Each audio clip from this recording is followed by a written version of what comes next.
eliminated in the opening strike of Operation Rising Lion. I'm going to just quickly take you through what's coming in from the Israeli Defense Forces with regards to the wartime chief who has now been targeted. We're going to take you through some of the details that are now coming in.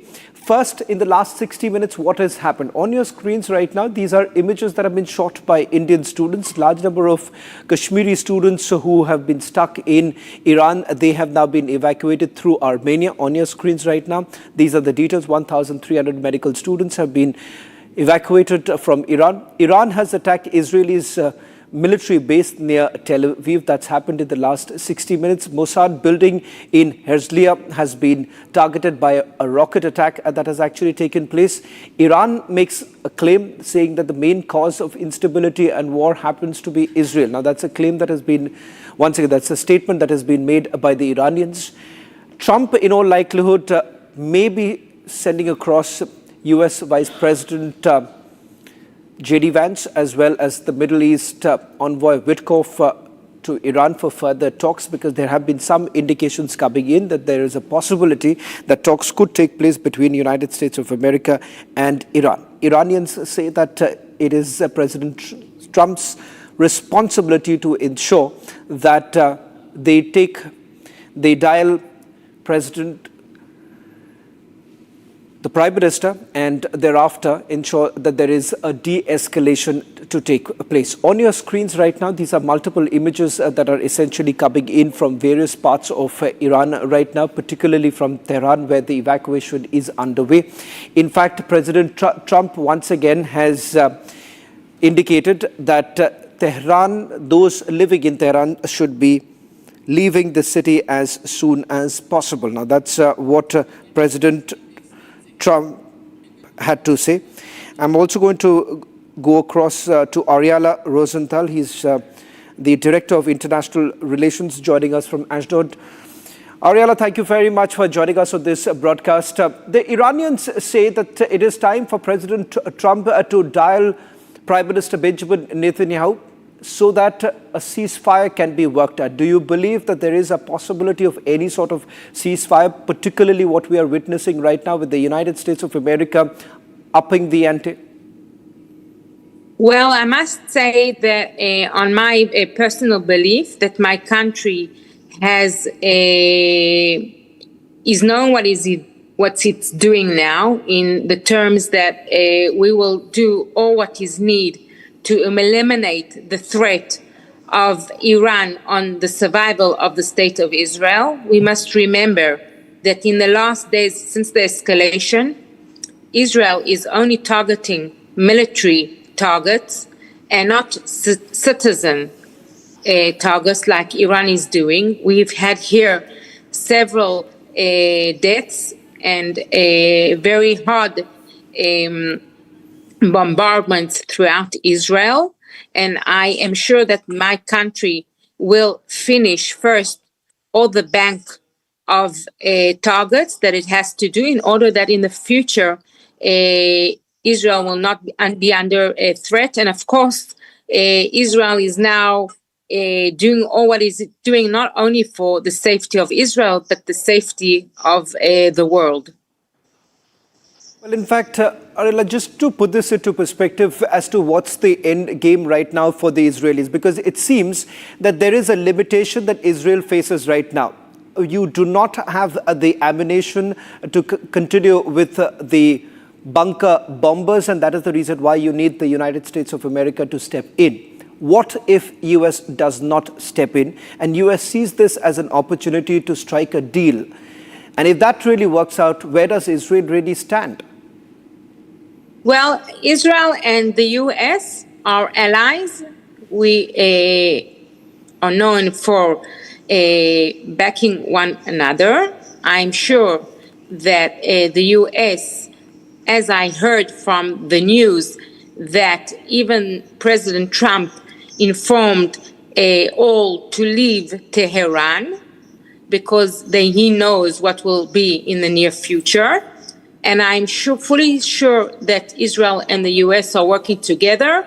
And the U.S. understands the situation, that Israel is not only under a permanent threat and survival, but also all the Western countries, all who for favors free value, democratic values, and not dark ages like the regime in Iran.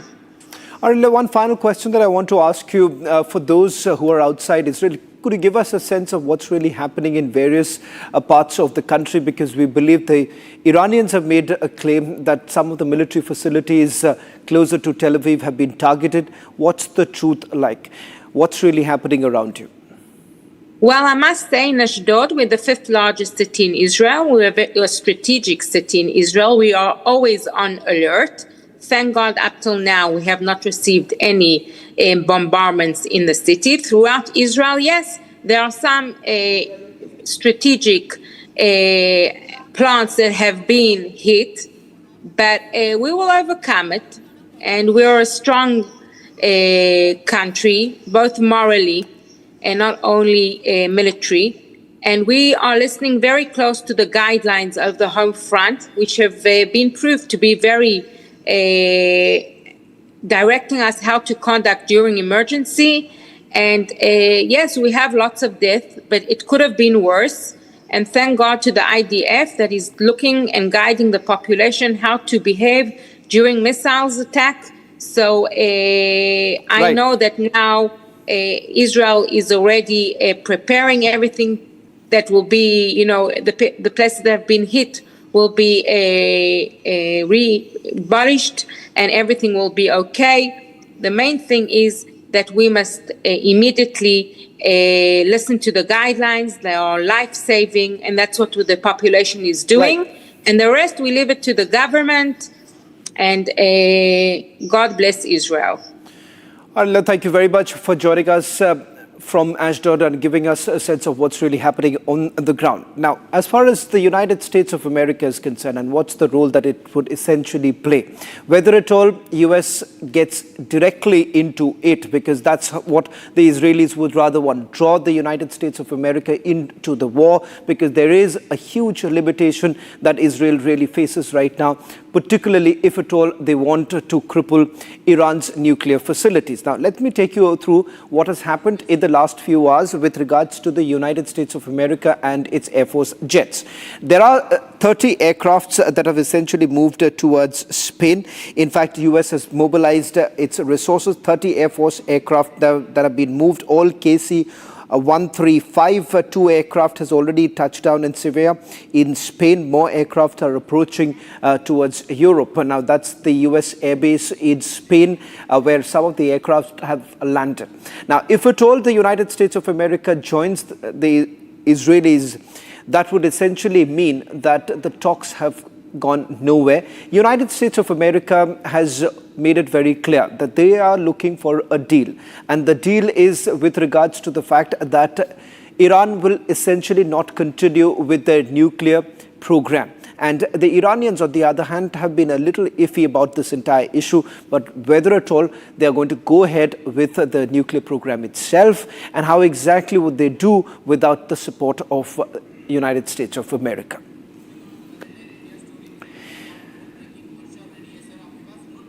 Should we focus now to the other big story that we are tracking at this hour? It's the preliminary investigation in the Ahmedabad-London flight that we've now accessed. Boeing was flying with minimum equipment list. Also, the MEL approval comes from the DGCA. I'm just going to get you details of what is the MEL right now. We're going to go across to our reporters on the ground itself. Investigation is likely to be followed thereafter. Let me just quickly go and see if we can go across to Harsha for more details. Harsha, could you just perhaps flesh it out for all our viewers? What are the details that you're getting right now with regards to, number one, what's this approval in the first place? What is the equipment list that you're essentially talking about? And are you suggesting that Air India has basically come to a conclusion with regards to the list, the equipment list that they were essentially carrying at that point in time, which does not match the approval list? So, Shawan, right now, through the preliminary report, there are so many technical points in the AI AIB preliminary report, but initially what we have got to know is the MEL. It's the minimum equipment list, the approval which comes directly from the DGCA. That means DGCA has to give the approval to the airlines if they are flying the aircraft, if they are flying the Boeing with the minimum equipment list. This clearly states that if there's some problem in the engine, if there's some problem in the landing gear, if some extra equipment is needed, that equipment is not available in the aircraft. That equipment Air India doesn't have. That equipment has yet not been restored in the aircraft to fly that particular aircraft. That means they are playing with the safety of passengers, not now, since long. These all MEL approval is given by DGCA, which is the regulatory body. So it also comes under the DGCA also now comes under scanner. That how come DGCA was giving the approval to Air India to fly the aircraft with minimum equipment list? Flying an aircraft with minimum equipment list, it's itself very dangerous and it's very scary for the passengers. Anything could happen airborne, anything could happen mid-air. And right now what we have got to know is that DGCA is the one regulatory body which gives the minimum equipment list approval to Air India. And in this case, most of the Boeings which Air India is flying with minimum equipment list. Most of the equipments are not available in the aircraft. That means any point of time there could be problem in the landing gear, in the normal braking, in the flight control system, and something like this has happened in the Ahmedabad Gatwick flight as well, which crashed. It was flying with MEL. Most of the equipments were not in the aircraft, or most of the equipments were not maintained. There were equipment issues in the cockpit, there were equipment issues in the engine as well, what the prelim report is stating and suggesting. Now this is the preliminary report which we have accessed from the AIB. More details is yet to come, but yes, Shravan, this is the very important thing which we need to highlight, is that DGCA should also be kept under scanner, because DGCA has been giving MEL approval to Air India. Back to you. Regards to the DGCA has now issued a summon, and this is to Air India as well as Air India Express. Let me just quickly take you through some of the details that Harsha is getting us. Can we just go full frame with the latest visuals coming in, because there is also details coming in from various airports, particularly from Ahmedabad, where we are given to understand the same very aircraft, or the same very aircraft, that is the Boeing aircraft that was supposed to take off from Ahmedabad to London, has been cancelled. Now I'm going to just take you through some of the details that we are getting in right now. Air India's engineering department head as well as engineering officials have all been called by the DGCA. The meeting has already begun. The DGCA DG is questioning the engineering officials on the technical issues in Boeing aircraft AI-171 and other Boeings too. Remember, there are other aircrafts that have also come under the scrutiny right now. And let me also take you through some of the details that we're getting in right now with regards to the details now coming in with the examination that has been done so far by the DGCA. Number one, with regards to the number of incidents that have been reported over the last 48 hours. There is a crisis that has hit Air India at this point in time, particularly with the Boeing aircrafts that have come under the scanner. In fact, the DGCA has now issued a notice to Air India with regards to the inspection of the Boeing aircraft, particularly the Dreamliners being under the scanner right now. As we speak, I'm given to understand that the DGCA is questioning the Air India engineering chief and the other engineering officials from the very department, particularly with regards to the maintenance of the Dreamliner. In fact, we're given to understand that the Dreamliner was last serviced in the month of March, and that was from Mumbai, where the servicing actually took place. Those details have been obtained by the DGCA after the notice was issued. Now, in the last few hours, there have been multiple incidents that have been reported from not just Air India, but other airlines too. In fact, there is a breaking news now coming in with regards to the flights, the incidents that have been reported so far. The Goa-Delhi flight which had taken off from Goa on Monday around 4 p.m. experienced a major turbulence 10 minutes after takeoff. In fact, we're going to move out of the turbulence is that has been reported from Indigo. Can I just quickly go back to the details coming in with regards to the DGCA examination? I'm given to understand that the DGCA is essentially questioning the engineering officials right now. Can we just go back to the breaking, please? The DGCA summons Air India Engineering Department head today, and the engineering officials have been rushed to the DGCA office. The meeting has also started. DGCA's questioning that has taken place. DGCA is questioning Boeing officials too. We are given to understand that this is part of the examination that is being done by the DGCA right now pertaining to the accident that took place in Ahmedabad. Let me bring in my colleague Harsha, who's also getting us more details. Harsha, this meeting, this perhaps is the first meeting after the accident that has taken place where Air India officials have now been called in for further questioning.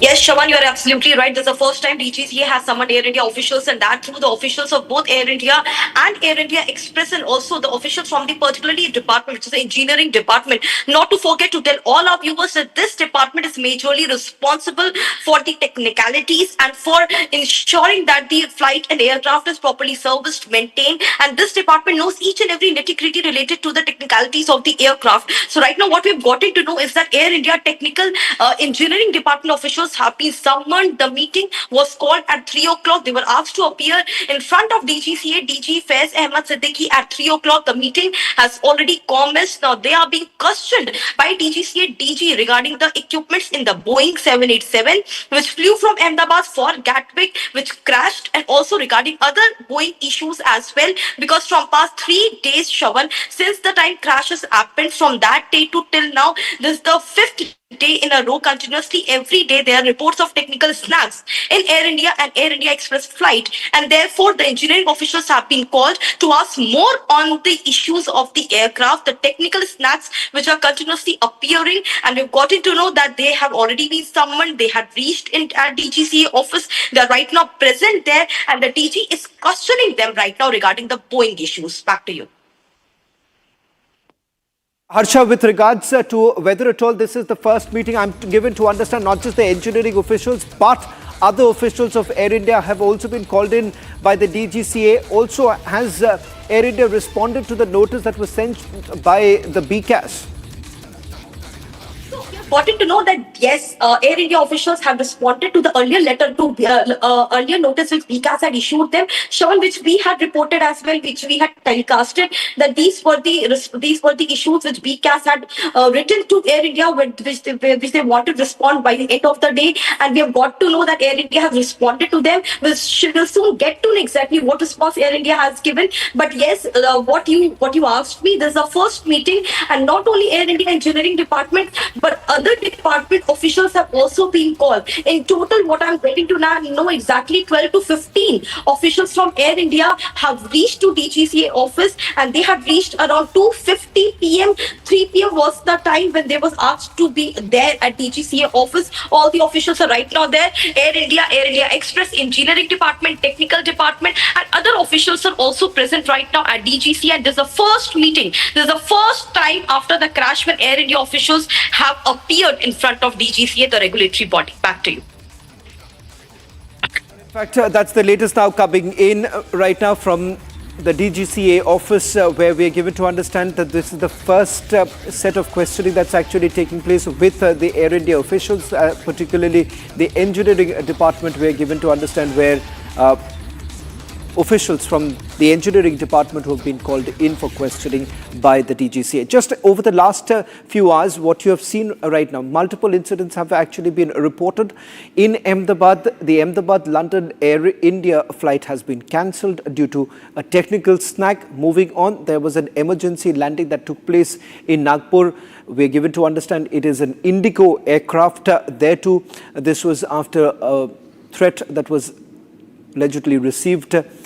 And then finally, Kolkata, where Air India's San Francisco-Mumbai aircraft could not take off due to a technical snag. In fact, the aircraft was headed towards Mumbai, where a technical snag was reported. Subhash Goel, aviation expert, is also joining us on this broadcast. Mr. Goel, multiple incidents that have been reported over the last few hours, and that is the reason why many believe that there is a crisis that not just Air India but the other airlines are too facing.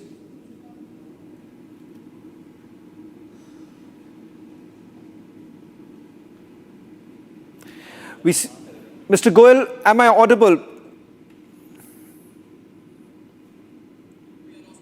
We seem to have lost the line with Mr. Goel. In fact, there is also more breaking news now coming in. I'm given to understand that another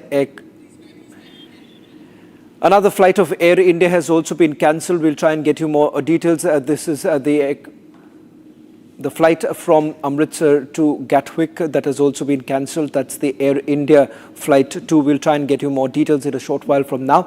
In the last 4 hours, there have been 4 incidents that have already been reported, at least 2 that has been linked to Air India. On your screen, so I'm going to now take you through each of the details. 2 flights and 1 technical snag. That's the same that's coming in from both sides. Air India flight AI 180 and Air India's express flight. Air India's flight AI 180 from San Francisco to Mumbai. In fact, the Air India flight reported technical issue before and the passengers were deplaned, and Air India Express flight from Delhi Ranchi, where once again had returned from mid-air because of that.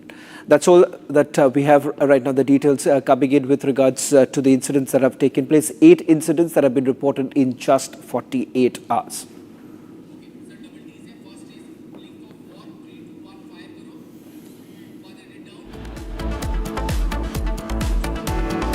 Israeli military says it killed Iran's wartime chief of staff. Israel-Iran conflict escalates.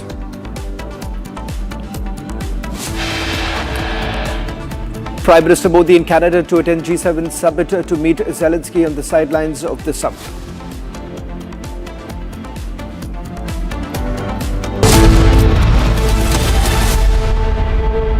विमल में गुलिस्तां की ये कुछ लजीज फरिश्ते जब साथ गुले तो जी ललचाए और दिल कहे कि स्वाद की इस जुबां में खुद को ऐसा डुबाऊं कि निकल ना पाऊं। विमल की जुबान कुछ है ही ऐसी, मानते हैं ना? विमल बोलो जुबां केसरी। अब छोलिया हो या लोबिया, सफेद चने या काले चने, सब कुछ मजेदार बने।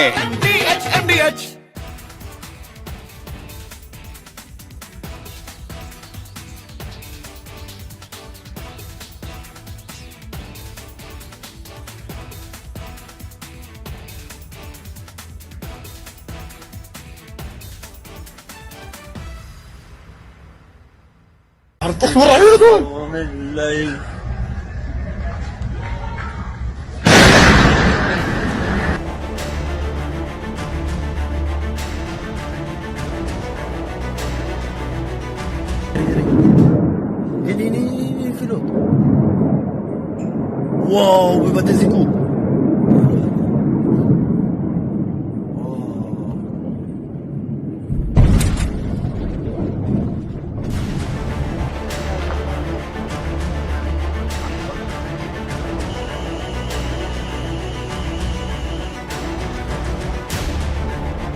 As you can see behind me, this is the result of the latest barrage of rockets fired at our residential communities by Iran. It's continuing the pattern.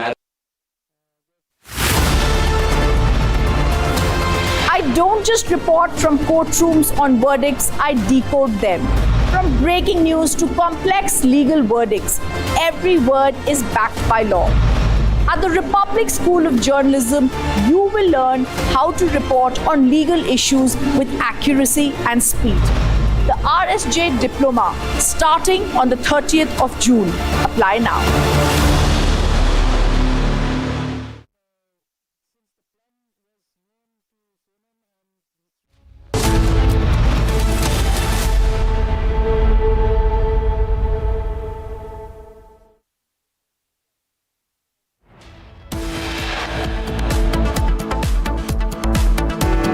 Exclusive input on Ahmedabad plane crash probe. Top sources say the black box will be examined in India.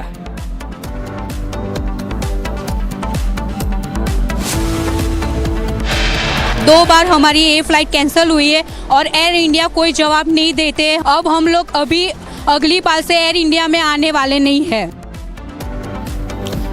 Massive crisis hits Air India. Multiple flight reports, technical snags and cancellations. Passengers left stranded.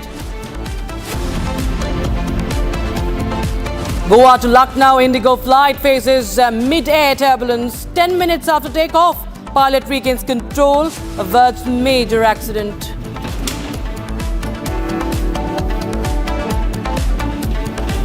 Israeli military says it killed Iran's wartime chief of staff. Israel-Iran conflict escalates.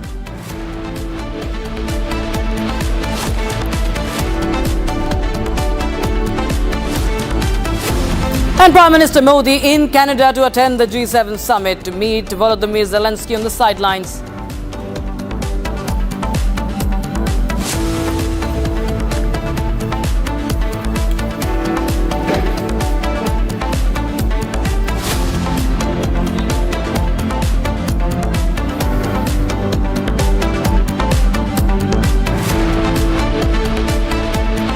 Good afternoon, viewers. You're watching Live and Breaking. I'm Rakshita Mishra with you. It's not looking very good as far as the situation in West Asia is concerned. The Israeli Air Force has destroyed more than 20 surface-to-surface missiles last night before they were launched towards the state of Israel by Iran. And now the Israeli Air Force completed several waves of strikes overnight, targeting approximately 100 military targets in Isfahan, central Iran, that is.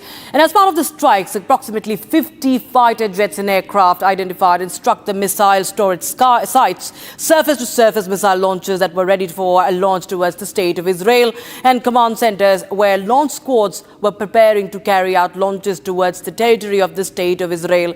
Now, these are fresh videos that we're bringing to you that have been released by the Israeli Defense Forces. Viewers, let's get you more and more visual that have come in from this conflict between Israel and Iran. Now, this is video number 1. The IDF taking out the IRGC, Iranian Revolutionary Guard command centers. There you have this area of impact in Tehran. These are the spots. Israeli Defense Forces struck command centers belonging to the Quds force of the IRGC. And in fact, video two is the IAF identified and eliminated surface-to-air missile launch troops. Seconds before they reached a launcher south of Tehran, the troops were eliminated and the launcher was dismantled. And how, as you can see in that video that we're running right now, that also is from Tehran. Video number 3 now on your screens. Israel's air defense system shot down the Iranian drones. And this after Tehran unleashed a swarm of drones on Tel Aviv. So this is video number 3. You can see the missile strikes. And now the next video shows how the Israeli Air Force identified and eliminated surface-to-air missile launch troops seconds before they reached a launcher south of Tehran. The troops were eliminated. The launcher was dismantled there. High residential buildings being targeted in video number 4 that we are running on your screens. Iranian missile hitting the buildings and affecting the residential areas as well. And the next visual, we are showing you how Israel's precise strikes also annihilated missile launch pads across Iran. This is part of Israel's mission to obliterate the launch pads and other military assets of Iran. And Israel taking down the Iranian UAVs as well, neutralizing the Iranian drones.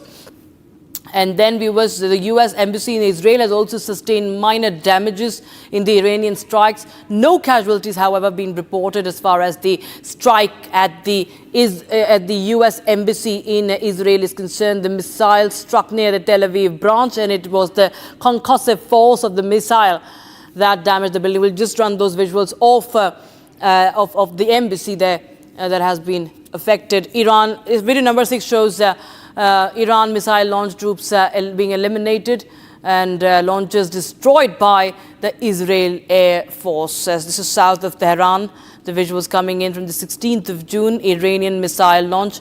The launch has been destroyed by the Israel Air Force. These are visuals now we are going to bring you from the aftermath. This is the aftermath, video number 7, aftermath of the Iranian attack on Tel Aviv. And this shows the destruction that has been caused on ground. Missile launch pads blown up, obliterated. Israel annihilating the Iranian launch pads. The Iranian launch pads have been dismantled, and how you can see in that explosion that has taken place in Tehran. And that's why you understand that why, Benjamin Netanyahu, the Israeli Prime Minister, had said that Tehran is burning. Meanwhile, we have also visuals of residential buildings completely damaged by the Iranian missile strikes, minor damages to US Embassy. This is another video that I was talking about just a while back, but we'll also show you how the buildings have been completely damaged by the missile strikes by Iran as well. So we're showing you videos from both the sides, but you understand that what scale of damage has happened in Iran, as Israel has vowed to decimate all the missile launch pads and also targeting the nuclear facilities of Iran as well.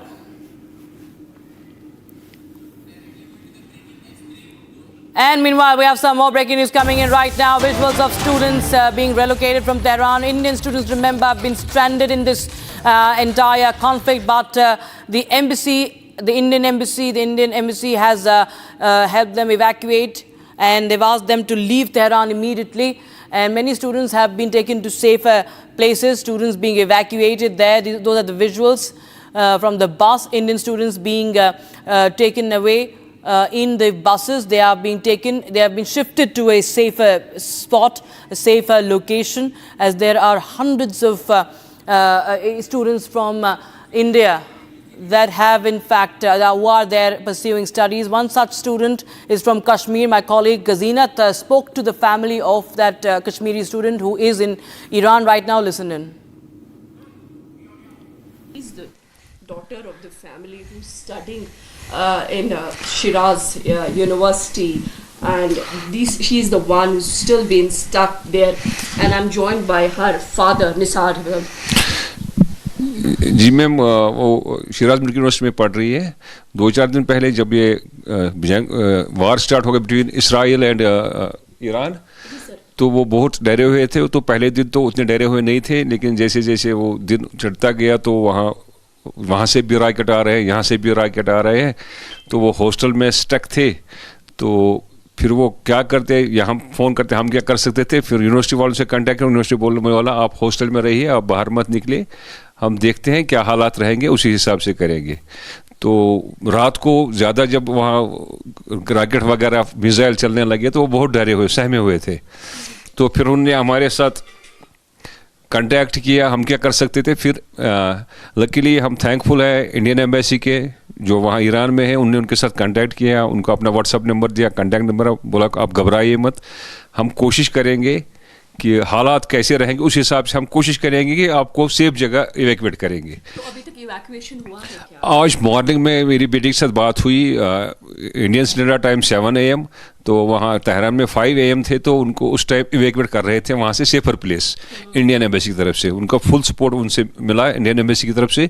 वो continue in दोनों उनके साथ touch में थे। वो 3-4 दिन से सोए नहीं, क्योंकि वहाँ उस होस्ट में लड़कियाँ हैं, 80% कश्मीरी है, लेबनानीज, इराकी और भी कई कंट्री की लड़कियां हैं, वहाँ लड़कियों का ही हॉस्टल है वो। तो लेकिन सपोर्ट बहुत ही मिला उनको, यूनिवर्सिटी वालों ने भी सपोर्ट किया, तो एम्बेसी वालों ने उनके बच्चे जो है वो आपकी बेटी के साथ वहाँ फंसे हुए, कुछ बताया? वहाँ उसने बताया कि हमारी यूनिवर्सिटी के 200 लड़कियाँ थी। जी जी जी। All right, in some more news from West Asia and more updates from across the globe on the conflict. The leaders of the G7 nations, Canada, France, Germany, Italy, Japan and the United Kingdom and the United States have voiced their support for Israel and condemned Iran as the primary source of terror in a statement. European foreign ministers have also urged Iran to return to nuclear negotiations with the United States and avoid escalating conflict with Israel. Donald Trump dramatically left the G7 summit in Canada a day early to rush back to Washington, D.C. with the French President Emmanuel Macron claiming that the U.S. leader was considering the prospect of a ceasefire between Israel and Iran. Meanwhile, Trump condemned Macron's statement by saying something bigger than ceasefire is coming. Remember, he's also called for a National Security Council meeting in Washington, D.C. India has begun evacuating its nationals from Iran amid the escalating tensions between Tehran and Israel. The first batch of 110 Indian nationals who have safely crossed into Armenia will fly to Delhi tomorrow. The Ministry of External Affairs has urged Indian nationals living in Tehran to evacuate and contact the embassy. The military exchanges worsened between Israel and Iran overnight. Israeli strikes hit multiple locations in Iran, including its capital, Tehran. The Israeli Air Force completed several extensive strikes on military targets of the Iranian regime in western Iran. And during the strikes, dozens of surface-to-surface missile storage and launch infrastructure was struck. And in addition, surface-to-air missile launchers and UAV storage sites were struck in western Iran. Iran's missiles have struck deep inside Israel, causing significant damage to key infrastructure. One of the hardest hit sites is the Haifa oil refinery, where pipelines and transmission lines were damaged in the assault. The attack marks a major escalation in the ongoing Israel-Iran conflict, raising concerns over regional stability and the potential for a broader war. Despite the damage, Israeli authorities report no casualties and say that the core refinery operations are still active.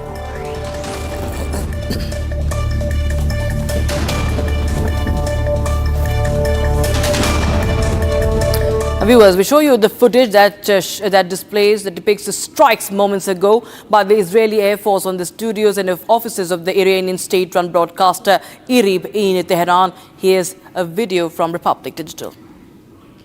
که شنیدید صدای متجاوز به خاک وطن، صدای متجاوز به صدای حق و حقیقت است.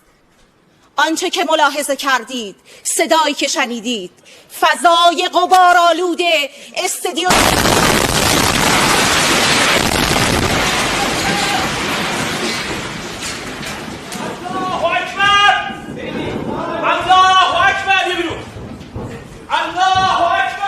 که شنیدید صدای متجاوز به خاک وطن، صدای متجاوز به صدای حق و حقیقت است. آنچه که ملاحظه کردید، صدایی که شنیدید، فضای غبارآلوده استودیو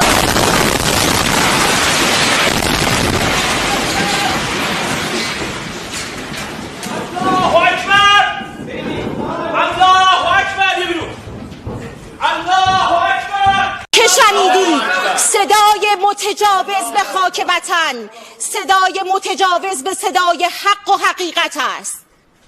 آنچه که ملاحظه کردید، صدایی که شنیدید، فضای غبارآلوده استودیو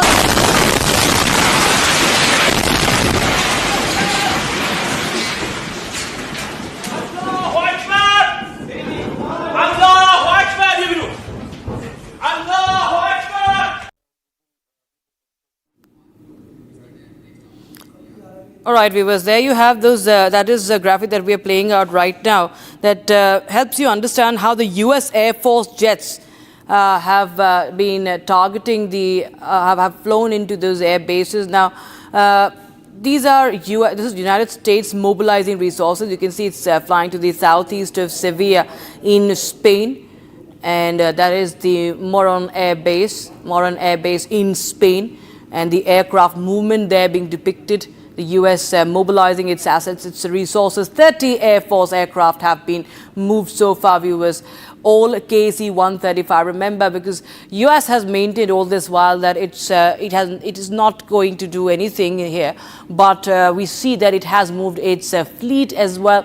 The U.S. Navy fleet has moved, ship has moved, and you see the Air Force also being mobilized. You have the Strato tankers, old KC-135 Strato tankers being moved. 2 aircraft touching down at the Moron Air Base, more aircraft also approaching Europe. So that's very important to understand how United States is also set for this. And we also have a geopolitical expert from Tel Aviv, Terry Newman, Israeli entrepreneur, live from Israel right now. Thank you so much, Mr. Newman, joining us on Republic TV. So, well, this is escalating, and it's, I think, the 5th day of the conflict that we still see strikes happening. In fact, as we speak, there are reports of more strikes that are coming in right now. And there is, of course, when such things happen, there's always the game of information warfare. But I want to understand from you what's really happening.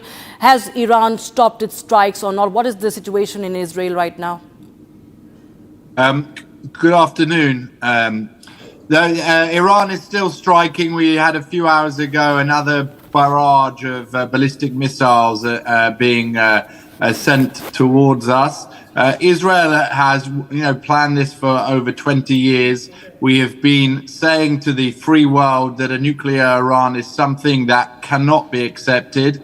And we are now in the process of removing that threat, both for ourselves, for the region, for India as well, I should say, and for the free world. I think that President Trump has been very wise in effect, letting Israel, as the Iranians call us, the small Satan, do the initial work. He's seen how well we have done it, and now he appears to be joining. And, there are certain areas that we can do by ourselves, but there are certain tasks where we need to be part of a larger coalition. And we can see that the Americans are getting ready to be a part of that if they cannot dismantle the Iranian nuclear threat through other means. And, also I want to bring your attention to the statement made by Benjamin Netanyahu to an American channel, where he said that, taking out Ayatollah Khamenei is not going to escalate the conflict, but it's only going to end the conflict. So he's once again insinuated that the target can also be Ayatollah Khamenei. Well, yeah, I think when you're dealing with issues at this level, it's useful to look historically. So, the most similar situation to this was perhaps the end of World War II.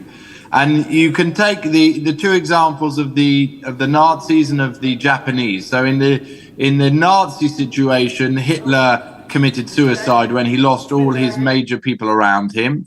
In the Japanese situation, the emperor himself was spared, but he was the one that in the end capitulated and then put Japan on a path that has led to decades of success and building a very, very open, fruitful and wealthy country. So it's unclear as to what will happen in Iran, but what we can definitely say for certainty is that all of the major military people, advisors, leaders around Khamenei have been assassinated. Those that have come into their places are also being assassinated. And therefore, he will have to make the choice of either joining the family of nations and stopping his Islamo-fascist genocidal plans, or he will be removed.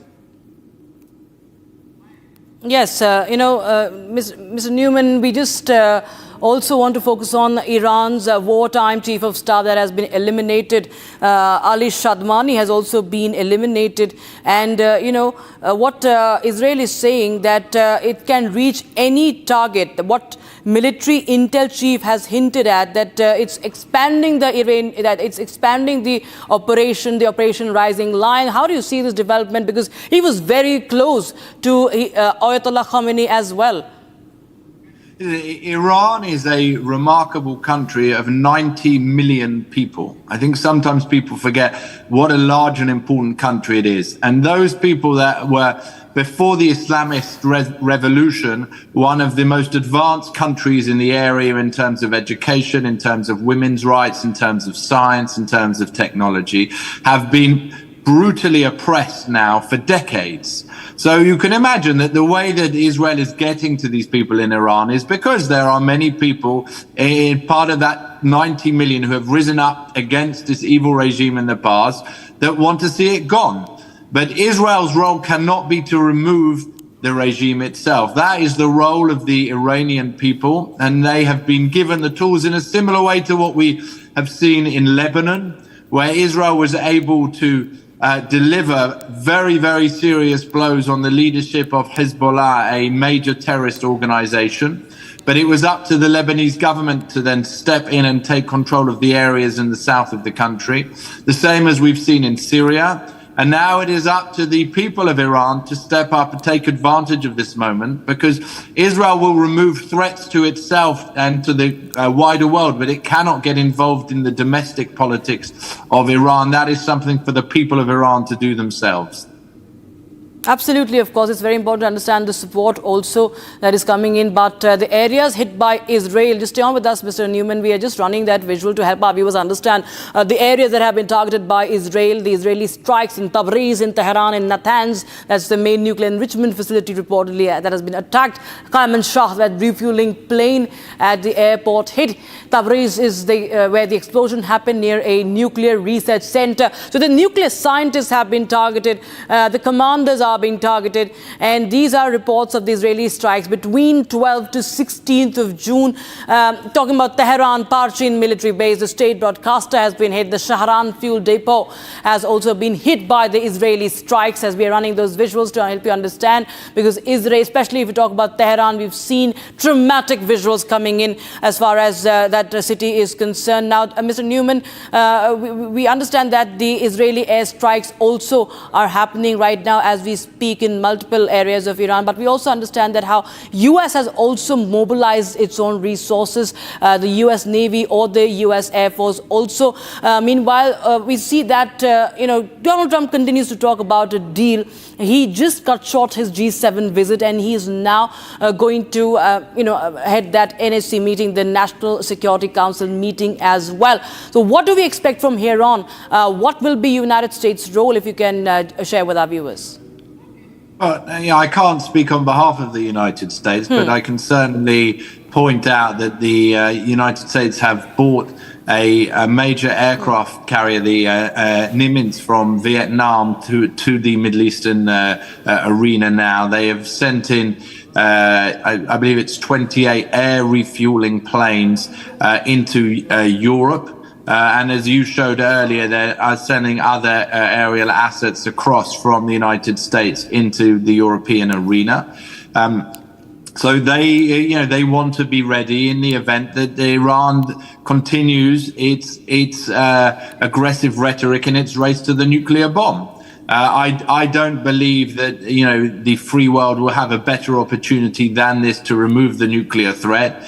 I have to say I find it sometimes quite alarming at the hypocrisy of certain Western democracies that say we must stop Iran from getting a nuclear bomb, and as soon as we actually do something about that after decades of warning, they say we have to de-escalate. This is a moment, these moments happen once perhaps in a decade, in 2 decades, in 3 decades, and we have to make sure that the work is done properly.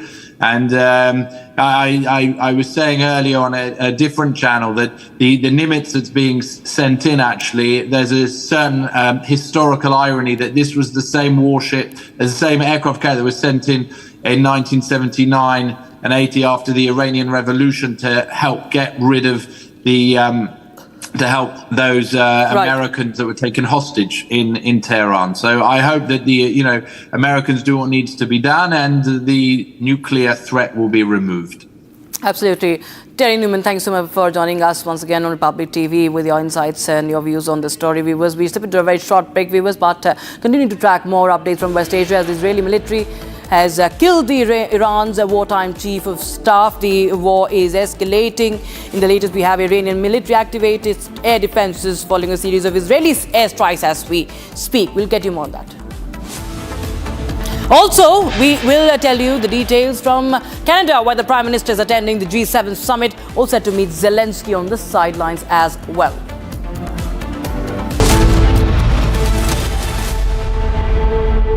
MDH की हल्दी मिर्ची धनिया करे कमाल, ये रंग दे, ये खुशबू दे, ये तीखा, ये कम पड़े, क्या निराला MDH masala.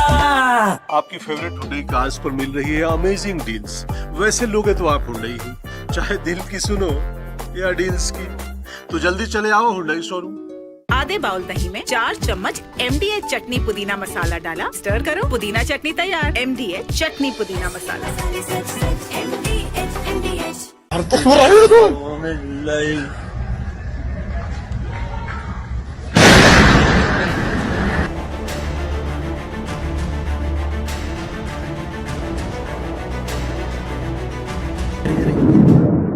הנה, אפילו. וואו, בבתי זיקוק.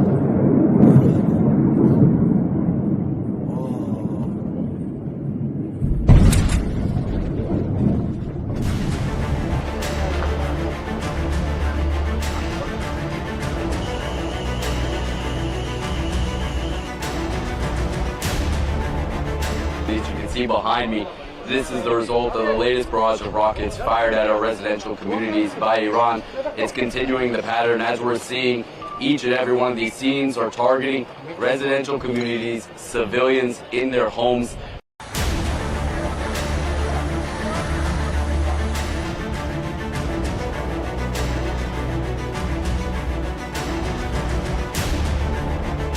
אחרי שקיבלנו את ההתראות בלילה, נכנסנו לממ"ד, המתנו, היה את ההזעקה, המתנו.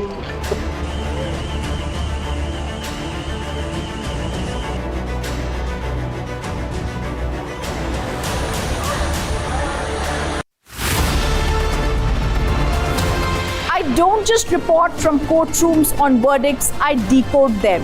From breaking news to complex legal verdicts, every word is backed by law.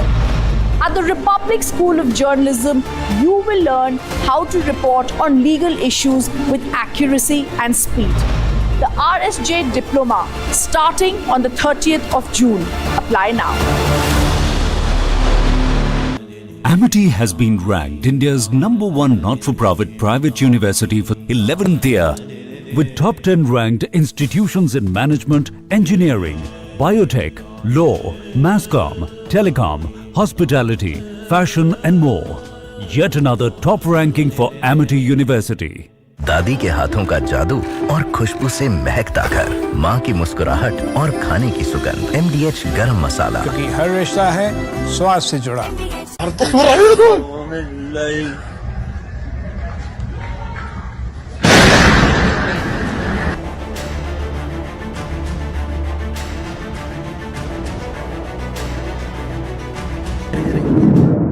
הנה, אפילו. וואו, בבתי זיקוק.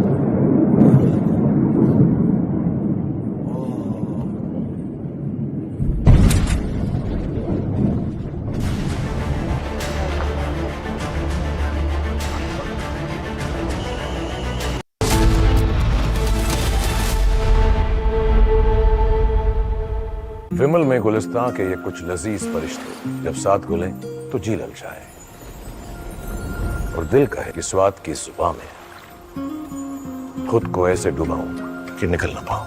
विमल की जुबान कुछ है ही ऐसी, मानते हैं? विमल, बोलो जुबान कैसी? MDH की हल्दी मिर्ची धनिया करे कमाल, ये रंग दे, ये खुशबू दे, ये तीखा, ये कम पड़े, क्या निराला MDH masala.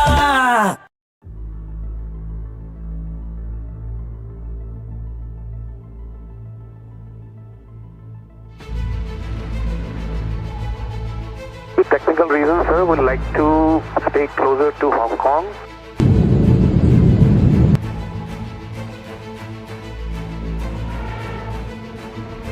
And yes, you are sorry, say again. With technical reasons, sir, would like to stay closer to Hong Kong. Maybe we will come back and land back into Hong Kong once we sort out the problem. We don't want to continue further. And yes, you are connecting passion level advanced and able for right turn to Hong Kong. Able right turn right now in the 315.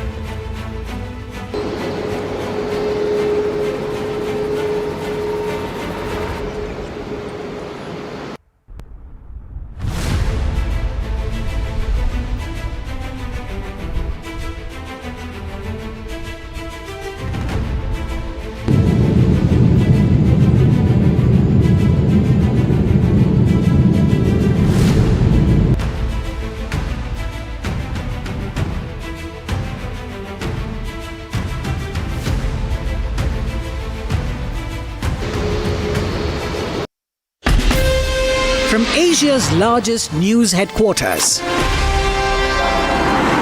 setting the agenda for Bharat.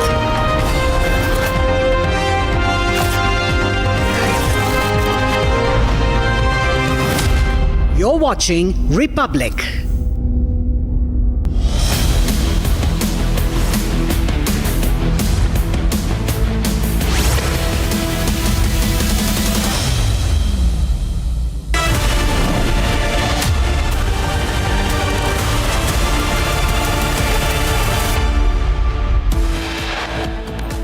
Exclusive input on Ahmedabad plane crash probe. Top sources say black box to be examined in India. 2 बार हमारी ये flight cancel हुई है और air India कोई जवाब नहीं देते। अब हम लोग अभी अगली बार से एयर इंडिया में आने वाले नहीं हैं। Massive crisis hits Air India. Multiple flights report technical snags and cancellations. Passengers left stranded.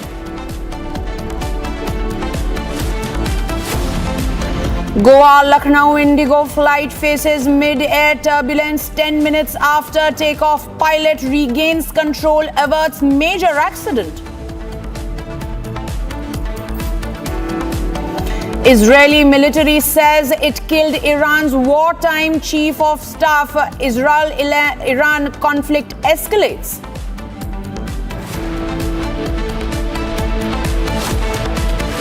Prime Minister Narendra Modi in Canada to attend G7 summit to meet Zelensky on the sidelines of the summit.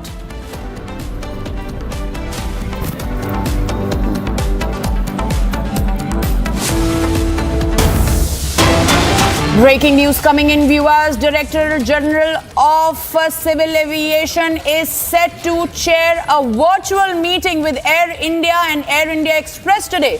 Now, this is coming after DGCA's reprimanded Air India over non-compliance of rules related to passenger safety and airline safety checks. DGCA is going to hold this crucial meeting after we are seeing it's been an embarrassing day for both Air India and Air India Express. Multiple cancellations, multiple delays, passengers left stranded. And after that, the DGCA is going to hold this very crucial meeting where and this is coming after they are going to take stock of the situation after multiple cancellations and technical snags that have been reported throughout past 24 hours. Joining me live on this broadcast is my colleague Harsha. Harsha, this is going to be a very crucial meeting today. The DGCA appears to have had it all. They are going to meet the Air India and Air India Express officials, and it's going to be a tough day for them. What more can you tell us?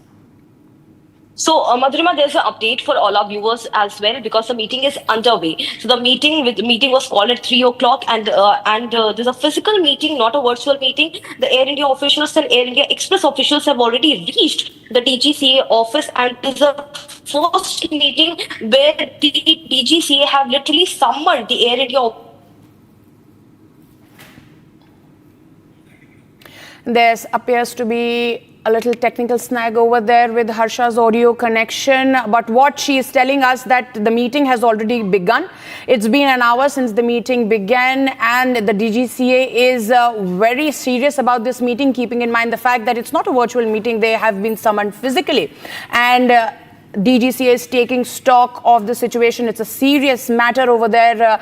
This is the update that Harsha has given us. Okay, moving on, viewers, we're getting more breaking as far as the Air India is concerned. Authorities are investigating the Ahmedabad plane crash, are examining the training records and the supporting documents that involved the dispatcher, along with detailed data of the cockpit's crew, qualifications, of the flight hours, and the recent performance assessments, and they are also seeking. Directorate General of Civil Aviation has initiated a thorough review of the audio reports as well. So this is also another breaking coming in. Viewers, joining me live on this broadcast is my colleague Harsha. I believe Rakshita is joining me from the newsroom. Rakshita, now, after these multiple technical snags that have been reported in the past 24 hours, we have seen that crash that claimed life of 242 people who were on board, and many who were there inside that hostel. Now, the DGCA is taking very serious cognizance after reprimanding the Air India and Air India Express officials. They have also sought that training qualification of those pilots as well who were in that ill-fated Air India aircraft. They're seeking all the details to get to the nadas of this entire crash. Rakshit. Right, it's very scary, in fact, that the pilot training is coming under lens now.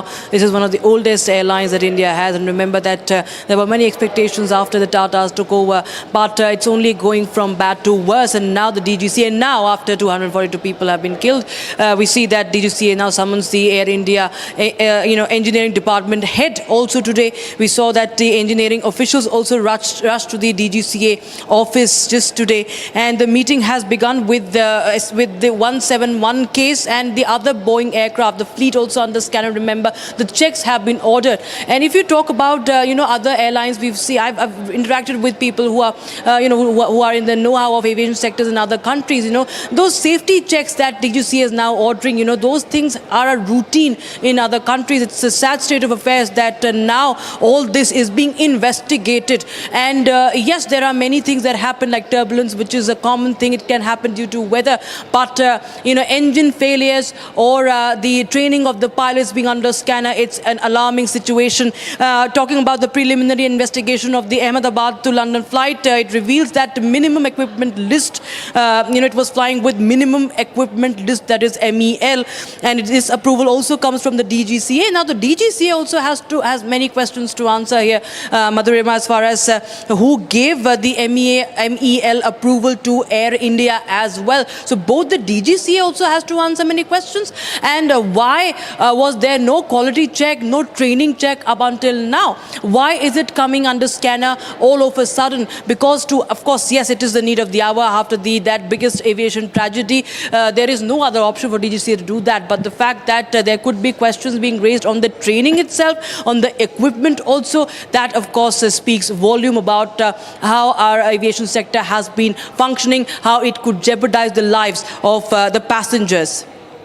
Well, absolutely, Rakshita, because some very tough decisions need to be taken now by the DGCA. They cannot turn a blind eye towards what's really happening. Multiple technical snags, 242 lives cost. Now, moving on, viewers, let us take you through the details of the crisis that has hit Air India. I'll toss it to my colleague Akanksha, who's going to take you through the details. Akanksha, over Absolutely, to you. Madhurima, not just one or two, but 6 such incidents have come to the fore in the last 24 hours. Let me take you through the details and the graphics. I would request my team to pull up those graphics on the screen. The first incident took place yesterday as far as Air India is concerned. This is AI 315, June 16, Hong Kong to Delhi flight made a U-turn right after it took off. 9 minutes after it took off, it took a U-turn. Mid-air glitch issue, forces return back to Hong Kong. This was yesterday's Air India technical snag. All the passengers safely deboarded. All the passengers are okay. The inspection of the plane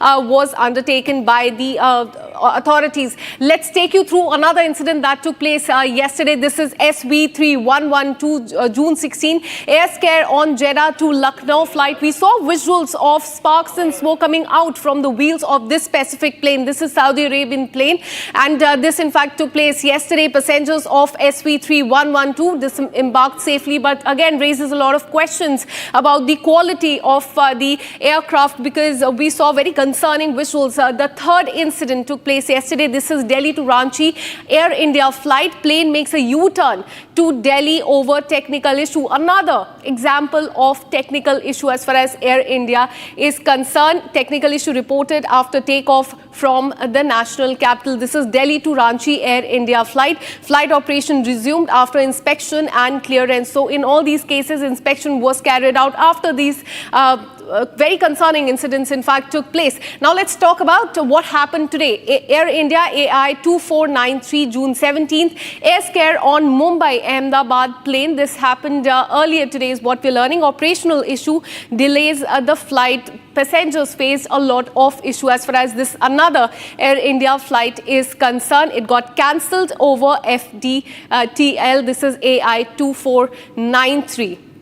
Let's talk about this fourth case. In fact, AI 180, technical snag on San Francisco to Mumbai via Calcutta flight. This again faced the technical snag that was reported in the left engine. Again, an issue related to the engine, technical snag, delayed takeoff from Calcutta. Again, passengers were stranded at the airport. Now, let's pull up another graphic. This is Air India 915. This was Delhi to Dubai AI 915. 915 flight that got cancelled. Again, the reason was that of the technical snag. It got cancelled from both Delhi and Dubai, and the reason, it turns out, was again the technical issue in Air India Boeing 787. Very important to highlight this here, because this was the same Boeing Dreamliner that suffered the tragic crash 5-6 days back when 241 people lost their life. Again, the focus is on Boeing Dreamliner 787. Let's now talk about AI 143. Air India Delhi to Paris flight got cancelled. Again, the issue was the technical thing. Hydraulic leak reported in Boeing 787, another 787 Dreamliner aircraft which was operated by Air India suffered this a hydraulic leak in the engine. Now, this is the last incident, the 8th and the final one.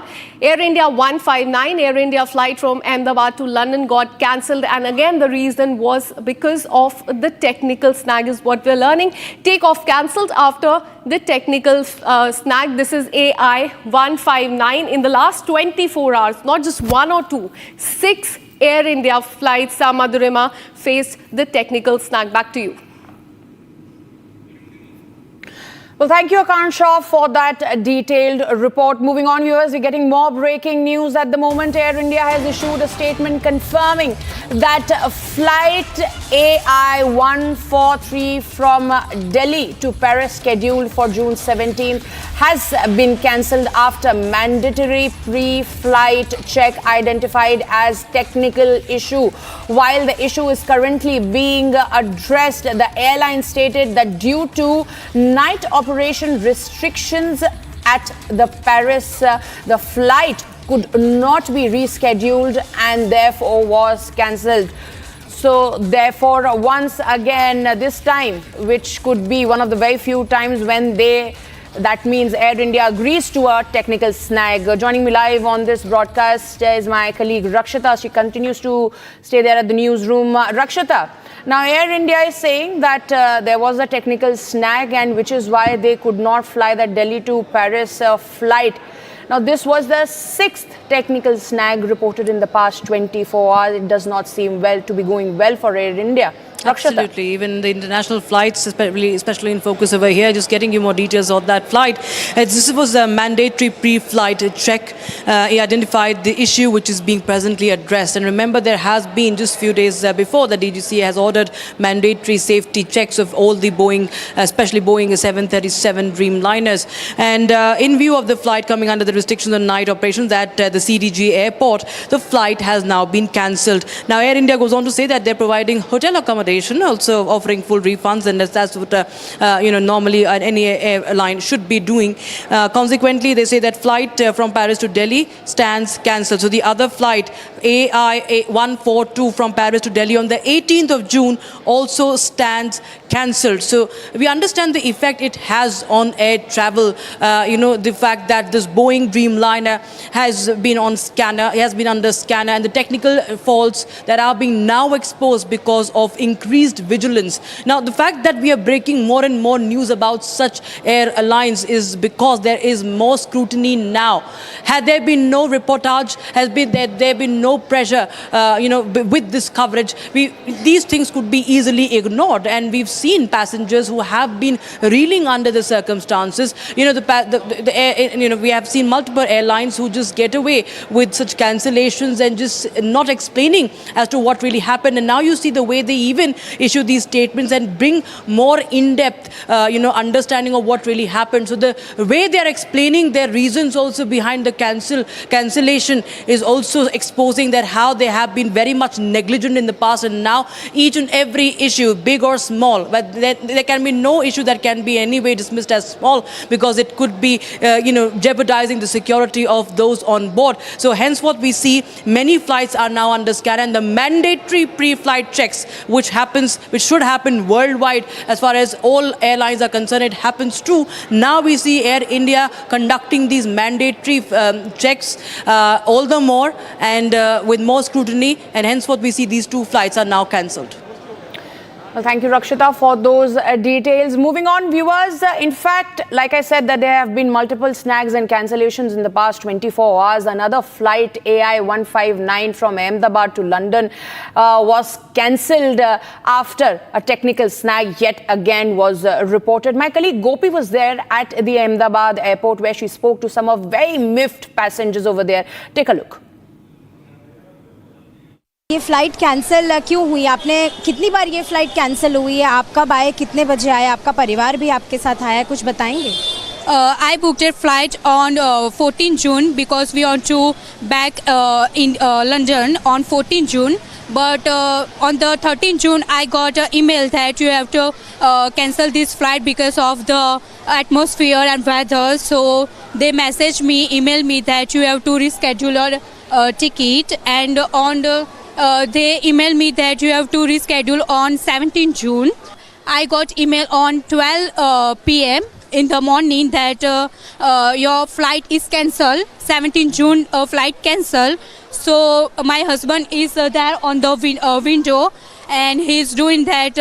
We want to do new flight and they are doing. तो यही same flight पहले 2 बार और भी cancel हो चुकी है? हाँ, 2 बार हमारी ये फ्लाइट कैंसिल हुई है और एयर इंडिया कोई जवाब नहीं देते. हम मैसेज भी करते तो इतना होल्ड होता है, हमको 15-15 मिनट होल्ड रखना पड़ता है और हमको सामने से भी अच्छा कोई रिस्पॉन्स नहीं आता है एयर इंडिया में से. अब हम लोग अभी अगली बार से एयर इंडिया में आने वाले नहीं है. हम इधर आए तो बता रहे थे कि फ्लाइट है वो डिले हुई है 3 आवर्स. सो हमको 1 PM की जगह 3 PM का टाइम दिया और अभी जब टाइम बोर्डिंग का आया, अंदर जाने का है, चेक इन का टाइम आया तो वो लोग बोल रहे हैं कि अब फ्लाइट कैंसिल हो गई है. सो वो लोग अच्छे से रिफंड का भी आंसर नहीं दे रहे हैं. हम लोग कॉल सेंटर में बात कर रहे हैं, वहाँ भी कोई भी कॉल रिसीव नहीं कर रहा है और वो लोग यही बता रहे हैं कि हम आपको 10-15 दिन में रिफंड कर देंगे. Did they tell you what is the reason behind the cancellation of this particular airfare? Actually, when we reached here, there are 3-4 persons from the Air India Airlines and the reasons stated by them are different. There are 3 persons who are here to respond and each and every person is giving a different reply. One is saying that there is some technical issue. The second one is saying that there is a delay in the flight to reach here from Delhi to Ahmedabad. Therefore, today takeoff is not possible and other reasons are being stated which are not plausible. More breaking news coming in, viewers. A high-level multidisciplinary committee formed by the Centre to investigate the recent Air India plane crash in Ahmedabad. And now this committee is going to submit its report within 3 months. Moving on, the centre has also said that the safety checks have been completed of the Air India 787 Boeing Dreamliner aircraft fleet. There are 34 of them and now centre is going to submit a report in 3 months. Remember, this was also promised by Civil Aviation Minister Ram Mohan Naidu during that press conference that it's going to be a time-bound investigation because an answer in this entire connection is imperative, and which is why now we're learning that the government is that this particular committee is going to give and submit the report within 3 months. Now we're getting more visuals over there on your screens, viewer. Now this is the visual from Ahmedabad plane crash site, and now this is an exclusive visual that Republic Media Network has accessed for you, as you can see, as to how there are people jumping off the roof over there. This has surfaced and this shows the aftermath of the massive explosion and devastation by fire caused by that incident. This is a heart-wrenching video circulating on social media. Viewers, this reveals the scenes of chaos with students and staff seen jumping off that building, trying to make an effort to save their lives. So you can imagine as to what would have really happened there, that they had to resort to this, that is jumping off and risking their life in such a manner, because at that time there were no options left. And in order to save their lives, you can see on your screens how these men are helping each other to reach the ground. They are jumping off from one balcony to another, and this has happened. This is the aftermath. So the plane has already crashed in the building at this point. This is the back of that particular building, and you can see these men, they are trying a desperate attempt to save their lives, as you can see, by risking it all together, where they are trying to help each other by jumping from one balcony to another in order to reach the ground safely.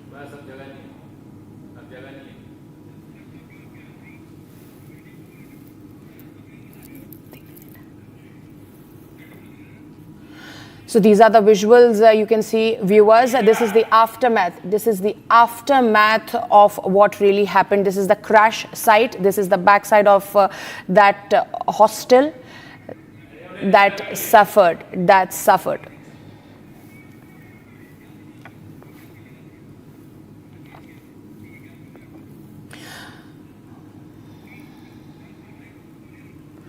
Now moving on, viewers, in a new incident that has been highlighted ongoing, the language row in Karnataka has come to fore, where an elderly man went into an argument and therefore followed with a clash with a shop owner over compliance of state government's rule for a commercial signboard. Here's a report. Take a look. ನಾನು ಕನ್ನಡದವನು ಈ ನೆಲದವನು ಕನ್ನಡ 60% ಇರಬೇಕು India okay ಇಂಡಿಯಾದಲ್ಲಿ This is India and we are living here. You are nobody to tell me what I have to do. A fresh language-related confrontation has surfaced in Bengaluru, highlighting the ongoing Kannada language debate. An elderly man clashed with a woman shop owner over the compliance of the state government rules for commercial signboards. In the 44-second clip that has now gone viral, the shop owner accuses the elderly man of torture over English signboard, saying, "This is Kannada land." ನಾನು ಕನ್ನಡದವನು ಈ ನೆಲದವನು ಕನ್ನಡ 60% ಇರಬೇಕು India okay ಇಂಡಿಯಾದಲ್ಲಿ This is India and we are living here. You are nobody to tell me what I have to do. The man then confronted her, demanding to change the signboard to comply with Kannada language rules. This man is torturing me to change the board to Kannada. Already my board is having Kannada. The shop owner insisted that a text in Kannada is already written on the board, but the man continues to argue that the Kannada text must cover 60% of it. The man later threatened the shop owner, saying he will file a complaint against her. In the video, the woman is also seen questioning the elderly man over his request. Who are you to tell me? I will public. I Karnataka. To which he replies that he is a public citizen from Karnataka and has every right to point out the signboard. The Kannada Language Comprehensive Development Act of 2024 requires that 60% of all commercial, industrial, institutional and public signboards in Karnataka be in Kannada, which has previously sparked outrage in the state. The Act also says that the Kannada text must occupy the upper half of the board, with the remaining 40% allowed in any other language.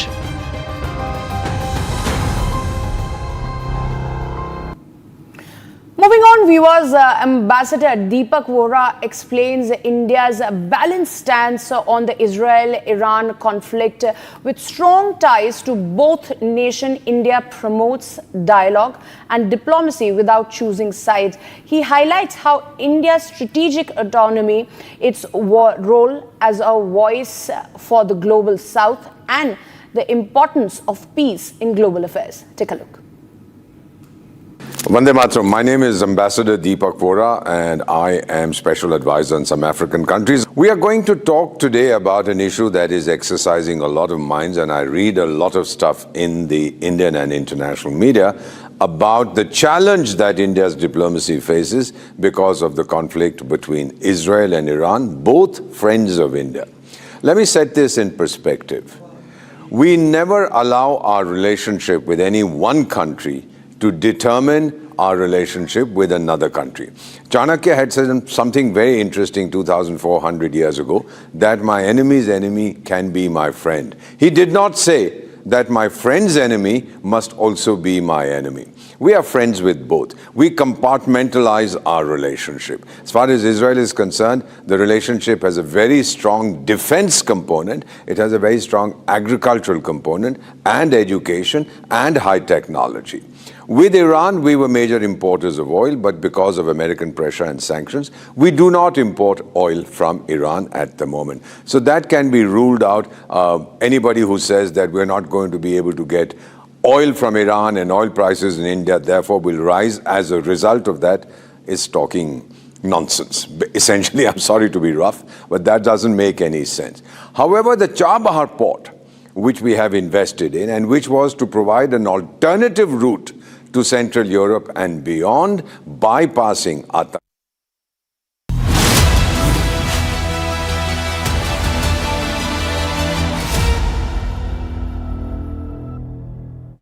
विमल में गुलिस्तां की ये कुछ लजीज फरिश्ते जब साथ गुले तो जी ललचाए और दिल कहे कि स्वाद की इस जुबान में खुद को ऐसा डुबाऊं कि निकल ना पाऊं।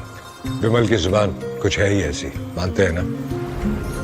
विमल, बोलो जुबान केसरी। ये है सीक्रेट रेसिपी MDH का जीरा सिप जल जीरा मसाला। सिप सिप जीरा सिप MDH का जल जीरा सिप MDH का जल जीरा SIP.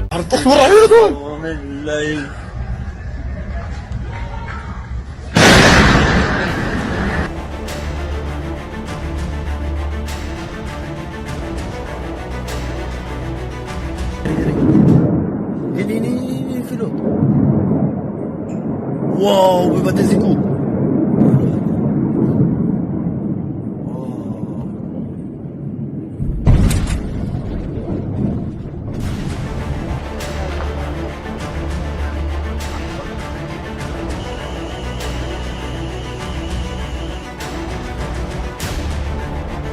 As you can see behind me, this is the result of the latest barrage of rockets fired at our residential communities by Iran.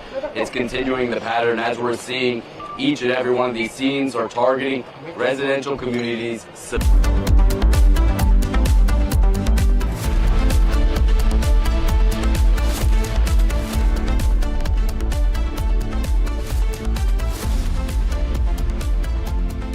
इसको घर पे लगाओगे तो शादी का तो पता नहीं, पर घर पक्का नहीं टूटेगा। रुंगटा नहीं तो घर स्ट्रॉन्ग नहीं। रुंगटा स्टील TMT बार एकदम सॉलिड। पहाड़ों में एक हाइकिंग शिप भी बन सकती है।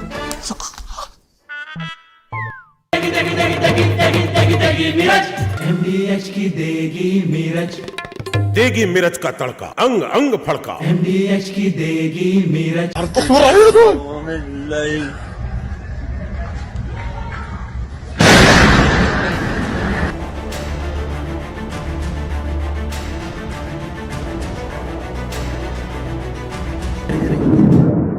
Ini filho. Uau, vai bater esse cu.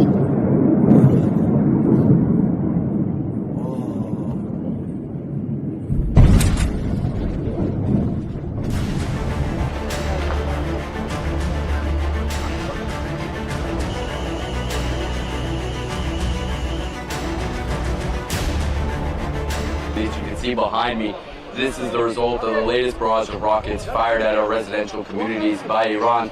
It's continuing the pattern as we're seeing. Each and every one of these scenes are targeting residential communities, civilians in their homes.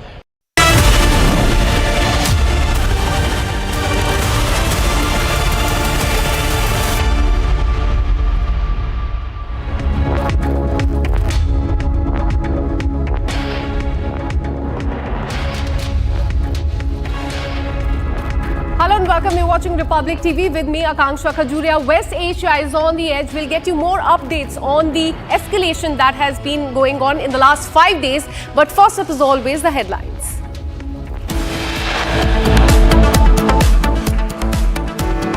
Exclusive input on Ahmedabad plane crash probe. Top sources say black box to be examined in India. 2 बार हमारी ये flight cancel हुई है और air India कोई जवाब नहीं देते। अब हम लोग अभी अगली बार से एयर इंडिया में आने वाले नहीं हैं। Massive crisis hits Air India. Multiple flights report technical snags and cancellation. Passengers have been left stranded.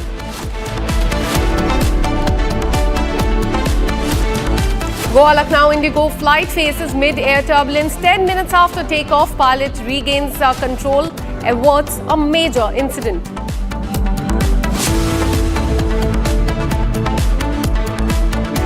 Israeli military says it killed Iran's wartime chief of staff. Israel-Iran conflict has escalated.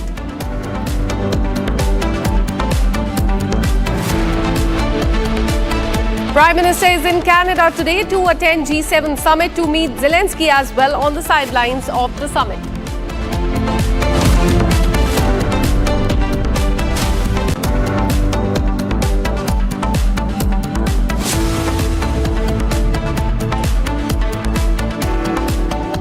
Hello and welcome. You're watching Live and Breaking with me, Akanksha Khajrial. Let's start the bulletin with the updates coming in from the Middle East. In the wake of the Middle East conflict, several students have been evacuated from Iran. Some of them are students from Kashmir, in fact, who are awaiting their return home as their families await for them. Republic brings you this exclusive report live from, such incidents and such people who are stuck there. Have a look.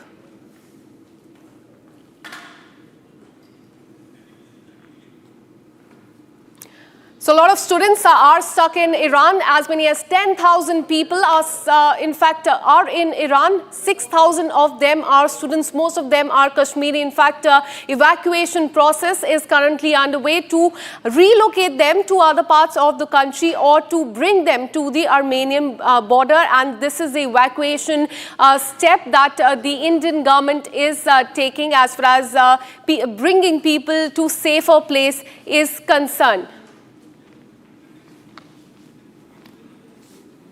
Let me go across to my colleague Zeenat, who brings us the testimonies of such families whose kids are currently in Iran, stuck there. Zeenat, tell us about their stories. Who are these families, and are they worried right now that their kid is stuck there?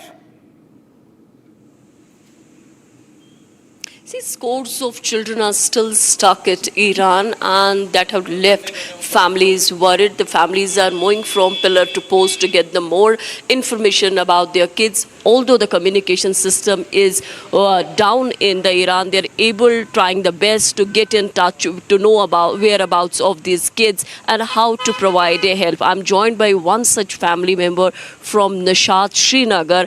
His niece is stuck in Tehran. पहले तो अपना नाम बताइए और कौन जो है जो तेहरान में फंसे हुए। जी, मेरा नाम मोहम्मद अयूब है, मैं निशात से हूँ और मेरी भाई की बेटी है वहाँ पर, वो पढ़ रही है, स्टूडेंट है, पिछले साल ही गई है। तो अभी कम्युनिकेशन का जो मसला यहाँ पर अभी हो रहा है, तो उसमें से हमको कल वहाँ उसके बाद बात हुई थी और उसके बाद सुबह अर्ली मॉर्निंग में हमारे साथ बात हुई थी। तो वहाँ से उन्होंने मैसेज दिया कि हम अभी तेहरान से कुम की तरफ गए हैं और कुछ इंडियन स्टूडेंट्स को 110 के करीब लगभग आदम को रेशा में लिया है, आदम को अभी 90 के ऊपर से अभी स्टूडेंट को वहाँ पर स्टे कराया है आर्मेनिया में। तो मैं भी गवर्नमेंट ऑफ इंडिया से यही अपील करता हूँ जनाब पीएम नरेंद्र मोदी से एंड एमए मिस्टर जो हमारे फॉरेन मिनिस्टर है एस जयशंकर साहब से, उनके बहुत शुक्रगुजार कि अभी उन्हें एक्यूएट बहुत सारे रिलोकेट किए हैं बच्चे, उसके लिए उनके लिए थैंक्स कर रहे हैं। तो अभी जो आपकी नीस वहाँ है, तो कुछ फ़ोन पे या कोई मैसेज देके बताया कि किस तरह की डिफ़िकल्टी जो है स्टूडेंट्स को आ रही है और कितना नंबर है कश्मीरी स्टूडेंट्स का जो अभी भी ईरान में फंसा हुआ है? अभी स्टूडेंट्स के नंबर है वो JNK की, खासकर मैं JNK की बात अभी कर रहा हूँ, तो अब वो 1300 से लेके 1400 स्टूडेंट्स है और अभी उनकी जो कम्युनिकेशन की प्रॉब्लम आ रही है और ऊपर से जो उनकी फूड और वाटर की प्रॉब्लम आ रही है, वो दो प्रॉब्लम है वहाँ। बाकी जो आहिस्ता आहिस्ता अभी आई होप कि जो हमारी गवर्नमेंट ऑफ इंडिया है वो कोशिश करे कि सब बच्चे वहाँ सेफ से वहाँ दूसरे कंट्री में शिफ्ट कर सकते हैं। तो अभी जो है कम्युनिकेशन जो है काफ़ी डाउन है, फ़ोन कॉल्स नहीं लग रहे, ना वहाँ से है ना यहाँ से कम्युनिकेशन। तो इसमें किस तरह से आप लोग अपने आप को अपडेट कर रहे हैं, जो फैमिलीज़ आपके इन टच है, तो वो किस तरह से जो है कम्युनिकेशन का प्रोसेस चल रहा है? अभी आप देख सकते हैं जो कम्युनिकेशन डिपेंड्स, अभी सब जो है वो कम्युनिकेशन पे डिपेंड होता है हर जगह। आप किसी भी चैनल से देखिए, इंटरनेट पे डिपेंड है सारा। अभी हम बीच बीच में जब भी हम बीच में ट्राई मार रहे हैं, कभी वहाँ से भी वो कॉल करते, खाली जस्ट 5 मिनट्स वो टॉक होती है, उसके बाद कम्युनिकेशन नहीं होती है। वहाँ पर भी बैड नेटवर्क है उनकी। जो अभी वहाँ की एयर स्पेस है वो भी उन्होंने बंद की है। अभी टेक्नोलॉजी का दौर है, तो ये डिपेंड्स होता है कम्युनिकेशन पे। तो अभी जो आपकी नीस ने जब लास्ट टाइम बात की थी, तो कुछ बताया था कि किस तरह का डिस्ट्रक्शन हो रहा है, कहाँ क्या हुआ है, और उन्होंने अभी तक अपनी आंखों से क्या देखा? 2 दिन पहले उसने बताया, जब फर्स्ट डे वहाँ पर बहुत से, अभी यूनिवर्सिटी पे भी वहाँ हमला हुआ था, उस टाइम ड्रोन हमला हुआ था, और बॉयज़ हॉस्टल पे भी वहाँ हमला हुआ था। उसमें लगभग हमारी जो इन्फॉर्मेशन आई थी फ्रेंड से या मीडिया थ्रू से, तो वहाँ पर कश्मीरी के 2 बच्चे इंजर्ड हुए थे। तो उसके बाद इंजर्ड हुए थे किस यूनिवर्सिटी के? वो तेहरान की यूनिवर्सिटी में बॉयज़ जो हॉस्टल है, बॉयज़ हॉस्टल में, उसमें हमारे यहाँ के MP रोला आगा साहब, हम उसके बड़े शुक्रगुजार हैं। जो भी वो उनके साथ कम्युनिकेशन उनकी बहुत अच्छी है ईरान के साथ, तो वो बीच बीच में हमारे ट्विटर पे वो मैसेज सेंड करते हैं, डिमांड करते हैं क्या क्या है वहाँ पर हालात। अभी जो है कि कुछ आइडिया है कि जो कश्मीरी स्टूडेंट जैसे अर्मेनिया की तरफ लेके गए हैं, कुछ कौम में कल स्टे करवाया है, तो कितने कश्मीरी स्टूडेंट्स है, और ओवरऑल इंडिया का कितना नंबर है जो अभी भी फंसा है? अभी मेरे ख्याल से ऑल ओवर इंडिया की बात करेंगे तो वहाँ से तकरीबन 15,000 से 16,000 बच्चे वहाँ पर ऑल इंडिया के हैं। अभी कम से कम उन्होंने 10,000 से ऊपर बच्चे वहाँ से निकाले हैं। हम उसके लिए अप्रिशिएट करते हैं गवर्नमेंट ऑफ इंडिया को कि उनके बच्चे, इतने बच्चे वहाँ से वो सेफ निकल गए हैं, उसके लिए हम अप्रिशिएट करते हैं। अभी तो एयर स्पेस बंद है, तो घर आना तो नामुमकिन है, तो ऐसे किस तरह से देखते हैं इस तरह के चैलेंजिंग पीरियड को, और आगे क्या स्ट्रेटजी है पेरेंट्स की तरफ से? अभी लगभग अभी बहुत सारे कंट्रीज जैसे USA है, अभी रशिया है, चाइना है, दूसरे कंट्रीज है, सऊदी अरब है, इंडिया, हमारा इंडिया है। तो अभी हम आपस में ये बातचीत करते हैं कि सीज फायर होना चाहिए। अगर सीज फायर हुआ तो अभी मेरे ख्याल से उन बच्चों को अगर 1 वीक के लिए आया, 10 दिन के, जब तक सीज फायर हो जाए, अर्मानिया है एक कंट्री है, अजरबैजान है, अफगानिस्तान से, जहाँ से बॉर्डर हमको दूसरे कंट्री से मिलते हैं, जहाँ हमारे रिलेशंस बहुत अच्छे हैं इंडिया के साथ, उनके साथ वहाँ रख सकते हैं। उसके बाद उनको एक्टिवेट दोबारा वहाँ से उनको, क्योंकि एग्जाम्स भी आ रहे हैं उनके, तो वो अच्छा रहेगा, लेकिन वो सेफ होने चाहिए पहले दूसरी कंट्री से। जब तक सीज फायर नहीं होगा, अभी हमारे को भरोसा नहीं है कि क्या हो जाएगा। अभी डिपेंड है इसराइल और ईरान पे। So the parents are looking for ceasefire between the 2 countries so that evacuation is done, and also the parents are worried because the exams are near. Absolutely, families there demanding that their family members in Iran should be moved to a safer place. Thank you, Zeenat, for getting us that ground report. Now, shifting our focus, in fact, we have breaking news coming in. Israeli Air Force has completed several extensive strikes on military targets of the Iranian regime in western Iran. During the strikes, a dozen of surface-to-surface missile storage and launch infra was struck. In addition to this, surface-to-air missile launchers and UAV storage strikes were also struck in western Iran, and the visuals of that you can see on your screens. IDF, that is Israel Defense Forces, has destroyed the Iran military targets. They have targeted the nuclear facilities there. They have also targeted several top military officials as far as Iran is concerned.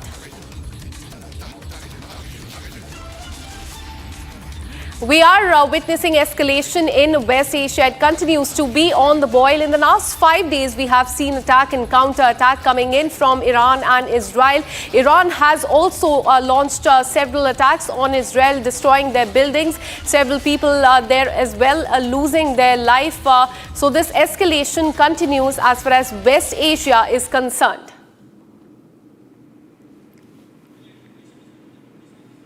In the visuals, you can also see the Israel and Iran war exploding.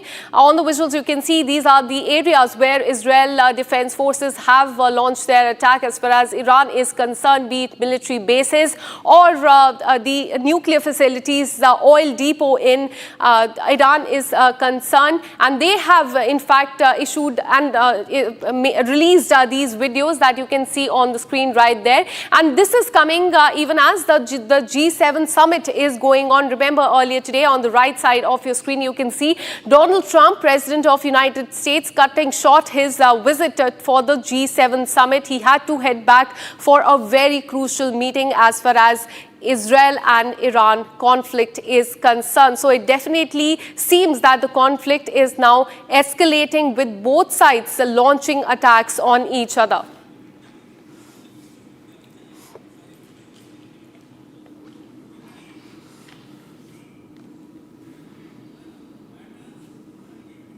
Now viewers, let's get you more visuals from across Iran and Israel as far as this conflict is concerned. Let's get you those videos there on the screen.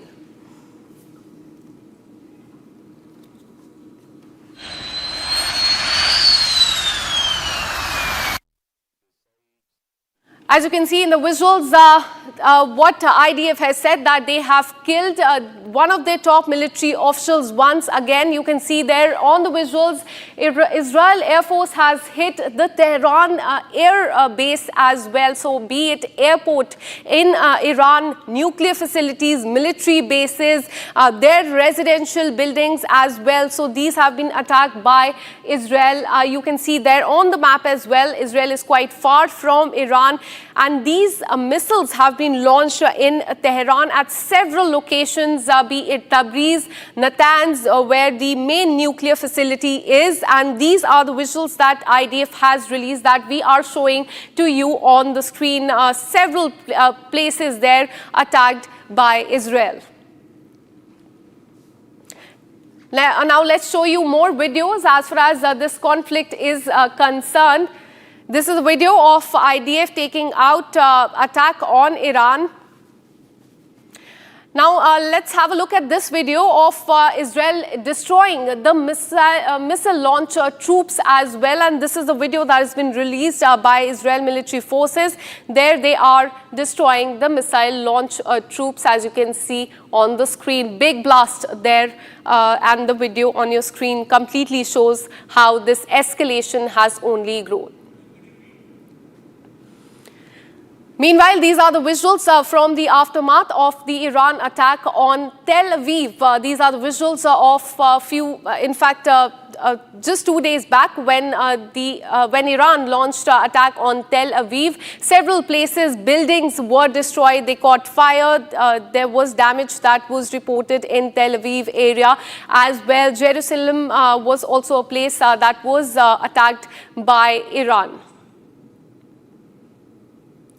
Now, look at this video as well. These are, in fact, high-rise residential area being targeted, and these are the visuals coming in from Tel Aviv. We've been seeing these visuals from the past 5 days. Several deaths have been reported, is what we are learning. Several high-rise buildings have been targeted by Iran. Now, have a look at this visual. This is a visual of Israel taking down Iran UAV. Israel has neutralized Iranian drones, and they have released these footages to show the world how much damage they have incurred on Iran. They have neutralized their drones as well, and these are the visuals that we can see on the screen of Iran, in fact, targeting the Israel targeting the Iran UAVs. Now let's have a look at video number 6. These are the visuals of Iran missile launch troops being eliminated. Another video released by Israel Defense Forces. As you can see in the visuals, Iran missile launch troops being eliminated, and a big blast there that we can see on the screen.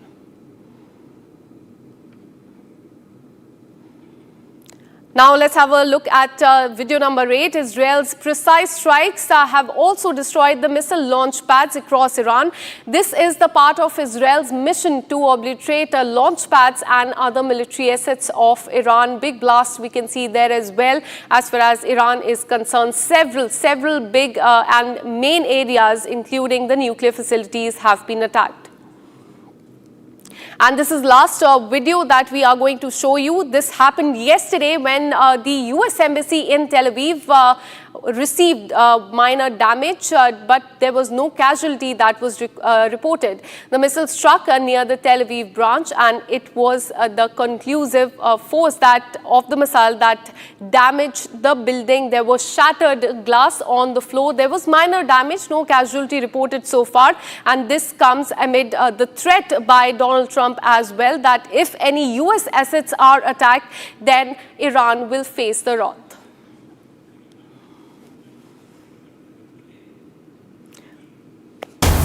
All right, so we have another breaking news coming in. Iran has reportedly launched a missile strike targeting an Israeli military intelligence logistics center near the Gilot base close to Tel Aviv. According to the Iranian sources, several missiles were launched from Iran and successfully they have struck in Tel Aviv, marking a significant escalation.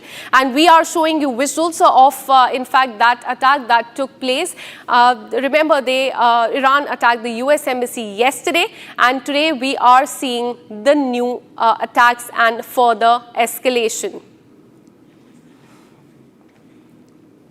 Now let me go across to Dan Pfefferman, who is live from us from Tel Aviv. Dan, thank you for speaking to Republic TV. We are learning that after the attack on US embassy yesterday, today Iran has attacked new places as far as Israel is concerned. How would you assess this, and how do you believe that this is only, the escalation is only growing each and every day? Actually, I see it the other way. I see the Iranian regime going quite desperate. From what the sources we're seeing is that Israel has managed to neutralize or take out some 40% so far of Iran's ballistic missile capabilities. The regime is desperate. Senior leaders are being assassinated one by one in the military and IRGC. Regime officials are under increasing pressure. Their military infrastructure is under increasing pressure. The nuclear infrastructure is under increasing pressure. So they are really doing what they can. And from what we see also, they're growing quite desperate and seeking a way out of this via the United States. Absolutely, fresh escalation that we can see there in the visuals as well. And this is also coming at a time, Dan, when a G7 summit is going on. In fact, earlier today, Donald Trump cut short his visit as far as Canada is concerned. He has gone back for a very crucial meeting. And he has said that this is not about the ceasefire. This is about something bigger. How do you see the involvement of the United States as far as this entire escalation is concerned? It's a bit of a breath of fresh air seeing the lack of moral courage or clarity over the last year and a half on the war against Hamas. It's refreshing to see the G7 countries led by the United States here very clearly taking a clear stance supporting Israel's strikes on Iran. I think the fact that Israel has been successful in doing this in a pinpoint manner against regime installations and nuclear facilities helps the fact that there's very little civilian collateral damage. But it's clear to the international community, has been for many, many years, that this is a regime that is the engine of all radicalization in the region, and it cannot be allowed to have the world's most dangerous weapon, nuclear weapons. And so there seems to be support for Israel's strikes, something that the world supports but could never do themselves. And I think we're going to see the United States and hopefully the G7 countries, but really led by the United States, pushing the Iranian regime to accept what is essentially surrender. And they're going to need to give up this nuclear program. And actually, I think we're going to see a lot more demands. The pressure is so strong right now on the Iranian regime and the entire leadership infrastructure that we're going to be in a position for the West here and for the international community to make much stronger demands in exchange for the regime's survival. I also want to get your perspective on the G7 statement that has come. In fact, they have not come out in support of Iran but Israel. They have said that Iran is the principal source of the regional instability and terror. We have been consistently clear that Iran can never have the nuclear weapon. How do you see the G7 countries coming together against Iran? It's absolutely crucial, and it's a reflection of reality. I think that's absolutely accurate. Iran, the Islamic Republic of Iran, this regime has been the main engine of instability and radicalization in the Middle East, certainly for the last 20 years. And the fact that they have almost without impunity continued to de-radicalize, attack Israel, attack different moderate or stable regimes in the region, trying to radicalize, trying to promote proxy groups and terrorist groups, and also trying to radicalize a lot of what we see in the West as well, and in different parts of the world. And so it's refreshing, and I think it's encouraging to see such a clear statement from the G7 countries that they can no longer accept this behavior from the Iranian regime, and that they're getting behind the act that Israel undertook. One more question before I let you go. How do you see this escalation panning out, at least in the coming week? Because in the last 5 days, we have only seen that the escalation is only growing. There have been attacks and counterattacks from Iran on Israel. Several people have lost their life. Where do you see this go in the coming week? Yeah, I think Israel's strikes over the last 5 days have been an absolute masterclass in how to conduct such a military operation, something the world long warned was never possible with a regime such as Iran. And you can see the combination of intelligence superiority and technological superiority and aerial superiority by Israel over Iran, in that over the course of the last 5 days, they've really, I don't want to say quite brought down Iran to its knees, but very close to it. The pressure is building. So we're not going to see an escalation. I think you're going to see a desperation from the side of Iran. You see their capabilities being degraded day by day by Israeli airstrikes, cyber strikes. I won't be surprised if you see more surprises from within Iran. It could be proxy groups or dissident groups. You saw already Iranian cyber groups taking action against the SEPA bank, which transfers and facilitates a lot of finance for the IRGC and for the regime. I think you're going to possibly even be seeing, as the regime gets more degraded and as more senior leaders and infrastructure are taken out or neutralized, you could even be seeing uprisings among the Iranian people who have been the main victims of this regime for the last 50 years. And you could see the regime itself be in serious existential threat. Who knows? We might even see a scenario just like Assad boarded a plane to Russia. You could see a scenario, and we have seen requests by senior Iranian leaders asking for Russian assistance to secure their potential escape. So it could go even as far as that. I don't want to say that's what's going to happen yet, but that is an increasing possibility as the success of the Israeli strikes and the Israeli intelligence penetration becomes even more clear over the coming days. Remains to be seen how it pans out in the coming weeks. Thank you, Dan, for all the details, and thank you so much for speaking to Republic TV. In fact, we have these fresh visuals coming in from central Israel showing aftermath of the area hit early in the morning today. Following the Iranian missile strike, you can see that the emergency crew is there on the ground assessing the situation. They are taking stock of the situation. Rescue services were seen putting out the fire on Tuesday morning. We got to know that there were Iranian strike in central Israel. This is quite close to the Tel Aviv area. The Iranian missile have struck on central Israel. Rescue services were putting out fire since morning. Emergency crew is there on the screen as well, taking stock of the situation.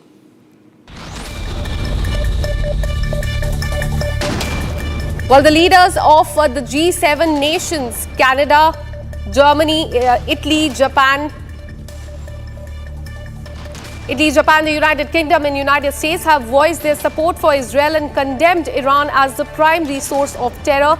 In a statement, European foreign ministers have also urged Iran to return to nuclear negotiation with the United States and avoid escalating conflict with Israel. Donald Trump dramatically left the G7 summit in Canada a day early to rush back to Washington with the French president claiming that US leader was considering the prospect of a ceasefire between Israel and Iran. Meanwhile, Donald Trump has condemned Macron's statement by saying that something bigger than ceasefire is coming. India has started evacuating its nationals from Iran amid the escalating tensions between Tehran and Israel. The first batch of 110 Indian nationals who have safely crossed into Armenia will fly to the national capital tomorrow. MEA has urged Indian nationals living in Tehran to evacuate and contact the embassy as well. The military exchanges worsened between Israel and Iran overnight. Israeli strikes hit multiple locations in Iran, including its capital, Tehran. IAF completed several extensive strikes on military targets of the Iranian regime in western Iran, and during the strikes, dozens of surface-to-surface missile storage and launch infra was struck. In addition to this, surface-to-air missile launchers and UAV storage sites were also struck in western Iran. Iran's missiles have struck deep inside Israel, causing significant damage to the key infrastructure there. One of the hardest hit sites is Haifa oil refinery, where pipelines and transmission lines were damaged in the assault. The attack marks a major escalation in the ongoing Israel-Iran conflict, raising concerns over the regional stability and the potential for a broader war as well.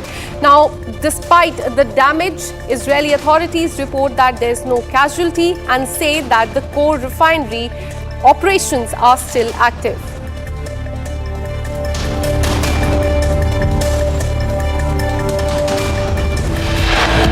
And with this, we're taking a very short break. Coming up on the other side, Goa-Lucknow Indigo faces mid-air turbulence 10 minutes after the takeoff. Pilot regains control and averts a major accident. This and much more on the other side. Stay with us.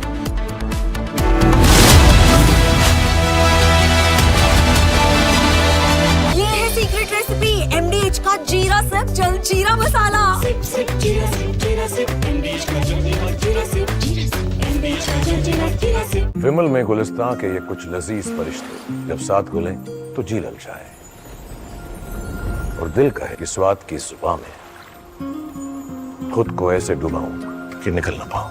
विमल की जुबान कुछ है ही ऐसी, मानते हैं? विमल, बोलो जुबान कैसी?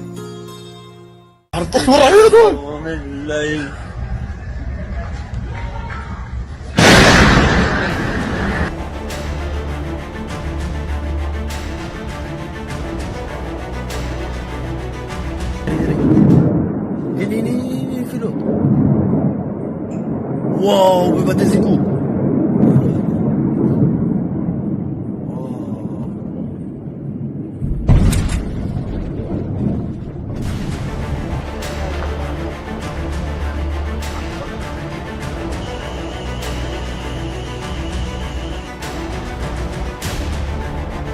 As you can see behind me, this is the result of the latest barrage of rockets fired at our residential communities by Iran.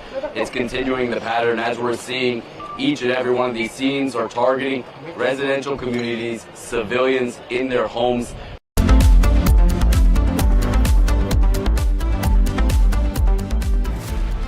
विमल में गुलिस्तां की ये कुछ लजीज फरिश्ते जब साथ घुले तो जी ललचाए और दिल कहे कि स्वाद की इस जुबान में खुद को ऐसा डुबाऊं कि निकल ना पाऊं। विमल की जुबान कुछ है ही ऐसी, मानते हैं ना? विमल, बोलो जुबान केसरी। MDH की हल्दी मिर्ची धनिया करे कमाल, ये रंग दे, ये खुशबू दे, ये तीखा, ये कम पड़े, क्या निराला MDH masala.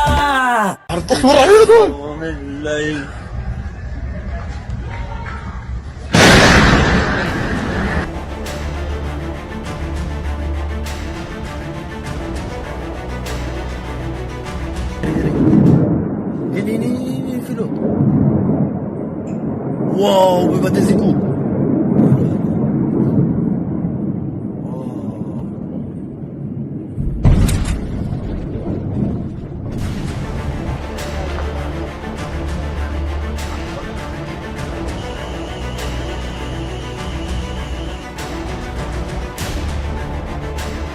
see behind me, this is the result of the latest barrage of rockets fired at our residential communities by Iran. It's continuing the pattern as we're seeing. Each and every one of these scenes are targeting residential communities, civilians in their homes.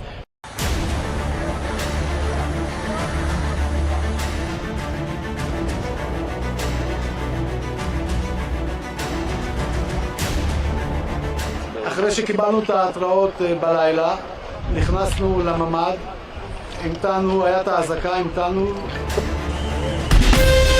From Asia's largest news headquarters,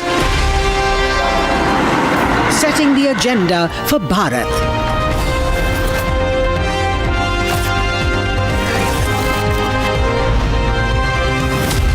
You're watching Republic.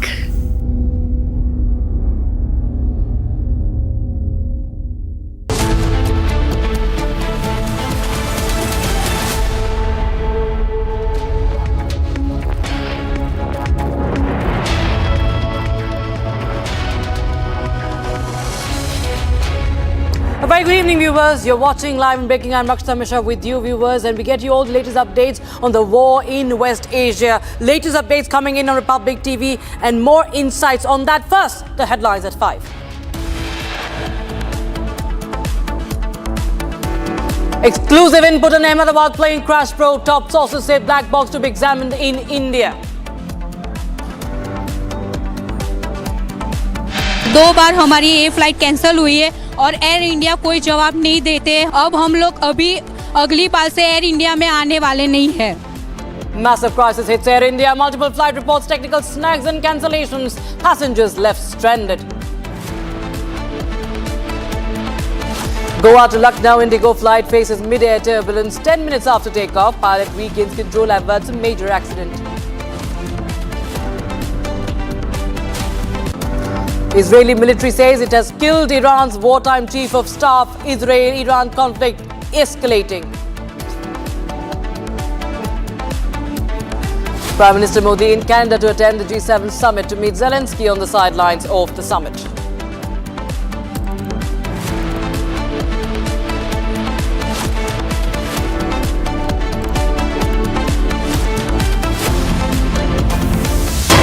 All right, we start with breaking news coming in from West Asia. Now, Iran has said that it has attacked Israeli military intelligence logistics center near Tel Aviv.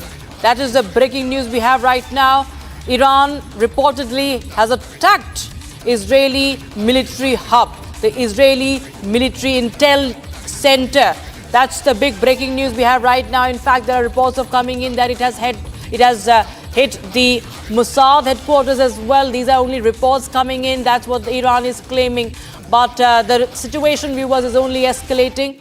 And we'll try and get more details from Jerusalem, from Tel Aviv, because this is the video that we have that we are getting to you.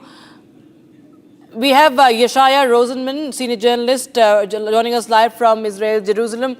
Now, Yeshaya, we see dramatic visuals coming in from Israel as well. In the latest, Iran is claiming that it has attacked Israeli military intelligence logistics center as well, and also the Mossad headquarters.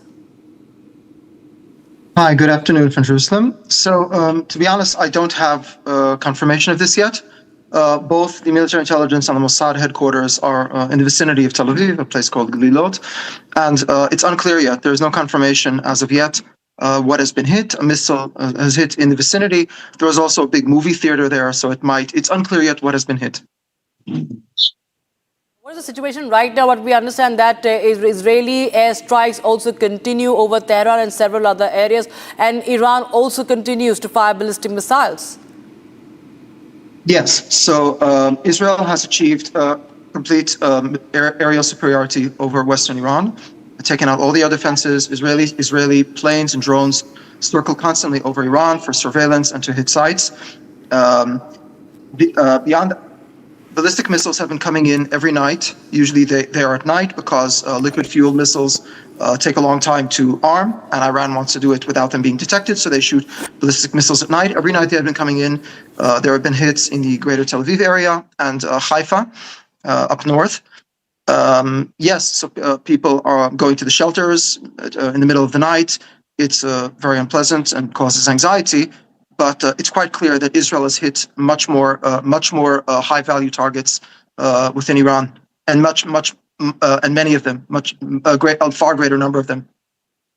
Right, and the fact that Israel claims it has also removed the military chief, the top one of the top commanders, the senior commanders of the IRGC, and many such on target as well. Also to understand that Netanyahu made it very clear that even they could expand the operation to the Iranian leadership as well. That eliminating Ayatollah Khamenei could just end the conflict instead of escalate it. So, what are you understanding as far as that is concerned?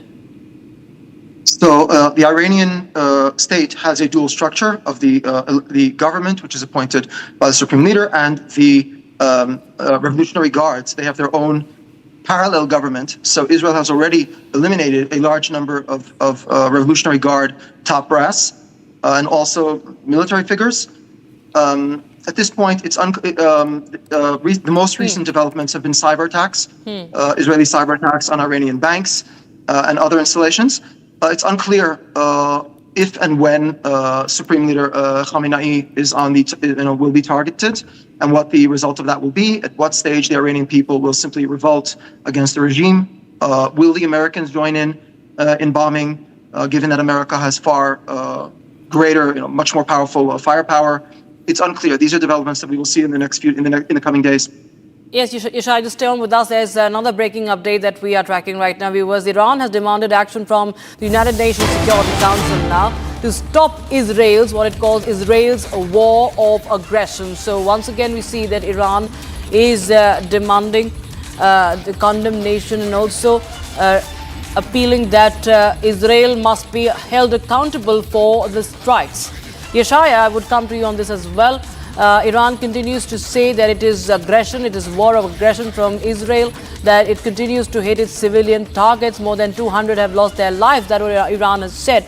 But what do you understand as far as the geopolitical support for Israel is concerned? Because the United States earlier had this stance that it did not know about the strikes. Later on, it went to, it in fact demonstrated that its own resources are being mobilized. We see the U.S. Navy and Air Force also being mobilized to different air bases as well. And now we see Donald Trump cutting short his G7 summit trip, and he comes back, chairs a meeting, also talks about a real deal between the two countries. What do you make of the support, and what could be next as far as Israel's operation is concerned? Yes, so the great Western powers all came out supporting Israel. Britain, even France, which is usually not supportive of Israel, came out supporting us. United States has given full support so far. Donald Trump has been threatening Iran militarily, mobilizing forces. America has veto power at the Security Council, so any threat of Iran at the Security Council will obviously be vetoed. And the only countries that have come out denouncing us are Pakistan, Saudi Arabia, UAE, both for tactical reasons, Saudi Arabia and Pakistan for public opinion. And I believe there was one more country, but as a rule, we have the countries that are important for Israel are all on our side, the great Western powers. And of course, Prime Minister Modi has issued a very cautious statement in line with Indian diplomatic tradition. On one hand, supporting Israel, on the other hand, calling for peace, regional peace and stability. But it is clear that India is also supportive of Israel and opposes revolutionary, violent activities of the Iranian regime. That is a long-standing Indian policy as well. Before that you go, Yeshaya, we understand that this is only escalating day in and day out. We see that the attacks are only getting intense from both the sides. What is really next, given the fact how there is evacuation on a large level, a massive level that is happening in Tehran as well? What really is going to happen next from here on? It's clear to me that a full victory means toppling the regime in Iran. Netanyahu is openly speaking about that. Trump is giving veiled threats about that. So the question is, how to achieve that? In other words, if America joins in the battle, they can bomb, for example, the nuclear sites at Fordow, and Parchin, which are deep underground, under 70 to 90 meters of rock. So America can bring in greater firepower. But I would be very surprised if America brings boots on the ground.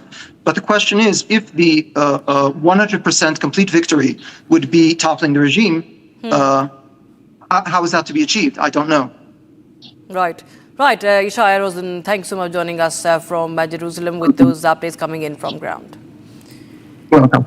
Right, viewers, we now show you what US President Donald Trump's reaction has been. It's a sharp escalation of rhetoric, and US President Donald Trump says that he's looking for something better than a ceasefire in the raging Iran-Israel conflict. Speaking aboard Air Force One, he dismissed reports of rushing back from the G7 summit to broker peace, saying that what he wants is an end, a real end, not a ceasefire. Listen in. Right now, we're doing pretty well. Remember, Iran cannot have a nuclear weapon. It's very simple. We don't have to go too deep into it. They just can't have a nuclear weapon. What was the thinking on the call for Tehran to evacuate? Is there a threat or is there incoming? What was the thinking on the full evacuation? I want people to be safe.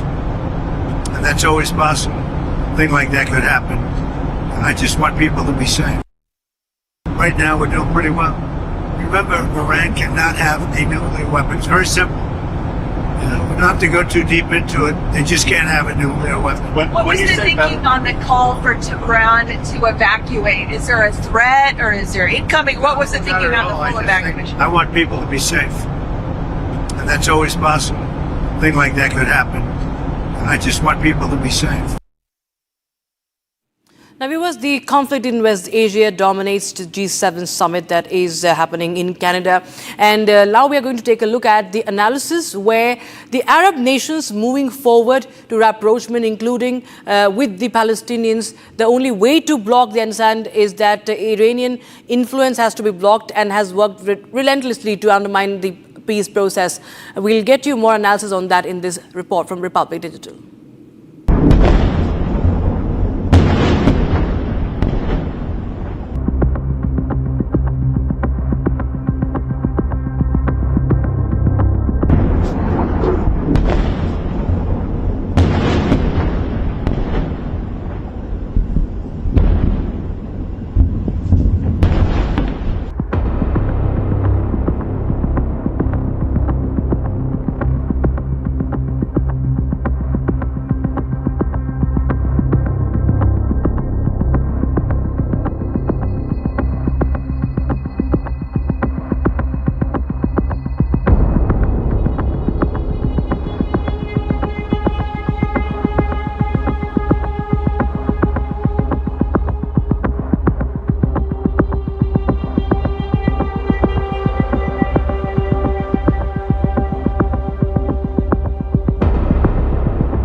Let's talk about de-escalation. You want to de-escalate? I tell all the leaders of the G7 now, who are convening in Canada, you want to de-escalate like we want to de-escalate? You want to de-escalate? Get the nukes out of Iran's hand. That's all there is to it. It's all very simple. Escalation means rushing to the bomb. Escalation means attacking us with missiles from all over. That's escalation. If you want to change the reality in the Middle East, with Israel and many, many Arab nations moving forward to rapprochement, including with the Palestinians, the only way is to block the Iranian influence. Because the Iranian influence has worked relentlessly to undermine any peace process, relentlessly to undermine any rapprochement between Israel and the Arab world, relentlessly, and they threaten leaders, and they radicalize, and they go to revolutions, and they use other proxies as their basis against Israel and against the United States and Western forces because they want to seek dominance in the Middle East.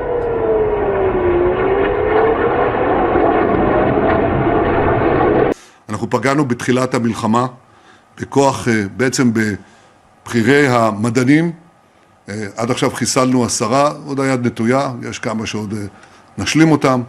אנחנו פגענו במתקן הגרעין העשרה המרכזי של איראן, נתנז, פגיעה קשה מאוד. אנחנו פעלנו נגד והשמדנו תעשיות ייצור צנטריפוגות.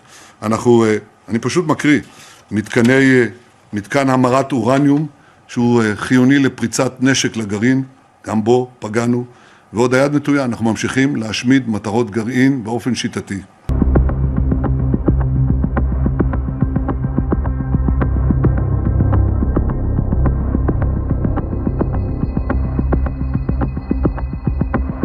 Il y a deux choses. La première, le président s'est exprimé il y a quelques minutes pour dire qu'il y avait des discussions qui étaient en cours, ce qui est une bonne chose. Et donc, si les États-Unis d'Amérique peuvent obtenir un cessez-le-feu, c'est une très bonne chose. Et la France le soutiendra et nous le souhaitons. Qui se font contre des infrastructures énergétiques, administratives, culturelles et encore plus contre la population civile cessent. Rien ne les justifie, rien. Et elles sont, elles, absolument intolérables.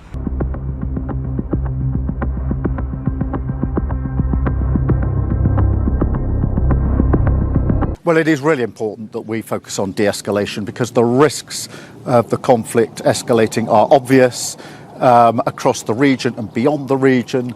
The impact that this could and probably will have on Gaza, which is a tinderbox, and of course the impact on the economy. That is why at the G7 there's such a focus on de-escalation. That'll be an intense discussion for our talks today, but we have to find a way to de-escalate this situation, notwithstanding the concerns that we all have about the nuclear program. There's no doubt about that. Notwithstanding, we all accept Israel's right to self-defense, of course, but there must be de-escalation, and that will be the central focus of much of the discussion today.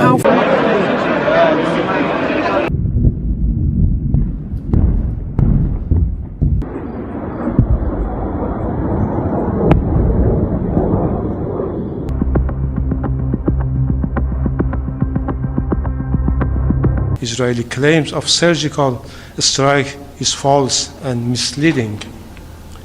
In contrast, it has launched a campaign of unlawful and indiscriminate attack targeting civilian infrastructure in Iran.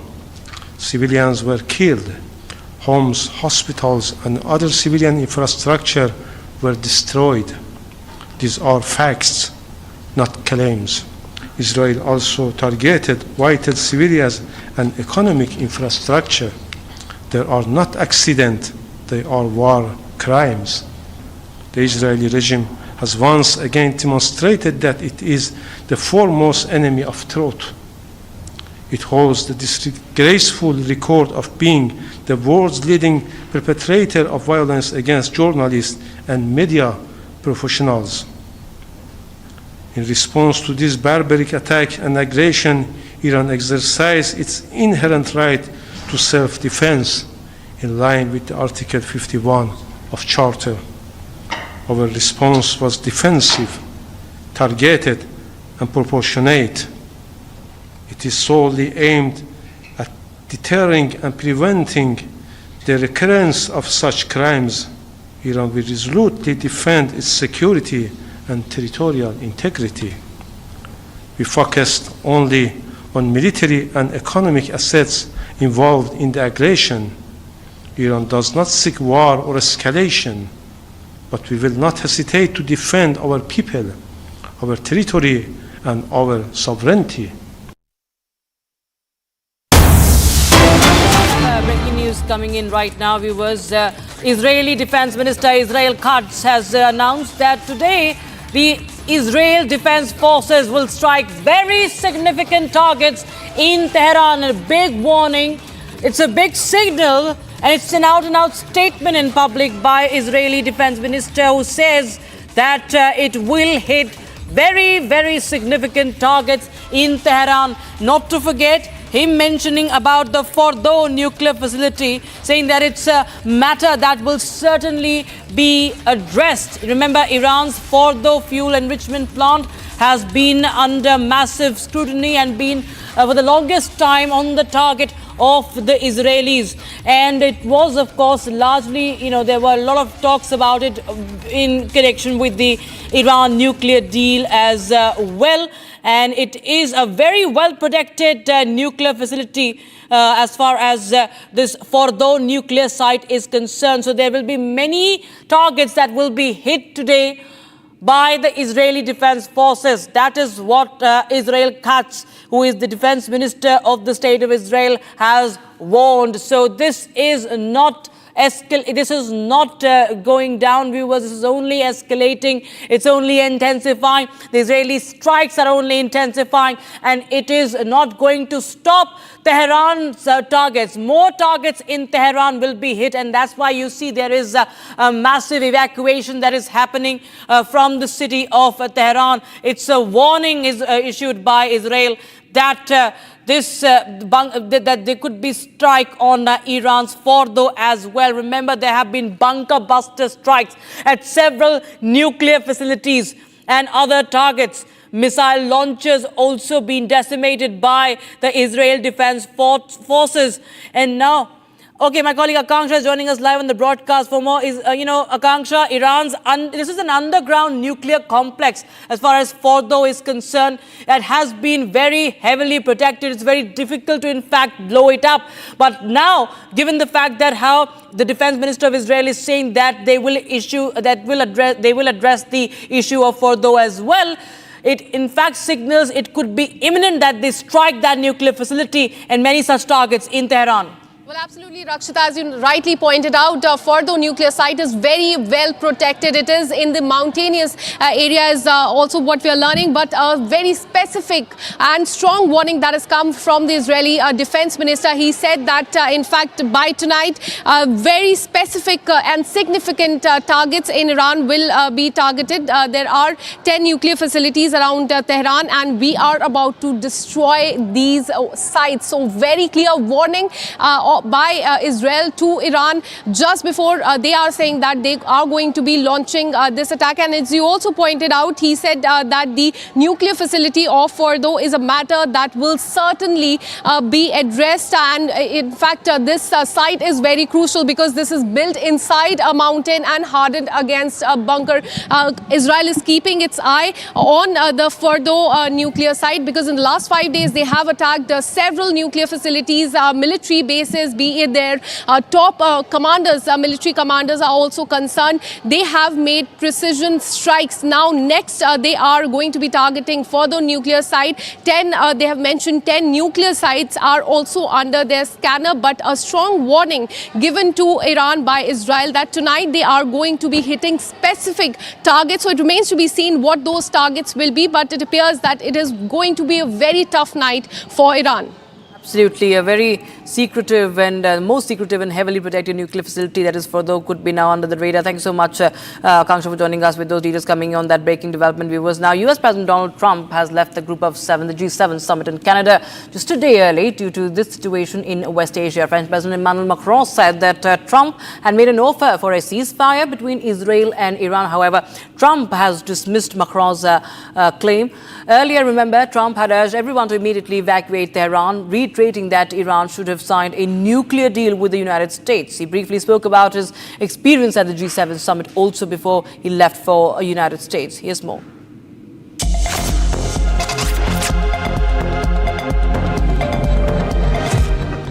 U.S. President Donald Trump has left one day early from the G7 summit that is being held in Kananaskis of Canada. Due to the Israel-Iran conflict and the current situation in the Middle East, President Donald Trump headed back to the White House early.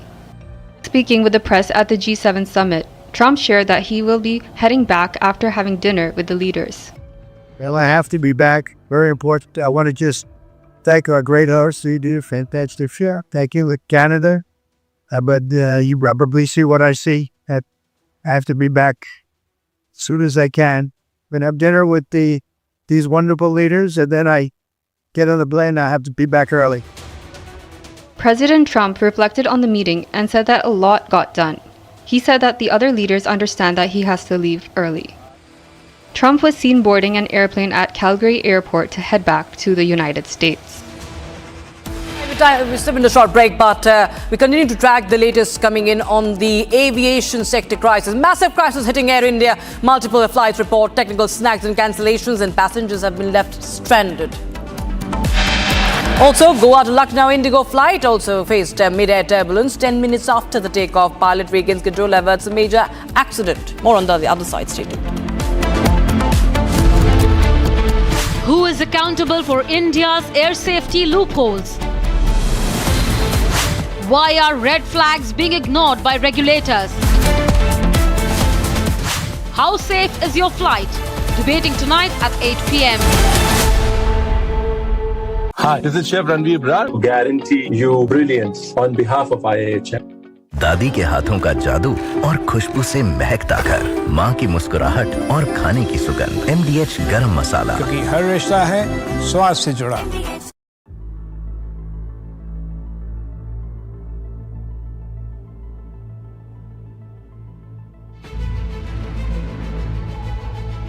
For technical reasons, sir, would like to stay closer to Hong Kong.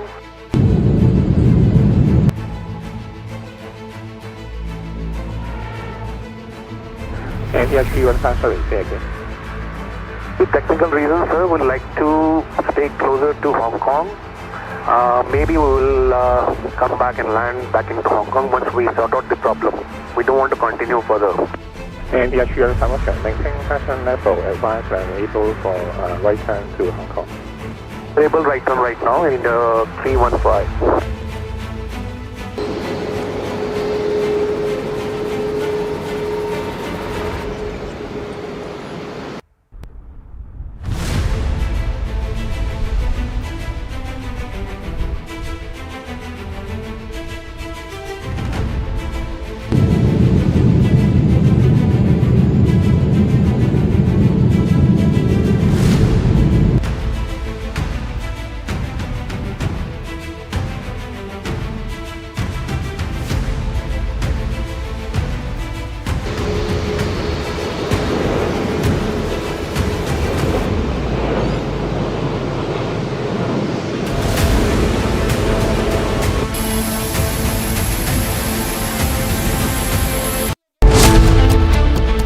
Strikes, evacuations, civilian casualties, no end in sight. Fifth day of missile attacks between Israel and Iran. Global fallout looms as West Asia conflict widens. Debating tonight at 9 p.m. आपकी favourite Hyundai cars पर मिल रही है amazing deals. वैसे लोगे तो आप Hyundai ही, चाहे दिल की सुनो या डील्स की, तो जल्दी चले आओ हुंडई शोरूम। इसको घर पे लगाओगे तो शादी का तो पता नहीं, पर घर पक्का नहीं टूटेगा। रुंगटा नहीं तो घर स्ट्रॉन्ग नहीं। रुंगटा स्टील TMT बार एकदम सॉलिड। पहाड़ों में एक हाइकिंग स्टिक भी बन सकती है। आधे बाउल दही में 4 चम्मच MDH चटनी पुदीना मसाला डाला, स्टर करो, पुदीना चटनी तैयार। MDH चटनी पुदीना मसाला।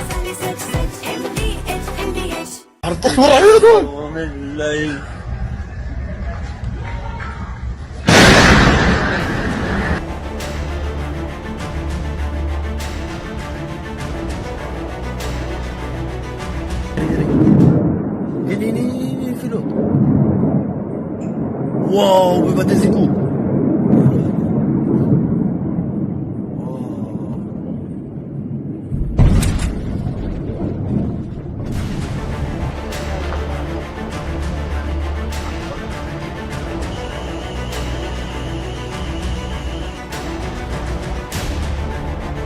As you can see behind me, this is the result of the latest barrage of rockets fired at our residential communities by Iran. It's continuing the pattern as we're seeing. Each and every one of these scenes are targeting residential communities, civilians.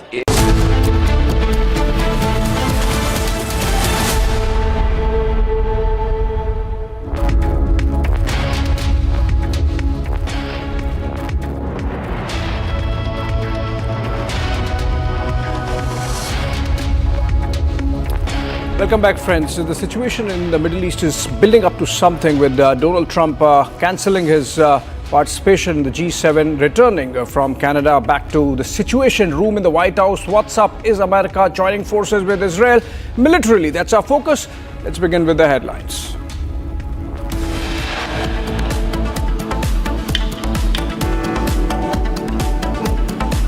Exclusive input on Ahmedabad plane crash probe. Top sources say black box to be examined in India. 2 बार हमारी ये flight cancel हुई है और air India कोई जवाब नहीं देते। अब हम लोग अभी अगली बार से एयर इंडिया में आने वाले नहीं हैं। Embarrassments continue for Air India. Massive crisis now. Multiple flights report technical snags and cancellations. Passengers left stranded. Goa, Lucknow, Indigo flight faces mid-air turbulence 10 minutes after takeoff. Pilot regains control, averts major accident.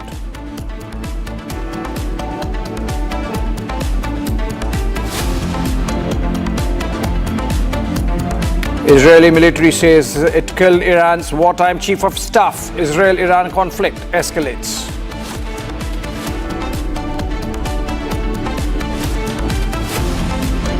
And Prime Minister Modi in Canada to attend the G7 summit to meet Zelensky on the sidelines, as also Prime Minister Carney of Canada.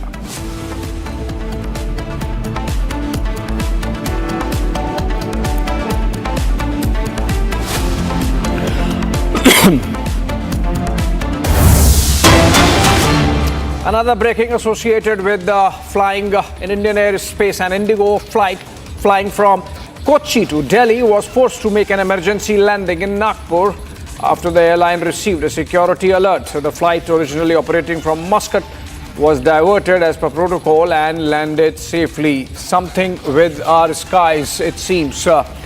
Technical snags and turbulence, and now a security scare. Somebody perhaps suggested that there could be a bomb on the flight, and so while flying from Kochi to New Delhi, it had to make an emergency landing in Nagpur in Maharashtra on the flight path.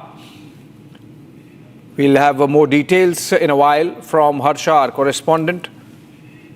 But these are the first details coming in. These are pictures, in fact, from Nagpur, where the flight landed, made the emergency landing, and all the passengers were deboarded.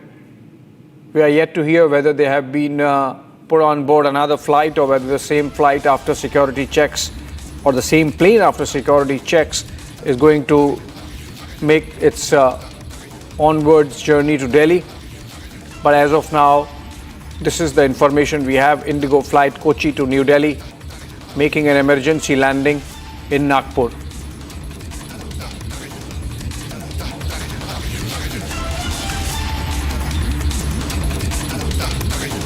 We'll have a correspondent live just in a bit on this development, but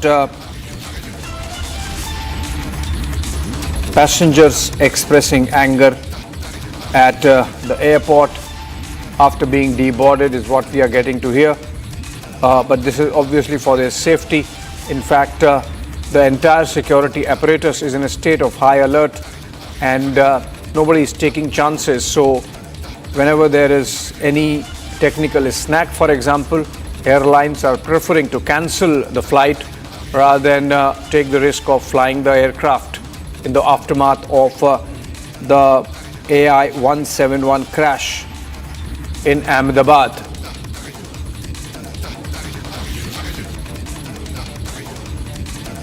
We in fact have Rakshita joining from the newsroom for more on this.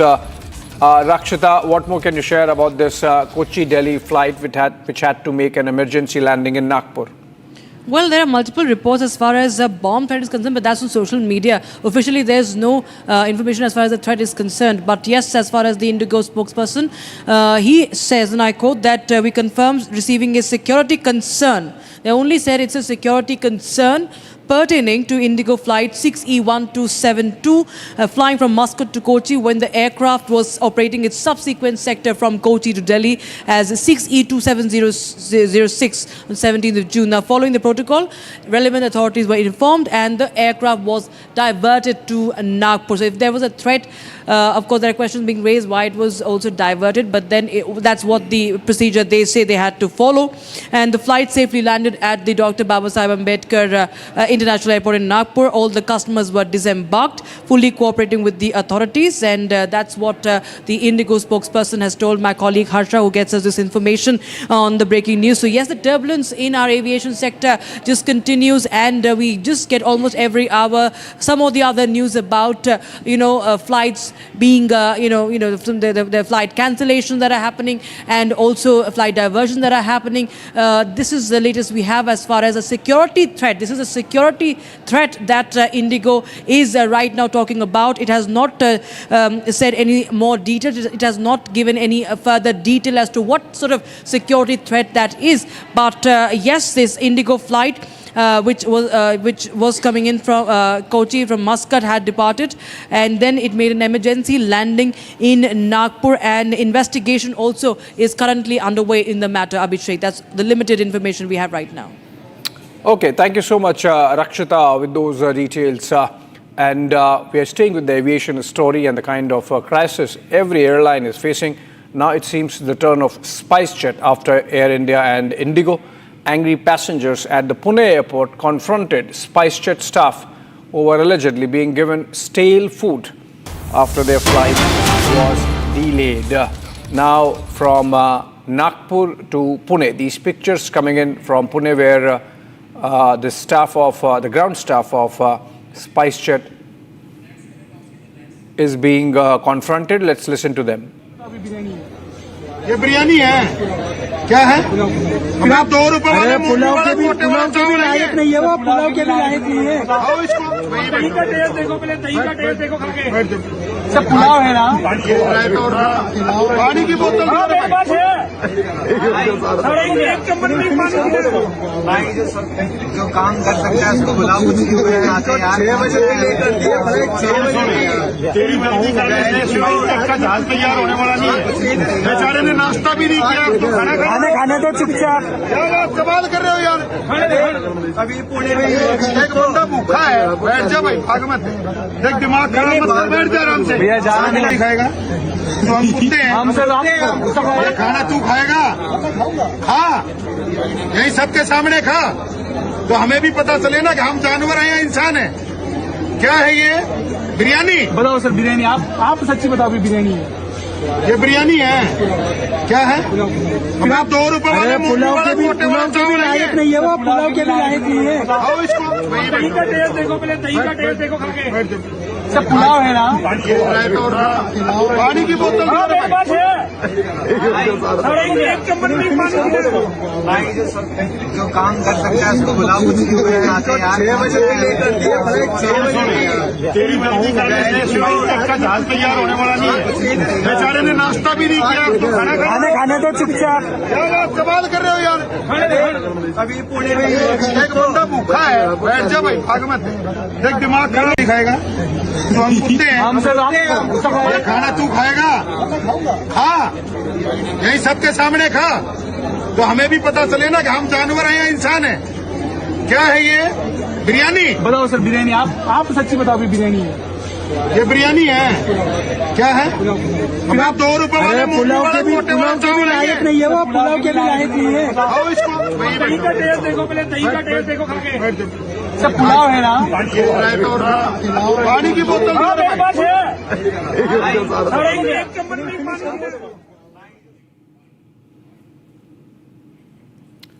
All right, not exactly the fault of the ground staff, but obviously the passengers are agitated, angry and frustrated at the manner in which the quality of services is going down, even compromising safety, as we are seeing in many instances that have come up with even DGCA notices not getting responded to. Joining us, aviation expert Amit Singh. Welcome, Mr. Singh. And while that ground staff person was not really responsible for the stale food, but this is in fact emblematic of the larger malaise facing the aviation sector in the country, perhaps, that safety is getting compromised, quality is getting compromised, maybe the airlines are under pressure of their bottom lines, and while our overall aviation space has grown tremendously over the last few years, there has been some cutting of corners. Well, that's a fact because the whole issue is about the culture, be it service culture or safety culture. Both have gone down tremendously, or rather not match the pace at which aviation is growing in India. So if aviation is growing exponentially, India is the third largest after US and China, and we want everybody to fly, then people have to be educated on the etiquettes of flying. On the other hand, the airlines have to be regulated and the adequate oversight has to be there so that service, safety and quality don't go down. So all these things are not matching. We are not investing in training people or educating the public.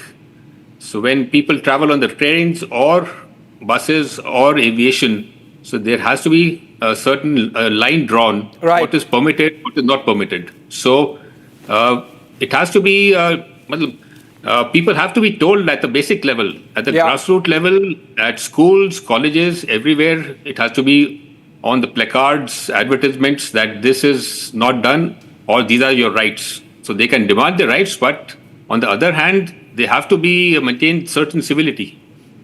And perhaps the passengers also need to be in that frame of mind that they have to pay more for better services. Correct. So these are deeply discounted tickets. So passengers feel that they are entitled to everything, but they need to understand that aviation sector cannot be run, or rather runs on very thin margins. Even a slight rise in the oil barrel prices and the whole profits are wiped out. So the airlines look at the long run, try to save money, whereas trying to give or promising to give maximum services. But on the other hand, the passengers also have to cooperate at some point within certain limits, of course. So there, for example, passengers, their cancellation fees. Till a few years back, the rule in DGCA said that if a ticket is cancelled, the option will be given to the passengers, either take the cash back or take credit. But the airlines by default were saying you take credit because nobody was aware of the rules. So somebody has to educate them. Yeah. For that, we need institutions. We don't have institutions. Yeah. The airline on the very weak foundation because we can't produce enough quality professionals who can run the airlines. We have to get in people from outside who do not match our culture. So that is a bigger problem. Right. Obviously, as the sector has grown, the commensurate infrastructure has to come up maybe sooner than later. Thank you so much, Mr. Singh, for joining us with that perspective. Moving on, in fact, another Air India flight, AI 159 from Ahmedabad to London had to be called off after reported snags. There are passengers stranded at the Ahmedabad Sardar Vallabhbhai Patel Airport with no clarity. My colleague Gopi Shah brings to you this report.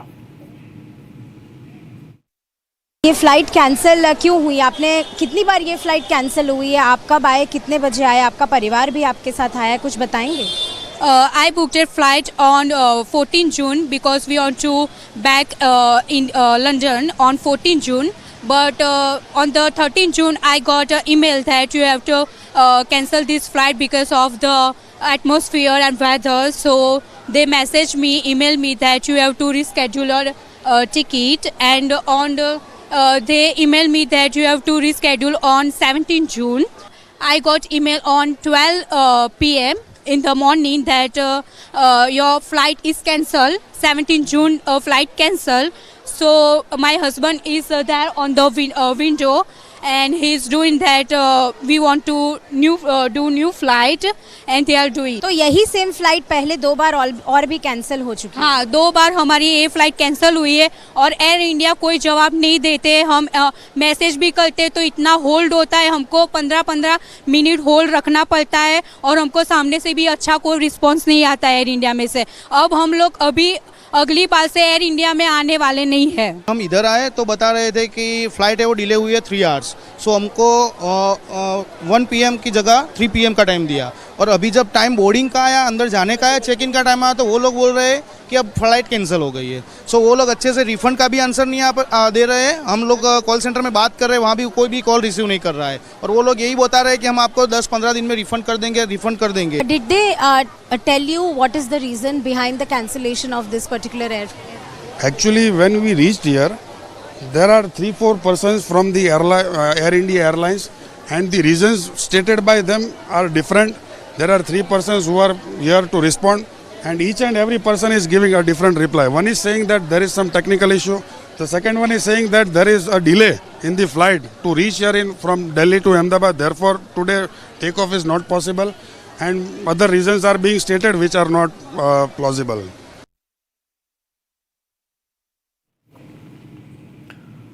Is it building up to United States joining the war between Israel and Iran, and no second guessing which side United States would be? Is it going to attack Iran? Defense and security expert Claude Monique talks about the Middle East conflict. He talks about the implications of the war and if this can turn into a full-fledged world war. That is World War III. Or will it remain to be a largely regional conflict? Take a listen. Hello and welcome. Today we are joined by Mr. Claude Monique, senior journalist and defense and security expert. Mr. Monique, thank you very much for joining us on Republic TV. Thank you to have me. Mr. Monique, my first question to you is that Middle East is on a boil. Israel-Iran tensions seems to be flaring up. How do you view the conflict from someone who's sitting in Belgium? A third point, someone as an outsider. How do you view the conflict, sir? I'm not completely an outsider, actually, because when I was young, I was living in Israel. Right. And I know very well this country, of course. I'm working with Israeli. I'm also working with people in the Arab countries in the Middle East. And I analyze this situation since 40 years. Right, so sir. I'm an outsider in a way, but not completely. Right. I think that this new conflict between Israel and Iran is very likely the most important of the 2 last years, because this is the conflict that could completely reshape and change the Middle East. It will clearly undermine and even maybe destroy the Iranian influence, and this will open the way to, I think, a lot of progress in the Middle East. Okay. I was listening to some of your interviews where you mentioned that this conflict has been something that has been waiting for the past 25 years. And you also mentioned that Iran may face a revolt against the Khomeini government. How could you elaborate a bit on that? Yes, absolutely. Actually, since the inception of the Iranian Islamic Republic more than 40 years ago, the Iranian leaders said and repeated that they will destroy Israel. Actually, they didn't say Israel, they call it the Zionist entity. They never named the country by its own name. So they said it for 40 years. And when it was clear 25 years ago that they were on the way to try to get the nuclear weapon, Israel was clearly under existential threat. And at this moment, 25 years ago, when I went to Washington, or when I went to Tel Aviv, at the time I was an intelligence agent for the French service. 25 years ago, the people I met in Washington and Tel Aviv told me that the war between Israel and Iran was unavoidable and another day will happen. So we had to wait 25 years, but for 25 years, Iran was repeatedly warned by the US, by the United Nations, by Israel itself, by the European countries, just name it, by quite all the countries of the world. They were warned not to develop a military nuclear program. But they did it. They lied to the world, they lied to the international community, to the International Atomic Energy Agency, they lied to everyone in the world, but at the end of the day, no, it's over for this program. Right. But then even while addressing in his addresses, Netanyahu has particularly mentioned specifically that his war is not against the people of Iran. How do you substantiate that the people of Iran will actually revolt? Do you think this is going to lead towards that? What is your view on that? It's difficult to say. It's clearly not a war against the Iranian people. In the past, before the Islamic Republic, the relations between Iran and Israel were very good at the time of the Shah. And there was a very big Jewish community in Iran, and a lot of Iranian people had a very friendly view to Israel. And Israel was not an enemy of Iran, and Israel doesn't want to be an enemy of Iran. Right. What the Israeli leaders say today is that they hope that this war will completely undermine the Iranian leadership, and at this time maybe there will be a way for the Iranian people to take their own destiny in their hand and to revolt against this power, which just bring them more than 40 years. This terrible regime just bring repression and confusion and a very, very difficult and sad life for Iranian people. So maybe today, or tomorrow or in a few weeks, maybe it could be the moment for the Iranian people to take their own destiny in their hand. Okay.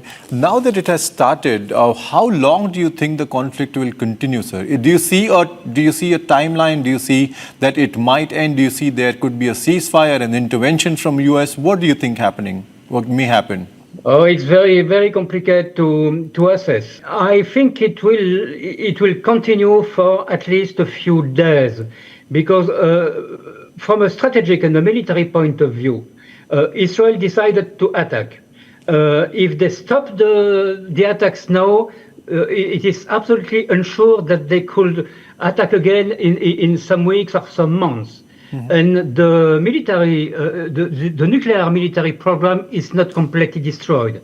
So they have operation to continue, to pursue, to achieve their goal, to weaken the military force of Iran and to destroy the military nuclear program. So it will continue. And then, of course, we have and we will have the military answer of Iran. It could be missiles, as they fire them since Friday night. Mm-hmm. It could be terrorism in the world. It could be the blockade of the Hormuz Straits.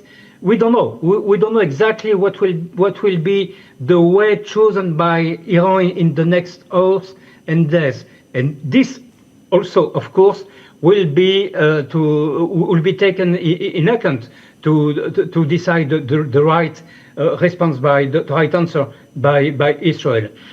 It's possible that the US will intervene. It's possible that France will intervene. 2 hours ago, the French foreign minister said that France is ready to protect and defend Israel. Who is accountable for India's air safety loopholes? Why are red flags being ignored by regulators? How safe is your flight? Debating tonight at 8 p.m. Hi, this is Chef Ranveer Brar. Guarantee you brilliance on behalf of IAHM. अब छोलिया हो या लोबिया, सफेद चने या काले चने, सब कुछ मजेदार बने।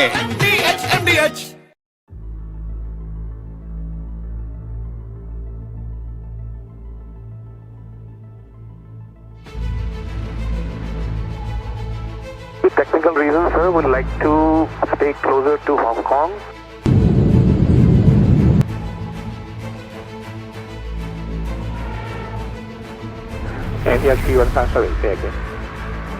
With technical reasons, sir, would like to stay closer to Hong Kong. Maybe we will come back and land back into Hong Kong once we sort out the problem. We don't want to continue further. And yes, you are maintain passenger level advance and able for right turn to Hong Kong. Able right turn right now in the 315.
Vieni, filo.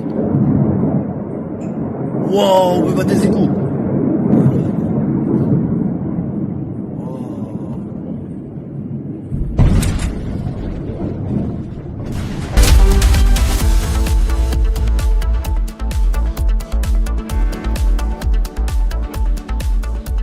विमल में गुलिस्तां के ये कुछ लजीज फरिश्ते जब साथ गुलें तो जी लग जाए और दिल कहे कि स्वाद की जुबान में खुद को ऐसे डुबाऊं कि निकल ना पाऊं। विमल की जुबान कुछ है ही ऐसी, मानते हैं? विमल, बोलो जुबान कैसी? अब छोलिया हो या लोबिया, सफेद चने या काले चने, सब कुछ मजेदार बने।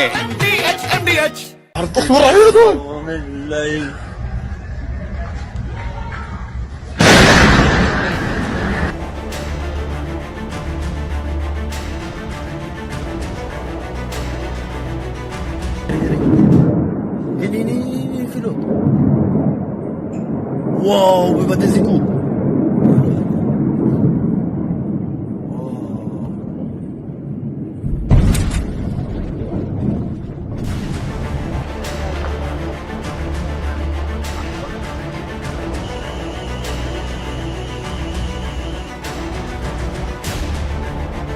As you can see behind me, this is the result of the latest barrage of rockets fired at our residential communities by Iran. It's continuing the pattern as we're seeing. Each and every one of these scenes are targeting residential communities, civilians in their homes.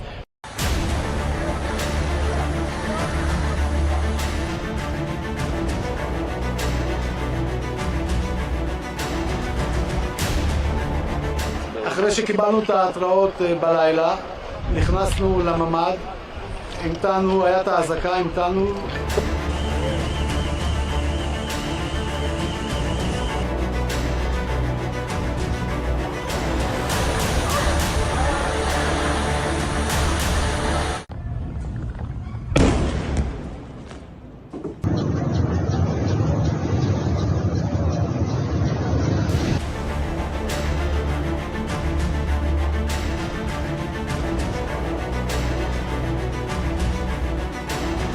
In this context, Israel has the right to defend itself. Iran is the principal source of regional instability, and we've always been very clear. Iran can never have a nuclear weapon. We have voiced our strong concerns over Iran's nuclear and ballistic missile program.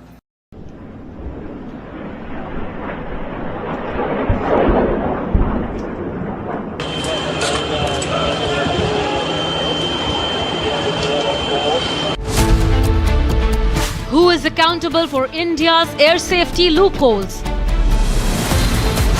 Why are red flags being ignored by regulators?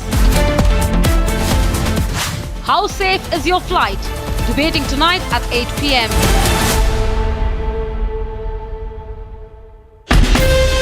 From Asia's largest news headquarters, setting the agenda for Bharat.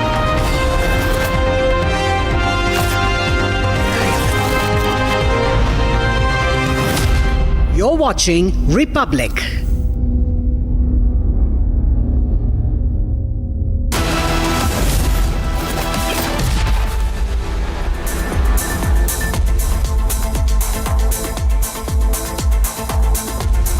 Hello and welcome. You're watching 6 Stories at 6 with me, Tanisha Avasthi. Ladies and gentlemen, there are 2 big stories that are making headlines not just nationally but also globally. And today we will tell you about different angles on these 2 top stories that we will be tracking. Number 1, Air India must be answerable to all those passengers who have lost their loved ones in the crash.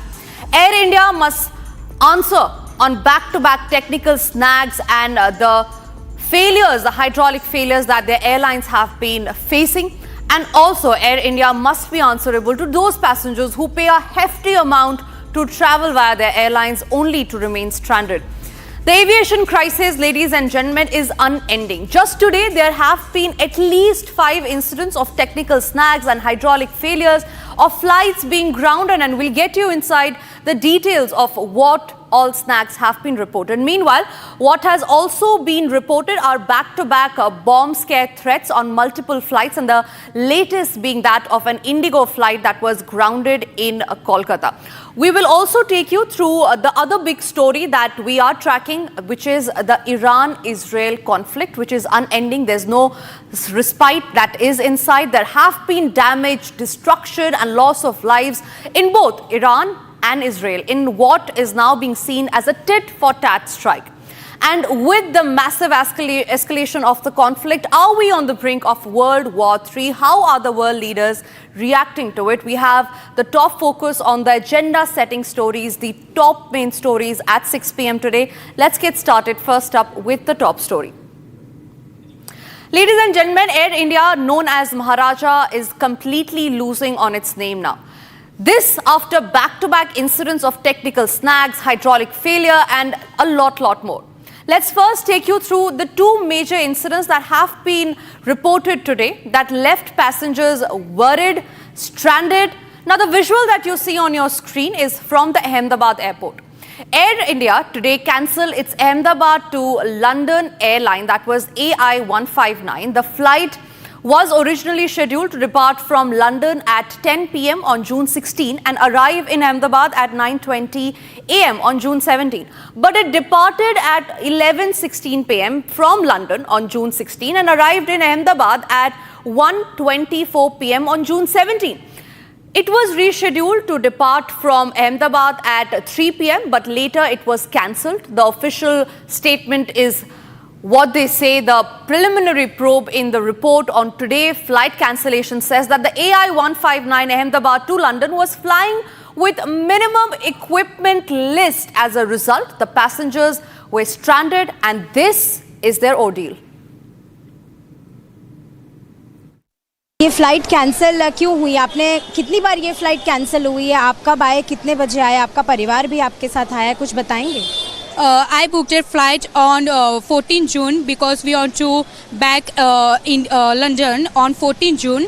But on the 13th June, I got an email that you have to cancel this flight because of the atmosphere and weather. So they messaged me, emailed me that you have to reschedule a ticket. And on the, they emailed me that you have to reschedule on 17 June. I got email on 12 p.m. in the morning that your flight is cancelled. 17 June flight cancelled. So my husband is there on the window and he's doing that. We want to do new flight and they are doing. तो यही same flight पहले 2 बार और भी cancel हो चुकी है? हाँ, 2 बार हमारी ये फ्लाइट कैंसिल हुई है और एयर इंडिया कोई जवाब नहीं देते. हम मैसेज भी करते तो इतना होल्ड होता है, हमको 15-15 मिनट होल्ड रखना पड़ता है और हमको सामने से भी अच्छा कोई रिस्पॉन्स नहीं आता एयर इंडिया में से. अब हम लोग अभी अगली बार से एयर इंडिया में आने वाले नहीं है. हम इधर आए तो बता रहे थे कि फ्लाइट है वो डिले हुई है 3 आवर्स. सो हमको 1 PM की जगह 3 PM का टाइम दिया और अभी जब टाइम बोर्डिंग का आया, अंदर जाने का है, चेक इन का टाइम आया तो वो लोग बोल रहे हैं कि अब फ्लाइट कैंसिल हो गई है. सो वो लोग अच्छे से रिफंड का भी आंसर नहीं दे रहे हैं. हम लोग कॉल सेंटर में बात कर रहे हैं, वहाँ भी कोई भी कॉल रिसीव नहीं कर रहा है और वो लोग यही बता रहे हैं कि हम आपको 10-15 दिन में रिफंड कर देंगे. Did they tell you what is the reason behind the cancellation of this particular air? Actually, when we reached here, there are 3-4 persons from the Air India Airlines, and the reasons stated by them are different. There are 3 persons who are here to respond, and each and every person is giving a different reply. One is saying that there is some technical issue. The second one is saying that there is a delay in the flight to reach here from Delhi to Ahmedabad. Therefore, today takeoff is not possible, and other reasons are being stated which are not plausible. Now, you heard what the passengers had to say. They were stranded. They were upset about the services that Air India was providing them. This is just one incident. Another Air India flight, this time from San Francisco to Mumbai via Kolkata, suffered a technical snag in one of its engines, forcing passengers to deplane during the scheduled halt. Now, flight AI 180, a Boeing 777-200LR landed at Kolkata at around 1:25 a.m. and was scheduled to depart for Mumbai at 2 a.m. However, during its scheduled halt, a technical snag was detected in the aircraft's left engine, delaying its onward journey.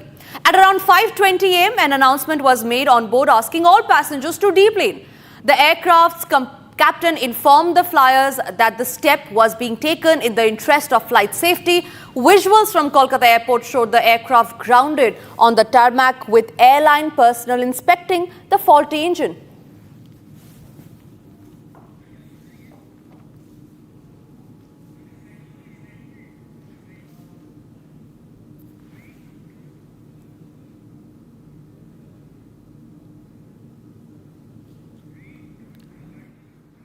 Moving on, ladies and gentlemen, it was just yesterday when Air India Dreamliner AI315 flying from Hong Kong to Delhi returned mid-air due to suspected technical issue. Now, the aircraft was a Boeing 787 Dreamliner, the same model that was involved in the recent Air India flight crash 171 near Ahmedabad that killed over more than 200 people. Now, in a separate incident, British Airways flight BA35 bound for Chennai was forced to return to London after a technical fault. Today alone, there have been 5 Air India incidents that have been reported. Let's take a look at what are those 5 incidents that have been reported. We'll take you through the first set of incidents that has been reported. Remember, there are multiple technical snags that have been reported in the Air India flights. This one is from today. It is AI2493. Now, there was an air scare on Mumbai-Ahmedabad plane, another plane which had an air snag. And this was just one of the incidents. As a result, the passengers were told to deplane. There was inspection, there was checks going on. And all of this was happening after the passengers had already boarded the flight. Another incident that we are going to talk about here is again of Air India, where it was again on June 17, that is today, when there was another air scare at the plane, after which the passengers were left stranded. This is from the Ahmedabad to London flight. Now, there were operational issue delays in the flight. We'll quickly move forward about what was the other delays that were detected. Flight was cancelled over FDTL. Now, there were some certain technical snags that were reported that Air India had told their passengers after they had boarded the plane already. Now, the tech snag on San Francisco to Mumbai via Kolkata flight had also been reported. The same flight was grounded, after which technical snag was reported in the left engine, which we already have told you about. Another snag that was reported was that the technical snag delayed the flight from Kolkata. So a huge long hours of delay, nearly 5 to 6 hours is what left the passengers stranded. Another incident was of AI915. Again, this is from today, where Delhi to Dubai AI915 flight was stranded. Flight was cancelled from both Delhi and Dubai, after which we know that there has been no update from the airline so far on what is going on. There was a technical issue in Air India Boeing B787 aircraft. Remember, now there are 787 Boeing aircrafts that have been reporting technical snags back to back, and the question remains on why is there no action being taken from Air India? Why are these specific Boeing aircrafts not grounded yet? Another incident is of AI143, where Air India's Delhi to Paris flight was cancelled. All of these are international airlines. Remember, passengers pay a hefty amount to get on those flights to reach the destination that they want to leave. At the end of the day, they realize that these flights are going to remain grounded. There was a hydraulic leak, in fact, that was reported in the Boeing 787 aircraft, the same hydraulic failure that was reported on other aircrafts as well. Another incident, now this is from June 16, where Hong Kong to Delhi flight makes a U-turn. So yesterday, there were about 3 incidents that were reported. Today, there are nearly 5 Air India planes that have been grounded on certain technical snags that were reported. So there are multiple snags that have been reported. And with that, we move on to the other stories that we are tracking on the broadcast, where we are being joined by an aviation expert. Amit Singh is joining us on the broadcast. He's an aviation expert to give us more insight on what could be the possible reasons of back-to-back hydraulic failures, back-to-back technical snags. Amit Singh, thank you very much for speaking to Republic. Now, these are the specifications that we just detailed out to our viewers, and most of it has been coming for Air India. It seems that no lessons have been learned after the fatal crash that happened in Ahmedabad. Where do you see this going forward? Basically, the safety culture which is prevailing in the airline and industry as such, it's not that faults were not happening earlier. It's just that fear has set in now. So before, if the pilot was being forced to take a faulty aircraft or an aircraft with multiple faults so that there is no delay or effect on the schedule, now the pilots perhaps are refusing or getting more jittery because they do not know the consequences and they do not want to meet the consequences, what we have seen in the recent past. So this is the reason why suddenly, all of a sudden, a number of faults suddenly crop up. So this is the culture in the airline. We have seen in the past, while in Indian Airlines, there were a spate of hydraulic failures on the Airbus 320. Right. And inquiry revealed that it was the faulty, cheap spare part which was being imported and installed. So that would fail repeatedly. So repeated snags are of serious nature. Absolutely. And I'm sure the aircraft which went down also had certain repeated faults. And it is a very serious issue which the regulator must take it up seriously so that there is some kind of assurance, because nobody is giving an assurance to the public, neither the airline nor the regulator, that flying is still safe. It is safe statistically, but somebody has to come out in the open that yes, Right, we sir. have the system under control. Right, sir. Amit Singh, I request you to stay with me because what we're going to do right now for our viewers is we're going to report another incident that happened, and this time this is from an Indigo Airlines. Now, in another incident of a similar case, an Indigo flight 6E2706 from Muscat to Delhi via Kochi made an emergency landing at the Nagpur airport after a bomb threat was received. Now, the Kochi International Airport Limited said that the bomb threat was received with regard to the Indigo flight, which arrived here from Muscat and departed for Delhi, prompting them to make an emergency landing at Nagpur airport for undergoing inspection. It said that the threat was received on its official email ID about the Indigo flight, which departed for Delhi with 157 passengers and 6 crew at 9:31 a.m. On the same, I am also being joined by Amit Singh, aviation expert, continues to stay with us. Amit Singh, these are concentrated efforts that we see that have been going on, and it's not something new. There have been cases of hoax bomb threats that have been given to airlines. What do you think would be the possible reasons on why these airlines are receiving bomb threats? What could be the intention? Is it an attempt to create panic among the passengers? Generally, to destabilize aviation, when something unfortunate has happened, the airline is under stress, the aviation industry is under stress. So this is the easiest thing to mount some more stress to break basically the system. And aviation as such, we have such a big footprint, and everybody is traveling and they are booked for the summer season. So this is the travel season. That is when people want, who are against the interest of the country basically, to bring the system down. So Next, that is one of the easiest thing to do.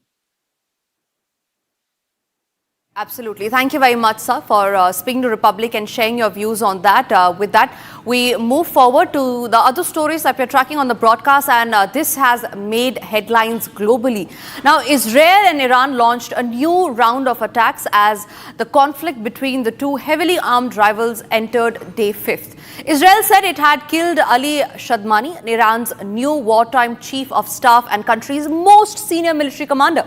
His predecessor was killed in Israel's initial attack, and this happened on Friday. At least 224 people have been killed since Israel began bombing Iran on Friday. Now, Iranian state media reported while Iranian retaliatory strikes have killed at least 24 people in Israel. Let's also take you through the key areas that have been hit in both Iran and Israel. Now remember, there have been loss of lives, there have been destruction as far as the escalation in the conflict is concerned. There seems to be no respite that is in sight, there seems to be no end. The world leaders are raising alarm, and the G7 leaders in fact are also issuing a statement. They have said that they back Israel and that Israel has the right to defend. Let's also take you through the key areas that have been hit by Israel. Now these are certain key bases that Israel claims it has hit, and this happened in the span of 12th to 16th of June. Number one is Tabriz, where explosion was reported near a nuclear research center. Remember, both of them are nuclear heavy nations. Another strike that was reported was in Tehran, another one which was reported at Natanz, and refueling plane at the airport was also hit. However, it is Iran that claims that no damage has occurred so far after the Israel strike on them. We'll also take you through about the areas that have been hit by Iran. Now, one of the key areas that have been hit is Haifa. And there are several buildings that have been hit. Remember, we got you visuals of destruction that have been seen in Haifa city. Another one is Tel Aviv. It's the major point of flashpoint where there have been certain damages that have been reported. Western Galley also remains one of the areas that Iran claims it has hit. And remember, all of this at a point in time that happened between 12th to 16th of June. So these are the key areas where Iran claims that it has hit. The escalation is only widening. Now, in its latest offensive, Israel has launched targeted airstrikes. What we do know so far is that there are also some Indian students in Iran that are being relocated to safer places within the country. The government has said that in a statement, stressing that other feasible options were also being examined. Now, the development comes as Israel and Iran continue to trade missiles, with neither side showing any sign of backing down. The parents have appealed to the Prime Minister and External Affairs Minister S.J. Shankar to intervene and facilitate the safe return of these Indian students. The majority, remember, of these students stranded in Tehran and several other cities of Iran are pursuing professional courses, mainly MBBS. We spoke to the family of these students who have been stranded. Listen in.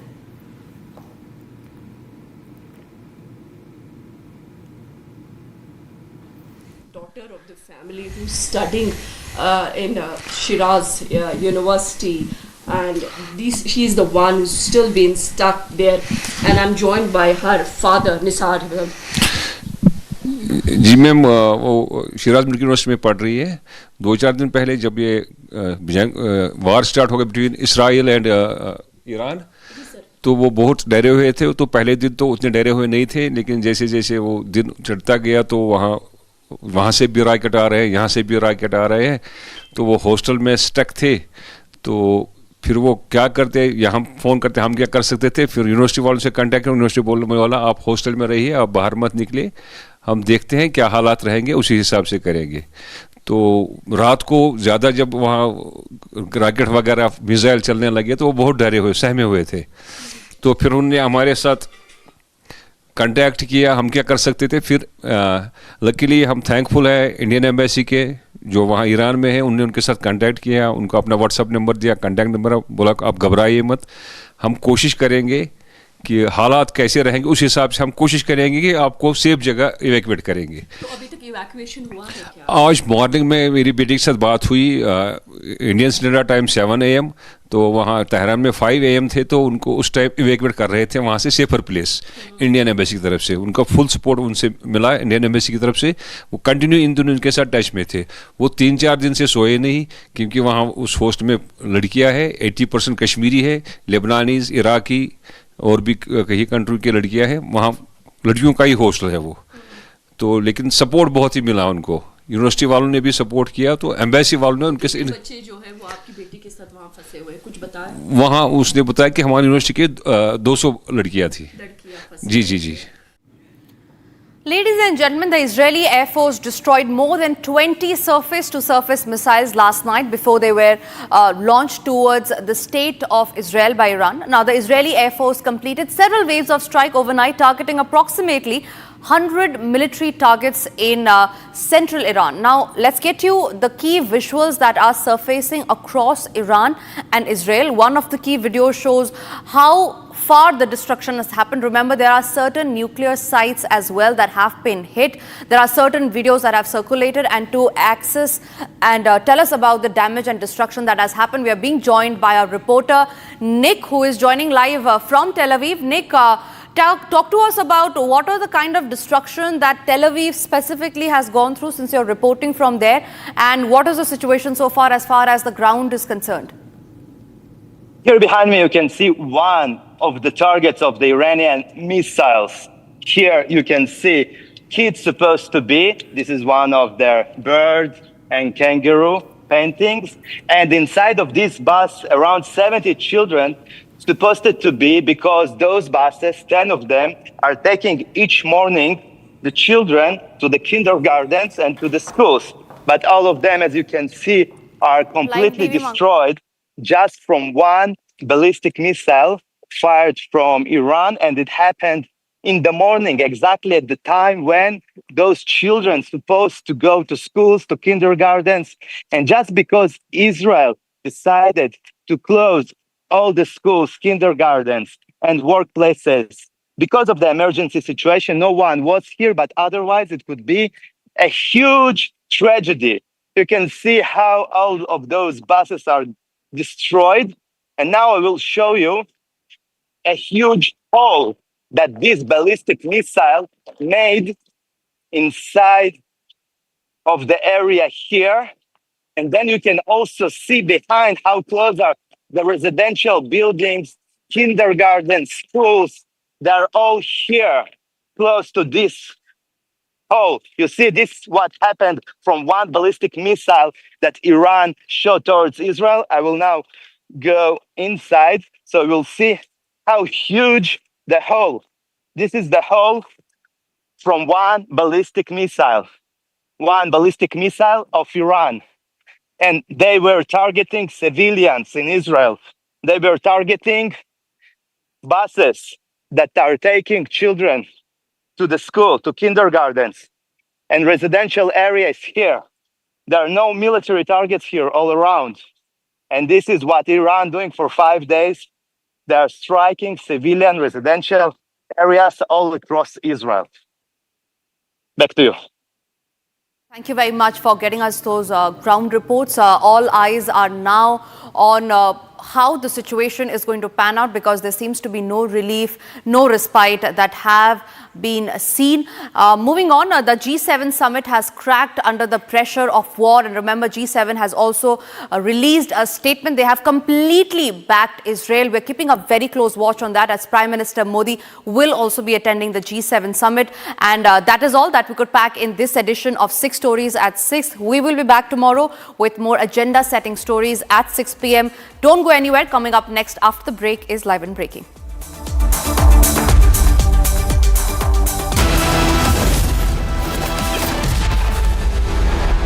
Amity has been ranked India's #1 not-for-profit private university for 11th year, with top 10 ranked institutions in management, engineering, biotech, law, mass comm, telecom, hospitality, fashion and more. Yet another top ranking for Amity University. अब छोलिया हो या लोबिया, सफेद चने या काले चने, सबको मजेदार बने। आपकी फेवरेट हुंडई कार्स पर मिल रही है अमेजिंग डील्स। वैसे लोगे तो आप हुंडई ही, चाहे दिल की सुनो या डील्स की, तो जल्दी चले आओ हुंडई शोरूम। MDH की हल्दी मिर्ची धनिया करे कमाल, ये रंग दे, ये खुशबू दे, ये तीखा, ये कम पड़े, क्या निराला MDH masala.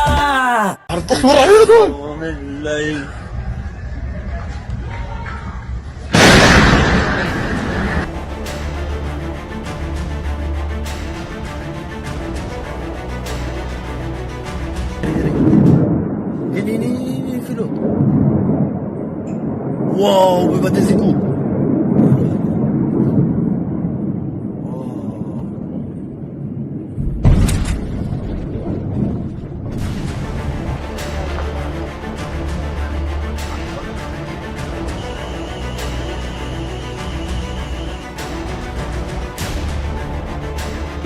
see behind me, this is the result of the latest barrage of rockets fired at our residential communities by Iran. It's continuing the pattern as we're seeing. Each and every one of these scenes are targeting residential communities, civilians in their homes.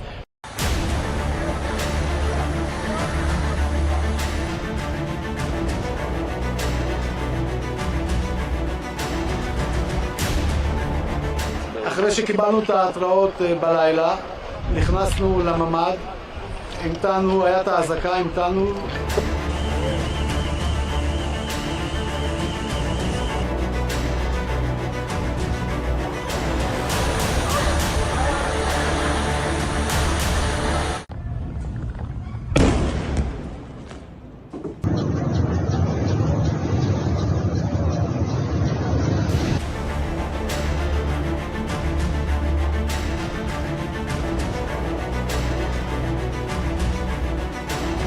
In this context, Israel has the right to defend itself. Iran is the principal source of regional instability, and we've always been very clear. Iran can never have a nuclear weapon. We have voiced our strong concerns over Iran's nuclear and ballistic missile program.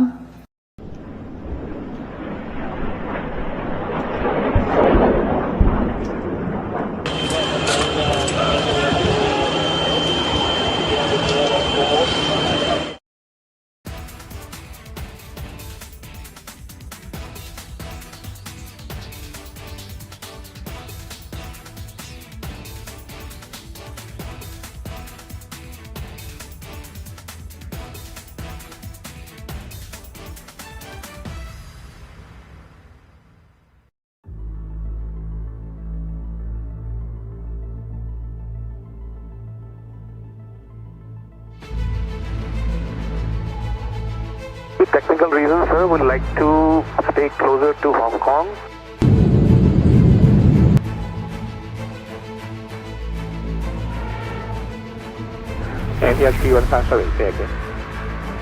Technical reasons, sir, would like to stay closer to Hong Kong.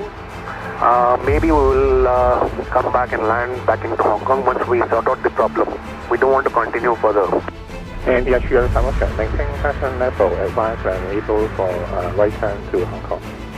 Able right turn right now in the 315.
A very good evening. Hello and welcome. You're watching Republic TV with me, Akanksha Khajuria. West Asia is on the boil again. In the last 5 days, we have seen war, in fact, starting between these two countries. We'll get you more details on this. But first up, the headlines. Massive crisis hits Air India. Multiple flights report technical snags and cancellation. Passengers have been left stranded.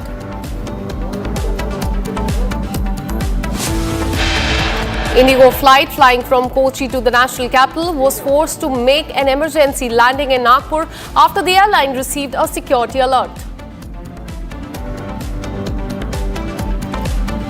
Israeli military says that it has killed Iran's wartime chief of staff. Israel-Iran conflict has escalated. Iran says that it has destroyed Israel's military intelligence center near Tel Aviv. PM Modi is in Canada to attend the G7 summit. He will be meeting Ukrainian President Zelensky on the sidelines of this summit, and we will keep you updated on that.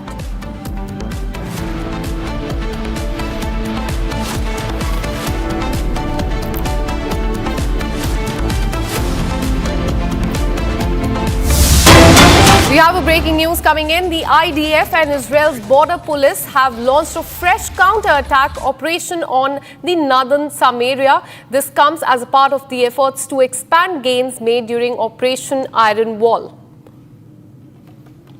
So you can see these are the visuals of the fresh anti-terror operation that Israel has launched, even as the conflict between the two nations have escalated in the last few days. What we're learning is that Israeli Defense Forces and Israel Border Police have launched a fresh counter-terror operation in the northern Samaria.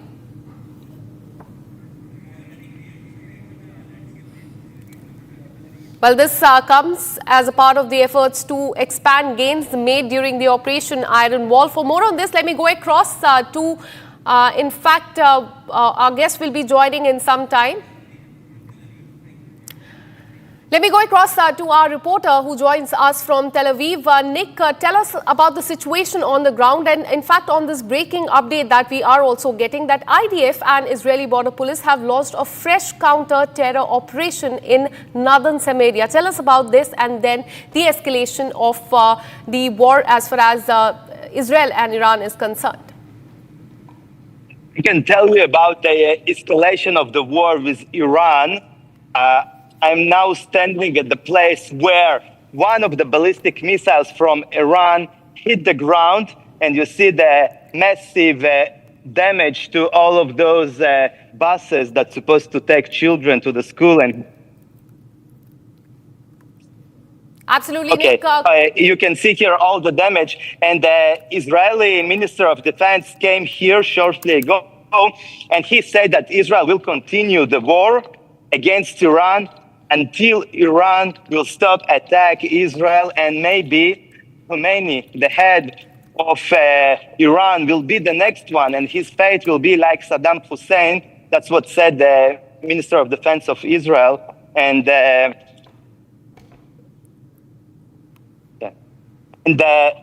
Israel says to Iran that they need to stop target civilians, like you can see here behind me. All those buses and this kind of targets is not acceptable. And Israel will continue to try to destroy all the nuclear capabilities of Iran, because Israel understands this is an existential threat. Israel cannot afford that Iran will have nuclear weapons, and they will continue to strike Iran until they will surrender their plans to develop nuclear weapons. Back to you. Absolutely, Nick. You continue to get us those details. The ground reports from Tel Aviv as the destruction continues. Thank you for all the details. Now, moving on, as Israel and Iran war continues to escalate, what we're learning is that Indian students continue to leave Iran. Students from University of Isfahan are going to Yazd. Meanwhile, 110 Indian students have evacuated to Armenia from Iran, and they will be flying to the national capital tomorrow, is what we are learning. This is even as the escalation in the West Asia is on the boil. That entire region has seen attack and counter-attack in the last 5 days. Now, today India has directed all the Indians living there to either move to a safer location and to other part of Iran, or to move to close to the Armenian border. And that is why External Affairs Minister S. Jaishankar was in touch with the Armenian counterpart to get the assistance as far as the evacuation is concerned. What we're learning so far that there are as many as 10,000 Indians living in Iran. 6,000 of them are students, and also at least 1,300 to 1,400 Kashmiri students also studying there. And that is why it is very important, given the escalation between Israel and India, it is very important for them to be evacuated. There are two strategies that India has adopted. Firstly, either to move them to a safer location away from where the attacks are happening, or closer to the Armenian border, so that they can be handed over to the Armenian authorities. And in fact, what we're learning is that 110 students have been evacuated close to the border, and they will be flying to the national capital tomorrow.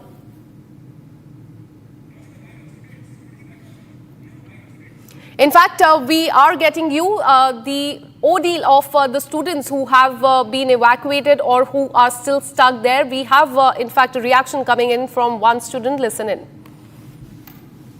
I am citizen of India.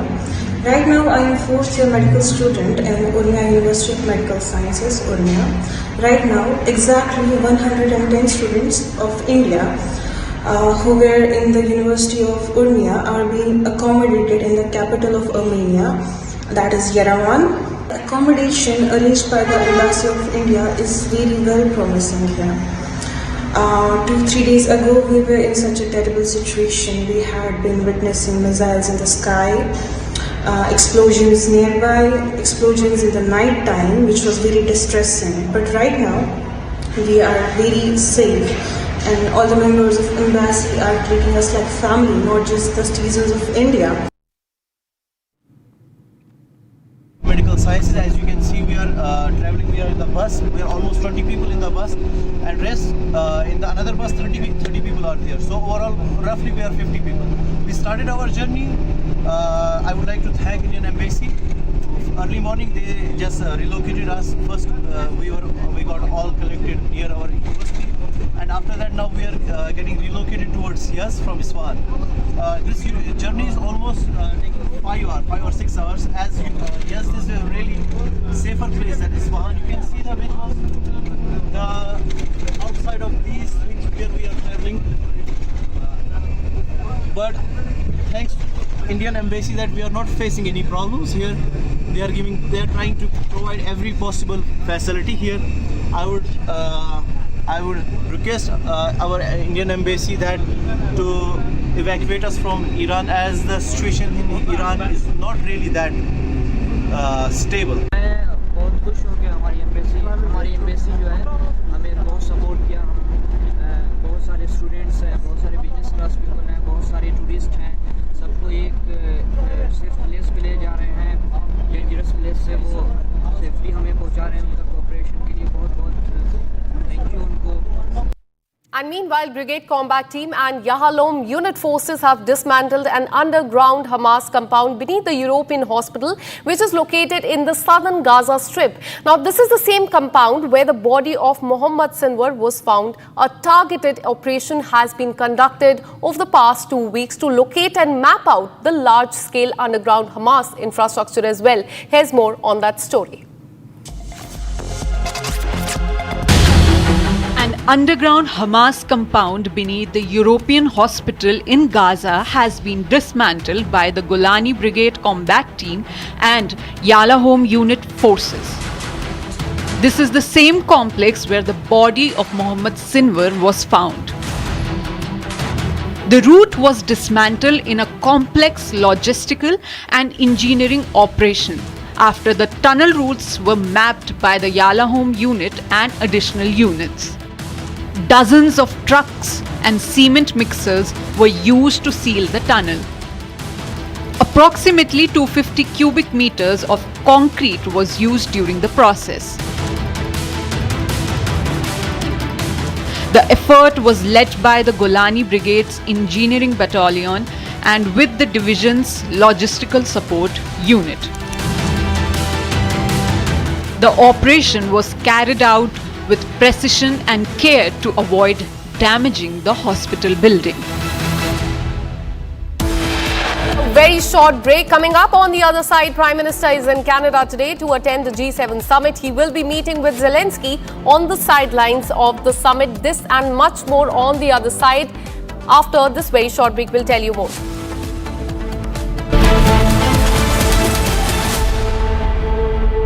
दादी के हाथों का जादू और खुशबू से महकता घर, माँ की मुस्कुराहट और खाने की सुगंध। MDH गरम मसाला, क्योंकि हर रिश्ता है स्वाद से जुड़ा। विमल में गुलिस्तान की ये कुछ लजीज फरिश्ते जब साथ घुले तो जी ललचाए और दिल कहे कि स्वाद की इस जुबान में खुद को ऐसा डुबाऊं कि निकल ना पाऊं। विमल की जुबान कुछ है ही ऐसी, मानते हैं ना? विमल, बोलो जुबान केसरी। आधे बाउल दही में 4 चम्मच MDH चटनी पुदीना मसाला डाला, स्टर करो, पुदीना चटनी तैयार। MDH चटनी पुदीना मसाला।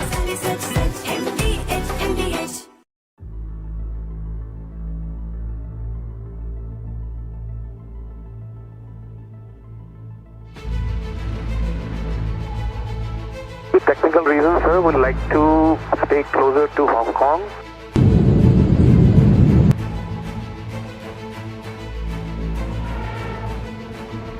NTHP 157, say again. With technical reasons, sir, would like to stay closer to Hong Kong. Maybe we will come back and land back into Hong Kong once we sort out the problem. We don't want to continue further. NTHP 157, maintain passion level, advance and able for right turn to Hong Kong. Able right turn right now in 315.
Ini filo. Wow, vai bater esse cu.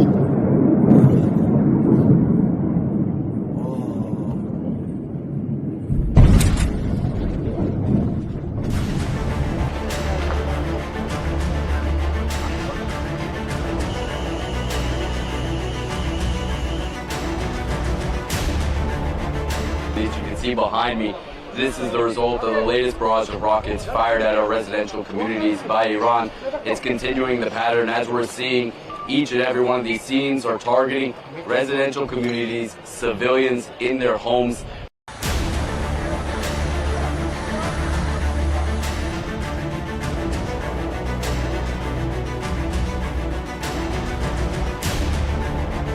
אחרי שקיבלנו את ההתראות בלילה, נכנסנו לממ"ד, המתנו, היה את האזעקה, המתנו.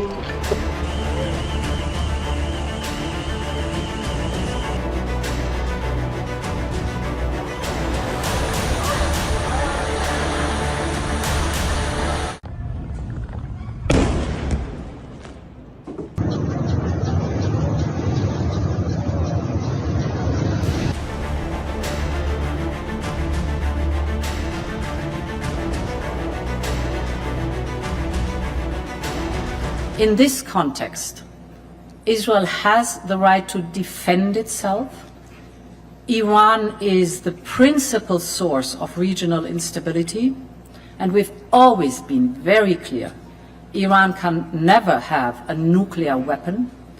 We have voiced our strong concerns over Iran's nuclear and ballistic missile program.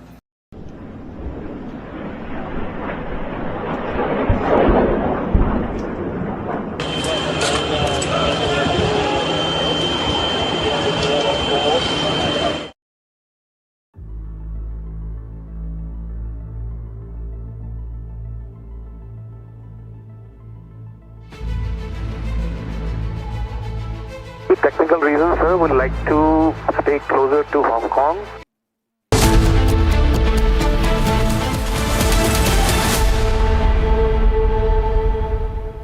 Welcome back. Now let's focus on G7 summit, which has cracked under the pressure of war. President Donald Trump walked out mid-summit, flying back to Washington, D.C. as tensions with Iran exploded. French President Macron claimed Tehran was ready for talks, but Trump dismissed it, hinting at something far more serious. As fighter jets take to the skies and the allies send mixed signals, the world is watching a summit unravel in real time. Here's more. The G7 summit, meant to be a gathering of global resolve, was interrupted by a war spiraling out of control in West Asia. In a dramatic turn, US President Donald Trump walked out, abruptly abandoning the summit to focus on the escalating Iran-Israel conflict. Soon after, America wasn't talking, it was moving. Fighter jets, surveillance drones, airlift tankers all scrambled in southern Europe. The message was loud. Washington is preparing for something bigger. While American warplanes took to the skies, the G7 scrambled to salvage diplomacy. The G7 leaders did not mince words. Iran was blamed, Israel was backed, and nuclear red lines were drawn. But here's the bigger picture. Donald Trump, the most powerful president in the world, was forced out of a summit by Tehran's war games. Let's not call it diplomacy. This was geopolitical theater, and Trump blinked first. Remember, Iran cannot have a nuclear weapon. It's very simple. We don't have to go too deep into it. They just can't have a nuclear weapon. I want people to be safe. And that's always possible. A thing like that could happen. I just want people to be safe. Back in Alberta, another diplomatic crack opened wide. French President Emmanuel Macron claimed Iran was ready for a ceasefire, even nuclear negotiations. Et donc si les États-Unis d'Amérique peuvent obtenir un cessez-le-feu, c'est une très bonne chose. Et la France le soutiendra et nous le souhaitons. Ensuite, je dis, il est absolument essentiel que toutes les frappes de part et d'autre qui se font contre des infrastructures énergétiques, administratives, culturelles et encore plus contre la population civile cessent. Rien ne les justifie, rien. Et elles sont, elles, absolument intolérables. Et ensuite, dès que le cessez-le-feu sera obtenu, et je pense que les annonces qui ont été faites par le président Trump sont tout à fait positives et le rôle que les États-Unis d'Amérique auront à jouer est clé, les Français, à leur côté, les Britanniques et les Allemands sont disponibles pour reprendre des discussions sérieuses. Discussions que nous n'avons jamais cessées. But Trump wasn't buying it. Within hours, he publicly humiliated Macron, saying he had no idea what the French leader was talking about, hinting that his G7 exit was far more than just diplomacy. Tonight, the G7 regroups under global tension. Ceasefire chaos, nuclear threats, war rhetoric, all on the table. But in the war room, India isn't just present. India is prepared.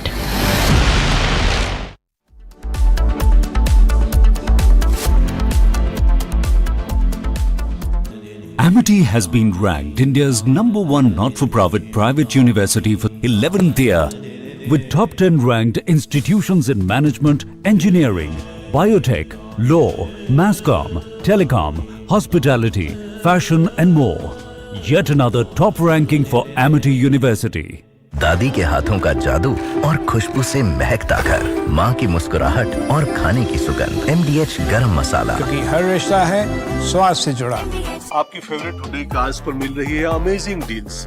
वैसे लोगे तो आप Hyundai ही, चाहे दिल की सुनो या deals की, तो जल्दी चले आओ हुंडई शोरूम। MDH की हल्दी मिर्ची धनिया करे कमाल, ये रंग दे, ये खुशबू दे, ये तीखा, ये कम पड़े, क्या निराला MDH masala.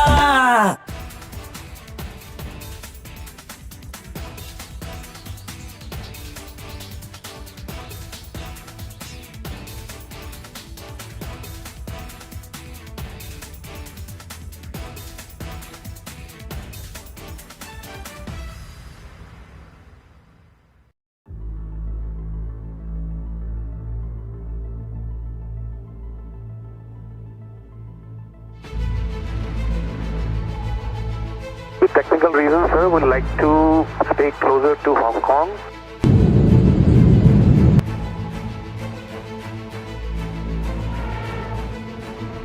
Aviation, technical reasons, sir, would like to stay closer to Hong Kong. Maybe we will come back and land back into Hong Kong once we sort out the problem. We don't want to continue further. And the assurance function, maintain passenger level, advance and able for right turn to Hong Kong. Able right turn right now in 315.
Ini filo. Wow, we batez iku.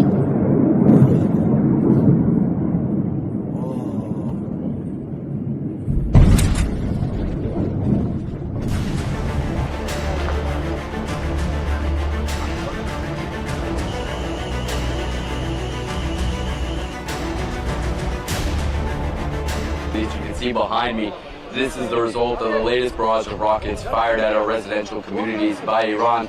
It's continuing the pattern as we're seeing. Each and every one of these scenes are targeting residential communities, civilians in their homes.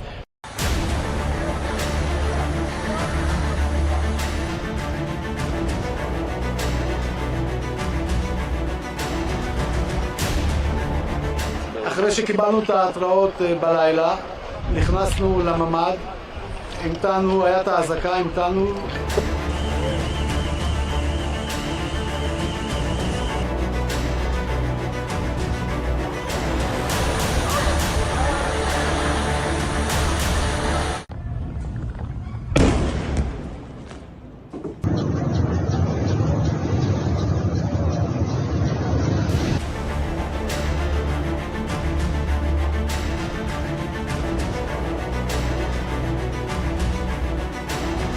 In this context, Israel has the right to defend itself. Iran is the principal source of regional instability, and we've always been very clear. Iran can never have a nuclear weapon. We have voiced our strong concerns over Iran's nuclear and ballistic missile program.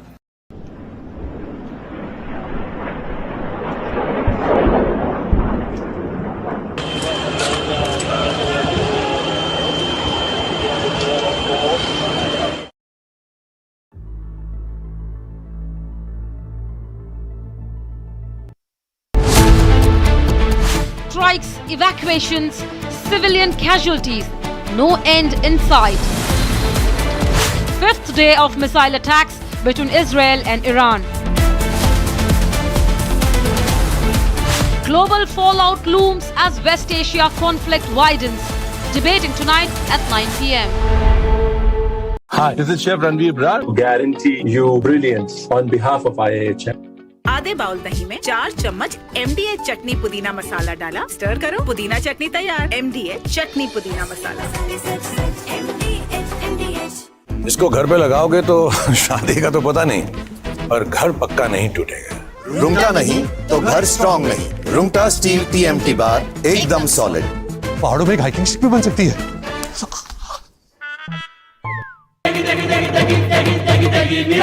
MDH की देगी मिर्च, देगी मिर्च का तड़का, अंग अंग फड़का। MDH की देगी मिर्च।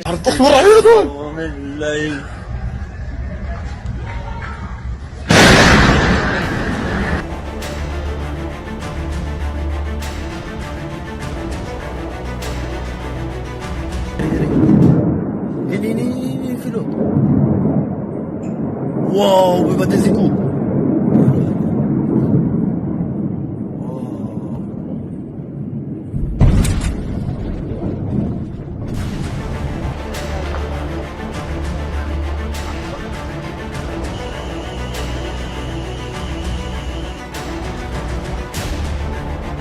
As you can see behind me, this is the result of the latest barrage of rockets fired at our residential communities by Iran.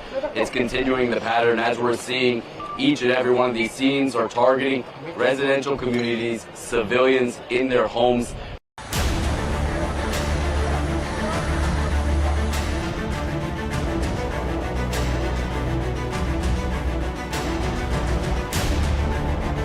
אחרי שקיבלנו את ההתראות בלילה, נכנסנו לממ"ד, המתנו, היה את האזעקה, המתנו.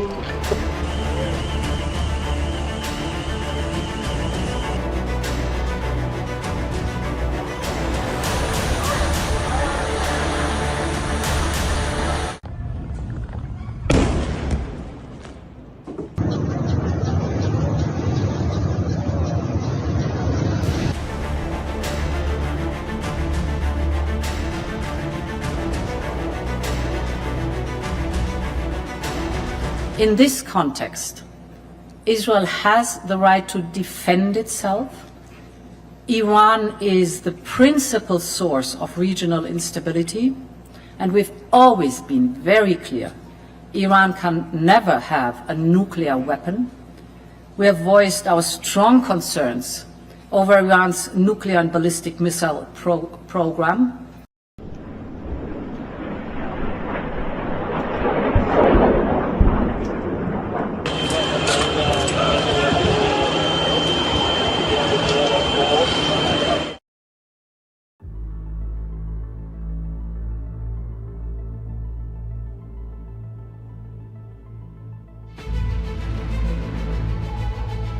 With technical reasons, sir, would like to stay closer to Hong Kong.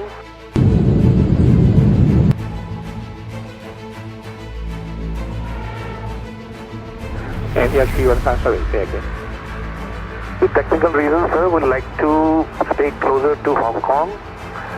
Maybe we will come back and land back into Hong Kong once we sort out the problem. We don't want to continue further.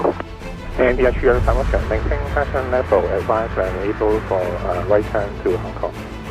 Able right turn right now in 315.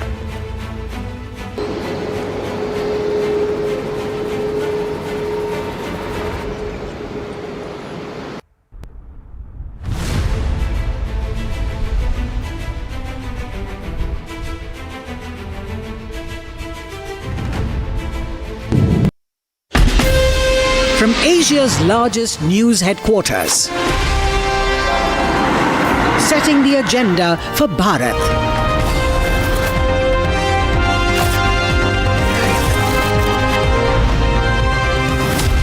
You're watching Republic.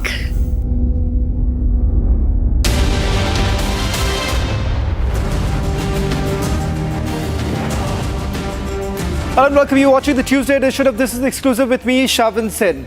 It's no longer a shadow conflict. It's an all-out war between Israel and Iran. But how long can this continue? Will Iran be able to perhaps carry on with the endurance battle? Tonight on This is Exclusive, we get you both sides. What's really happening in Israel as well as Iran. The only Indian news network to give you a 360-degree view as to what's really happening in West Asia. But up first, let me take you through the headlines we're tracking at this hour.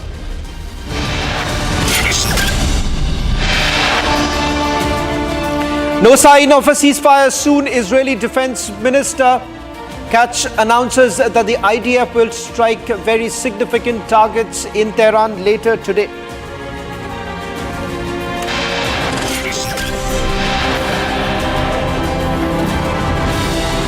Republic is the only channel live from Ground Zero in Tel Aviv, rolling coverage and exclusive reports from both the countries. और air India कोई जवाब नहीं देते। अब हम लोग अभी अगली बार से एयर इंडिया में आने वाले नहीं है। Massive crisis hits Air India. Multiple flights reports technical snags and cancellation. Passengers left stranded. Prime Minister Modi in Canada to attend a G7 summit to meet President Zelensky on the sidelines of the summit.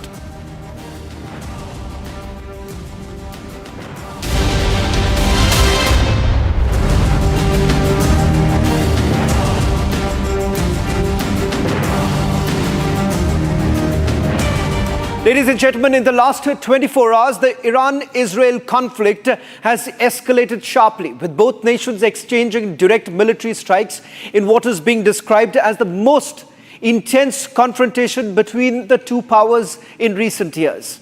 Iran has launched a barrage of missiles and drones targeting major Israeli cities, including Tel Aviv, as well as the port city of Haifa, causing civilian casualties and extensive damage to military intelligence infrastructure. Now, in a swift and forceful retaliation, Israel conducted targeted airstrikes on Iranian military sites, including a hit on Iran's state broadcaster. What you see on your screens right now, these are the images coming in of the Israeli Defense Forces, which has once again gone on to send its most stern warning now. International responses have been swift and divided. Now, what you see on your screens are how resources in Iran have also been targeted. The United Nations has called for an immediate ceasefire, and the US has also urged for a de-escalation. Former President have also now stepped in. In fact, as far as United States of America is concerned, important to point out here what is happening on the ground. Iran has already retaliated. On your screens, these are latest images of multiple military sites being targeted in Israel. Iran says that if at all United States of America is into diplomacy, then it is time for them to pick up the call with Prime Minister Benjamin Netanyahu and call in for a ceasefire. Is there a ceasefire anytime soon? It's unlikely, given the fact that what you see on your screens right now, it's an all-out war that's actually going on. Viewers, Republic TV is providing first-hand coverage of the aftermath of the Iran-Israel conflict. The report that we're going to play out in a short while from now is from Tel Aviv, which captures the immediate impact on residents and cities' infrastructure following Iranian missile strikes, offering a poignant look at the resilience of the people of Israel amidst the chaos. Now, not just in Israel, but also in Iran, there has been large-scale devastation that's taken place. If you go by the numbers that have been put out by the Iranian, it goes into hundreds. As far as Israel is concerned, perhaps it's a little different, but tonight we'll break it down for you. First, take a look at what's happening in Israel. This is the hole that made just one ballistic missile that was fired from Iran towards a residential area in the center of Israel. Meters from here there are kindergarten, schools, a lot of buildings with innocent people living there, and you can see the impact. One blast of a ballistic missile destroys anything with the shock wave in a radius of around 500 meters, and Iran continued to bombard Israel with hundreds of those kind of missiles for 5 days. Israel tries to destroy the nuclear capability of Iran because they also can use the nuclear weapons and to strike the same areas, but the impact will be much more bigger. Here behind me you can see the residential area in the center of Israel, and one of the ballistic missiles of Iran targeted this area where there is a schools, kindergartens, many residential buildings, and see what a huge hole just one rocket did. You can see the impact just of one rocket. See how big is that? And there are 10 buses here which were completely destroyed by this rocket, and in those buses each morning children are taken to the school, and you can see it is completely destroyed. You can see the destruction, and if the children was here now, they probably all would be dead. And this is what Iran is doing.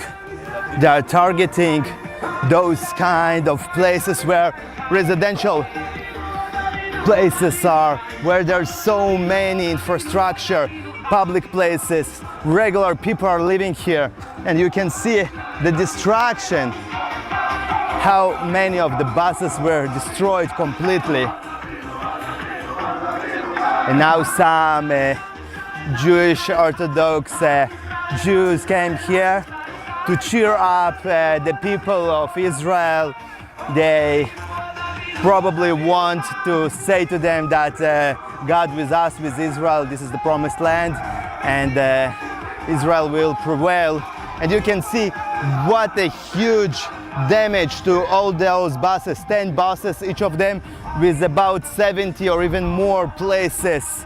And those buses at this hour when the rockets strike, usually taking children to the kindergartens and to the schools.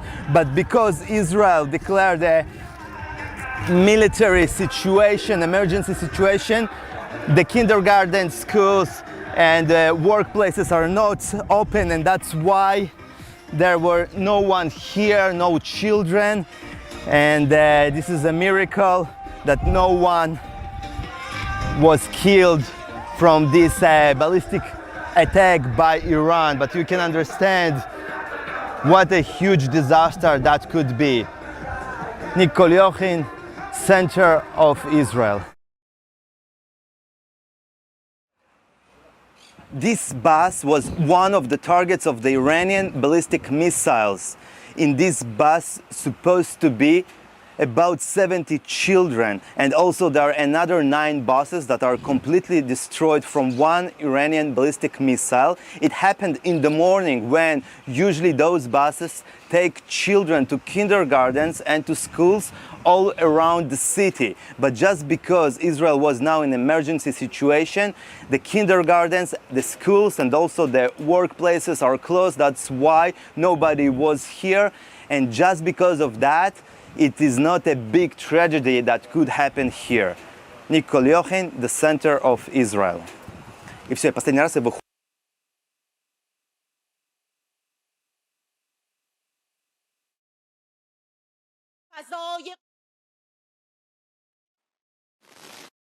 A residential area, there are schools, kindergartens, and this is a huge hole here behind me that made just one ballistic missile. And you can see here around how many buses are impacted by just one missile. You can see it is completely destroyed, and just by fortune there was nobody here inside of those buses. But if somebody was inside, no one will survive it for sure.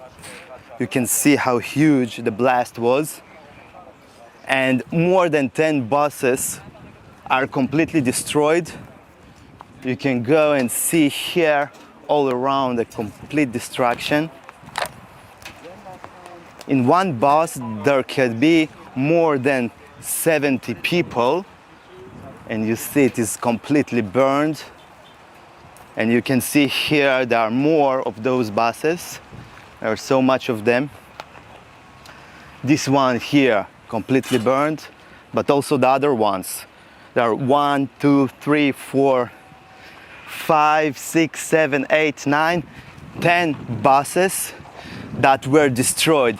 If there were people inside of them, so the casualties could be massive. And those are the targets of Iranians. They are targeting civilians. You can see those are buses that civilians use them. This is not a military target. It is just civilian buses. And you can see here the impact. For hundreds of meters, you see the impact of those rockets. You can see here everything completely destroyed. And Iran continue to target civilians all across Israel. Nikol Yochin, Central Israel. Well, that was what happened in Israel. Now let me take you through what's really happening on the ground in Iran. In fact, Ali Akbar Dareni, he's a writer, joining us from Tehran, only Indian network to get you both sides, Israel as well as Iran. Mr. Dareni, thank you very much for joining us from Tehran. I believe you'll have to unmute yourself. I want to begin by asking you about what's the situation like in Iran right now. Given the fact that President Trump has already announced asking people in Tehran to leave the city, an indication that there could be a massive escalation by the end of the day. Iranians have suffered as a result of the Israeli act of aggression. Israel started an unprovoked war against Iran right in the middle of negotiations between Iran and the United States.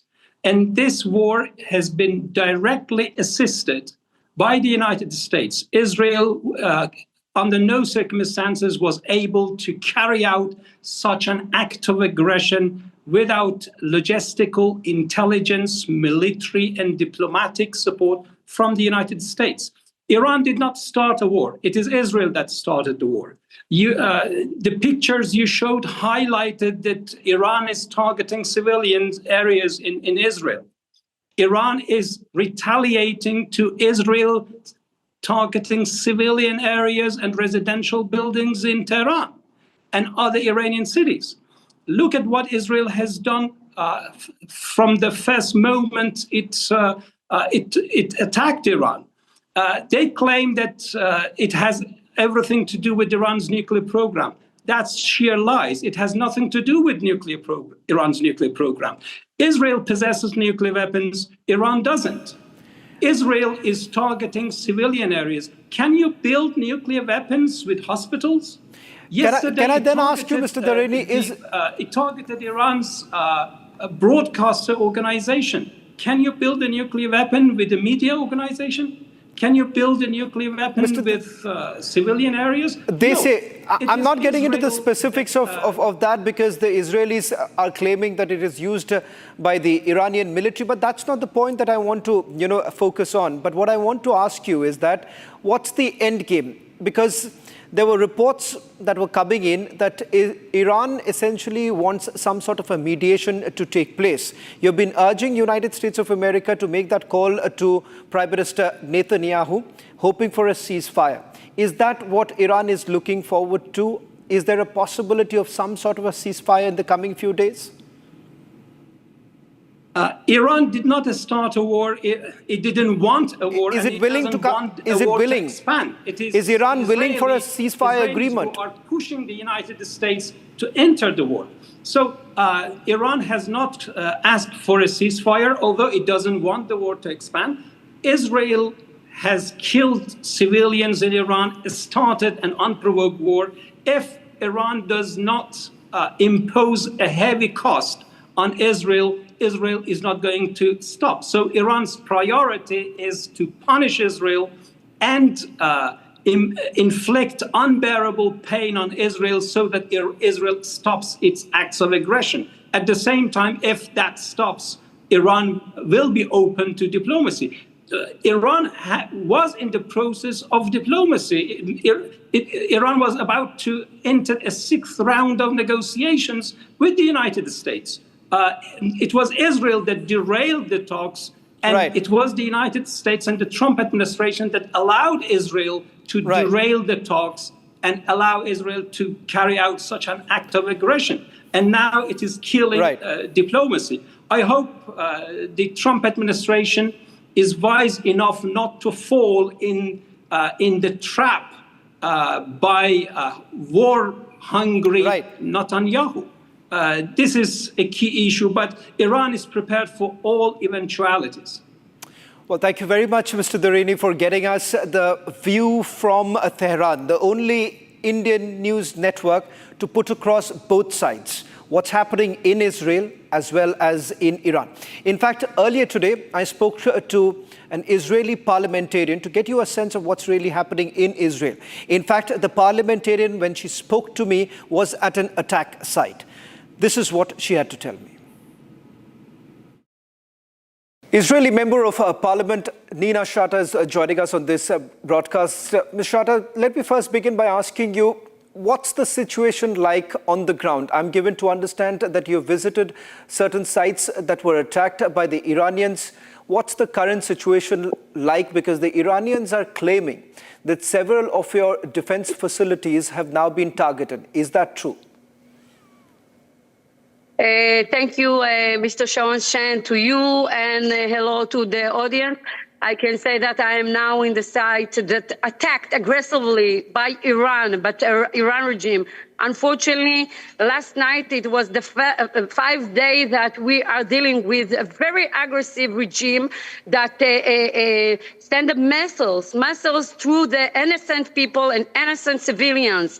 This is what they are done. In this site, you can see that there is a lot of damage, if you can see. And unfortunately, 4 innocent people died in this site. Some of them elderly, and we are dealing with a big threat from Iran.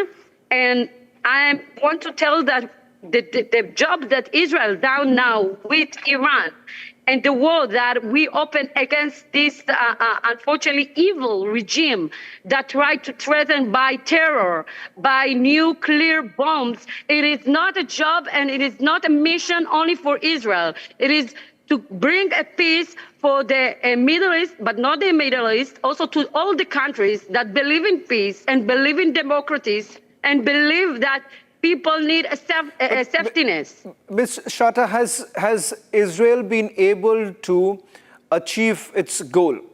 You have to now depend on the United States of America, because if at all you want to cripple Iran's nuclear program, you cannot do so because you do not have the resources at this point in time. You would want US intervention. As you know, since the war outbreak, we have a lot of achievement from our army. The Air Force Army of Israel is a strong army, and we do our best to damage the plane of Iran to get a nuclear bomb. And we know that it is threatened of the safety of the world, not only the safety of Israel. Because of that, we will continue until we achieve our mission.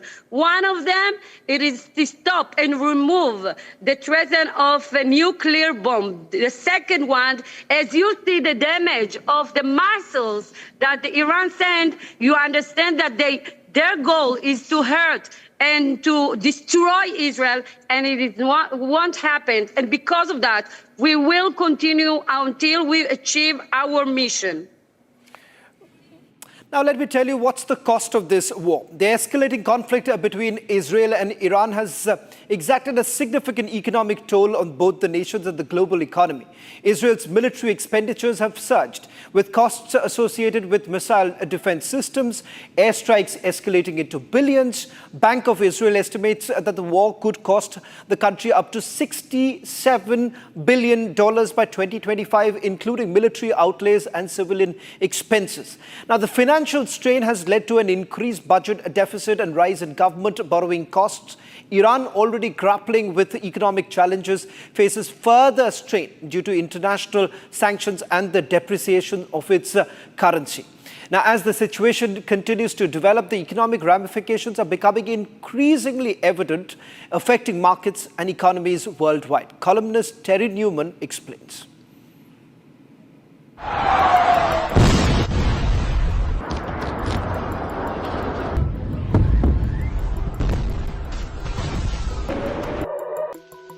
As we enter day 5 of this Iran-Israel war, the costs from the Israeli side of executing this war are in the region of about 800 million to $1 billion per day.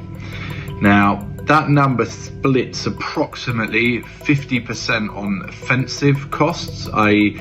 the costs of Israel sending its aeroplanes nearly 2,000 kilometers from Israel all the way across to Iran, and the munitions required in order to take out the various nuclear installations, the ballistic missile installations, and also the targeted assassinations of the military leadership of the Iranian regime and the Revolutionary Guards. That obviously, in addition to the local costs of various operatives that have been reported or not been reported to be working on the ground there. In parallel, you also have the costs of defending the home front. So as your viewers are probably aware, Israel operates a multi-layered, multi-tiered air defense system, which includes the most famous Iron Dome, but then you also have the Arrow 1 and the Arrow 2, which go outside of the atmosphere and into space. We have David Sling. We have the American THAAD system. And there's also the laser system, and so that's also, at peak nights when there have been hundreds of surface-to-surface missiles and also ballistic missiles. There've been evenings where it's been $1.5 billion of expenses because of the cost of the interceptions. Just to sort of put in,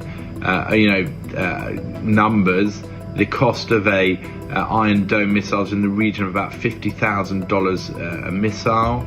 The cost of an Arrow 1 is in the region of about $3 to $4 million a missile, and the cost of an Arrow 3 is around $5 to $6 million in order to take those down.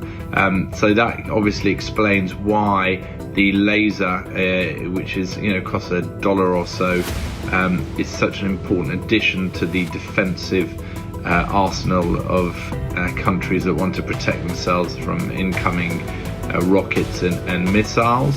Obviously, those costs are the direct costs of both offense and defense. In addition to that, you have the costs of repairing the buildings that have fallen and lost GDP. So that's an overall picture. I hope that's useful. Well, in fact, what's the impact on India? In fact, government sources already indicating that the crude oil stocks are enough and it does not have any direct impact. In fact, I'm just going to quickly take you through the details that we've just got from our sources in terms of how exactly is the government responding to this entire thing. Point number 1, we have been given to understand global crude supply. There is currently an oversupply of crude oil globally with no risk of shortage. OPEC plus production, the group is producing 120 million barrels per day. Through production has been slightly reduced by 5 million barrels, bringing the current levels to approximately 97 million. And rising supplies from the Western Hemisphere, countries like Guyana, Brazil and US have emerged as major oil suppliers. So there is no direct impact. In fact, Strait of Hormuz's dependency of India's 5.6 million barrels per day oil consumption, only 1.5 to 2 million barrels comes through the Strait of Hormuz. So there is no disruption in it. Well, that's all that we could pack in this edition of This Is Exclusive. Coming up, trending with my colleague Rakshita.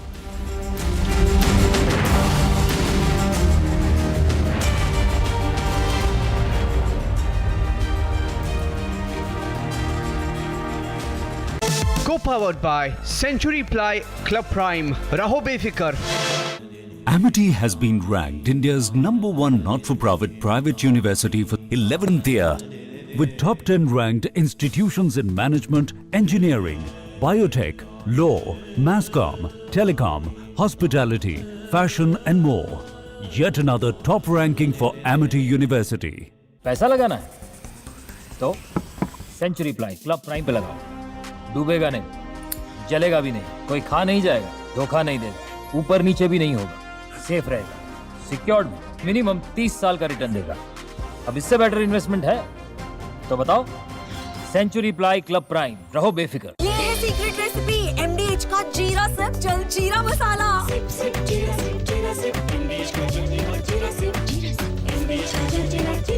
विमल में गुलिस्तां के ये कुछ लजीज फरिश्ते जब साथ घुले तो जी ललचाए और दिल कहे कि स्वाद की जुबान में खुद को ऐसे डुबाऊं कि निकल ना पाऊं। विमल की जुबान कुछ है ही ऐसी, मानते हैं?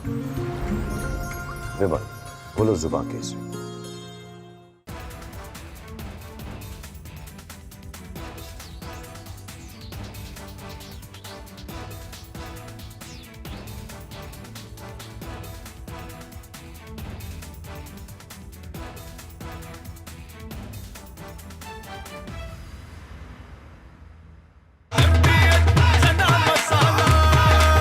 अब छोलिया हो या लोबिया, सफेद चने या काले चने, सब कुछ मजेदार बने।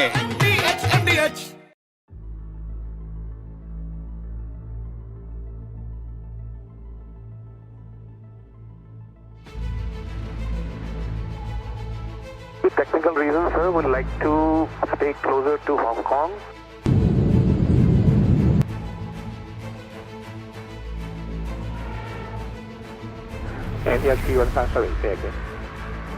With technical reasons, sir, would like to stay closer to Hong Kong. Maybe we will come back and land back into Hong Kong once we sort out the problem. We don't want to continue further. And the actual summertime, maintain passion level, advance and able for right turn to Hong Kong. Able right turn right now in the 315.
Wow, wie war das gut?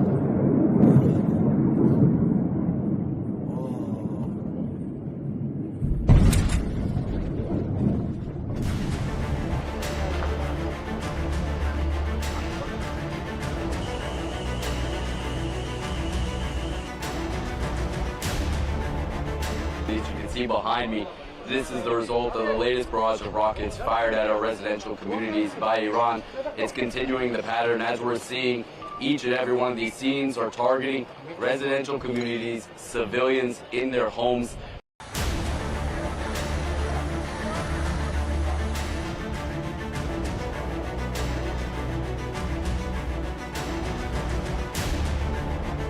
אחרי שקיבלנו את ההתראות בלילה, נכנסנו לממ"ד, המתנו, היה את האזעקה, המתנו.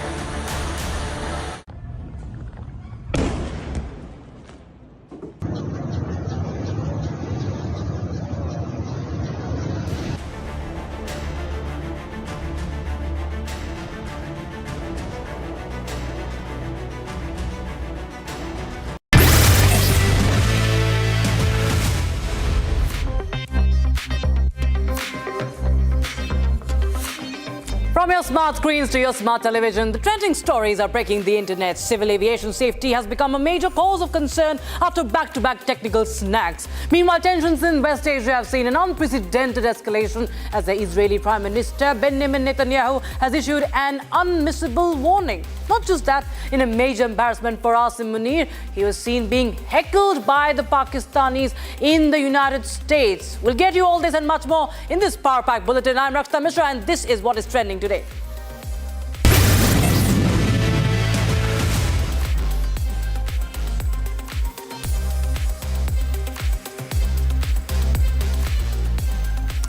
It has been another day and another series of aviation incidents. Earlier today, flight AI-180, a long-haul Boeing 777 from San Francisco to Mumbai, made a scheduled stop in Kolkata.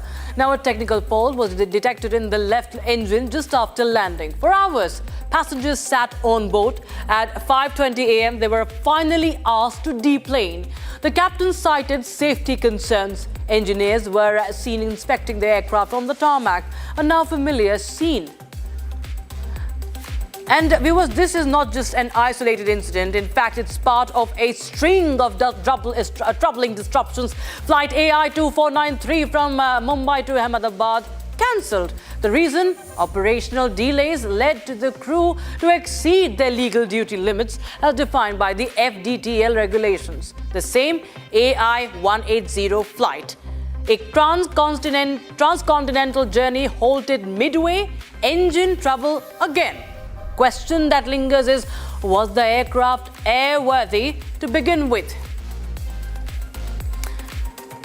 Meanwhile, viewers, the turbulence in the skies continues, and so does the uncertainty on the ground. From short-haul domestic to high-profile international routes, failures seem to follow the Air India logo across skies and runways. And these are just incidents from the last few days. And despite this, a templated response is all that follows from the airliners.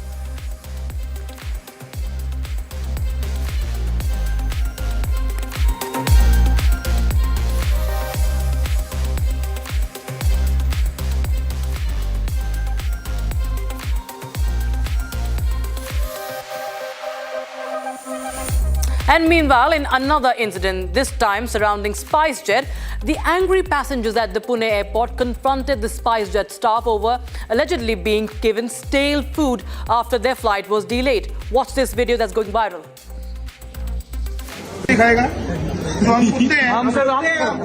खाना तू खाएगा खा यही सबके सामने खा तो हमें भी पता चले ना कि हम जानवर हैं या इंसान हैं क्या है ये बिरयानी बताओ सर बिरयानी आप सच्ची बताओ बिरयानी है ये बिरयानी है क्या है फिर आप 2 रुपए वाले पुलाव के भी लायक नहीं है वो पुलाव के भी लायक नहीं है खाओ इसको दही का टेस्ट देखो पहले दही का टेस्ट देखो खा के सब पुलाव है ना पानी की बोतल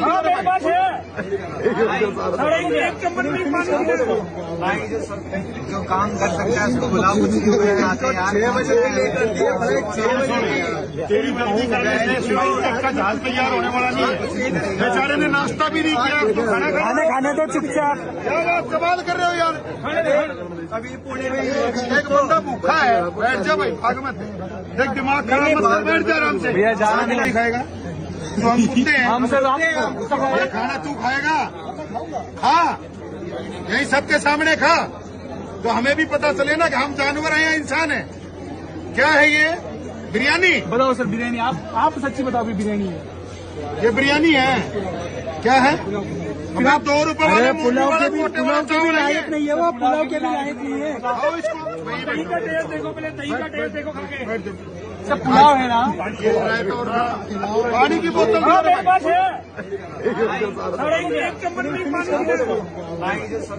जो काम कर सकता है उसको बुलाओ। 6 बजे लेकर दिए भाई, 6 बजे तेरी मर्जी करने का जहाज तैयार होने वाला नहीं। बेचारे ने नाश्ता भी नहीं किया, खाना खाने तो चुपचाप। क्या बात सवाल कर रहे हो यार?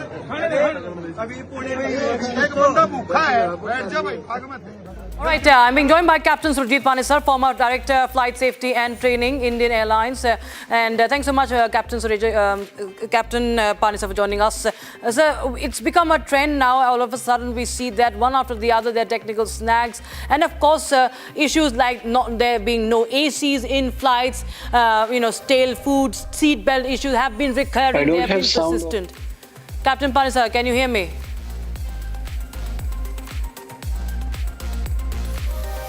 We'll try and connect, just fix that audio. Can you hear me, sir, Captain Panesar?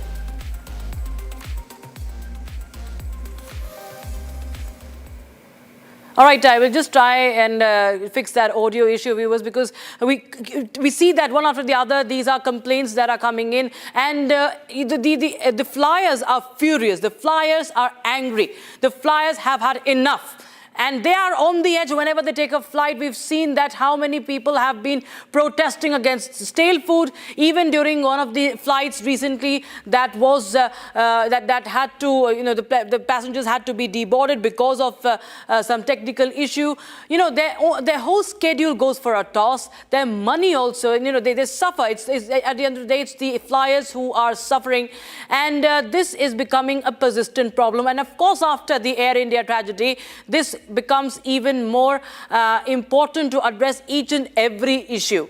And the passengers are just left stranded. And these woes, these problems for them are unending. Their safety, more than anything, this safety is something that everyone would say that should be ensured by these airlines. But what is really happening? We was in the latest, what we have is that the DGC has also sought a report from Air India, also the engineering head of Air India as well. So the DGC has sought response on the pilot's training as well. So you can understand how the airlines is under lens now after the tragedy that happened in Gujarat, and also these multiple snags, the emergency landings, the U-turns that are being reported.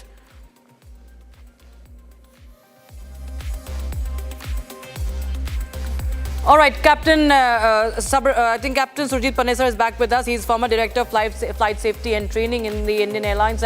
Thank you so much, Captain Panesar. Well, it's becoming a recurring and persistent issue. And after the tragedy, we see that, every snag is now looked at with more suspicion. The fact that DGC is now seeking report on the pilot's training as well, speaks volumes of what has been happening. You feel that there needs to be in-depth investigation and a sort of a overhaul, because these are recurring issues, and it's high time that these issues end once and for all. Captain Sabharwal. Captain Surjit Panesar, I think there's a problem with the connection, but we shift our focus to now the other stories on trending that we're bringing to you today. Is the story from West Asia. Israel's airstrike hit Iranian state news channel yesterday. The footage extremely dramatic, going viral. News anchor who was busy lambasting the state of Israel was interrupted by a deafening blast, sending her scrambling for cover. The studio descended into chaos with debris and dust filling the air. This dramatic escalation between Israel and Iran was the world watching closely. Take a look. معاونت سیاسی صدا و سیمای جمهوری اسلامی ایران هدف حمله متجاوز قرار گرفت. الله اکبر، الله اکبر، الله اکبر. مردم شریف ایران آگاه باشید. آنچه که دیدید، صدایی که شنیدید، صدای متجاوز به خاک وطن، صدای متجاوز به صدای حق و حقیقت است. آنچه که ملاحظه کردید، صدایی که شنیدید، فضای غبارآلود استودیو.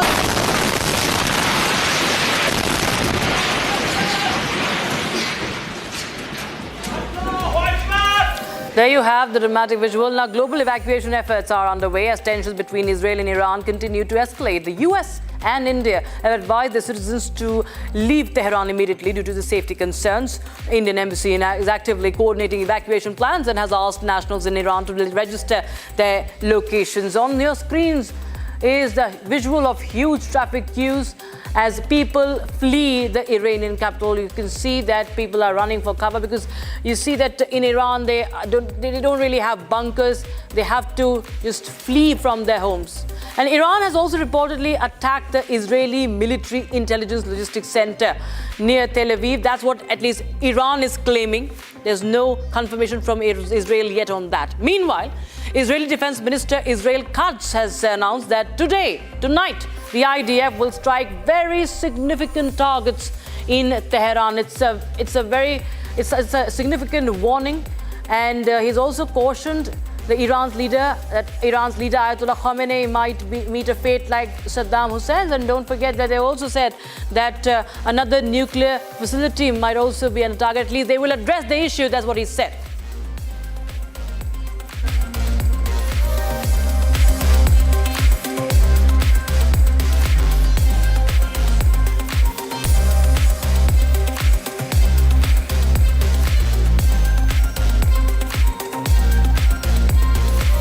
And Israeli Prime Minister Benjamin Netanyahu did not rule out plans to assassinate Iran's supreme leader Ayatollah Ali Khamenei, saying it would end the conflict between the two arch foes.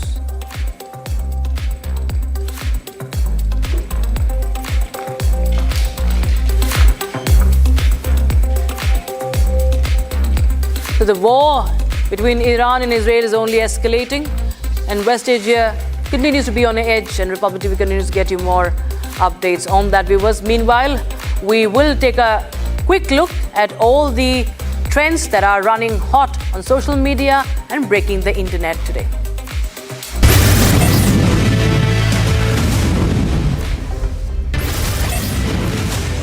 Finance Minister Nirmala Sitharaman laid wreath and paid tribute to the martyrs who laid down their lives in service of the nation at the Rezangla War Memorial in Ladakh.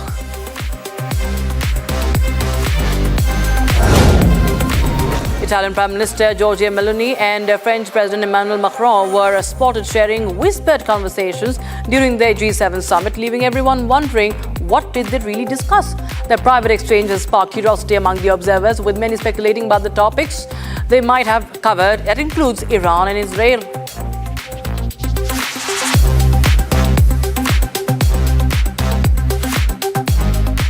Looks like some A-listers are in hot water. The ED has questioned, reportedly, Harbhajan Singh, Iraj Singh, Suresh Raina. However, there's been no confirmation on that.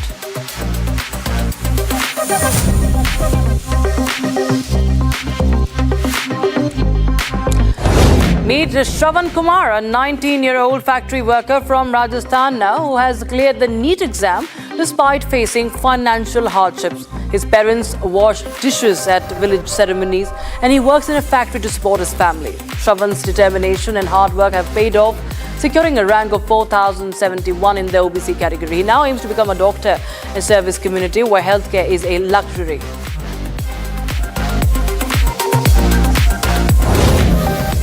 A rare 30-feet oarfish, also known as the doomsday fish, has been spotted in Tamil Nadu. Now, this deep-sea dweller is a rare sight and its appearance has got everyone talking.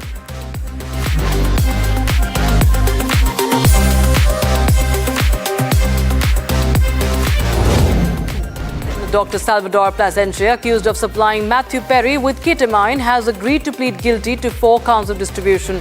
Now, this could land him up to 40 years in prison. The doctor allegedly called Perry a moron in text messages, exploiting the actor's vulnerability for financial gain. Plasencia admitted to supplying Perry with 20 vials of ketamine worth thousands of dollars despite knowing the risks.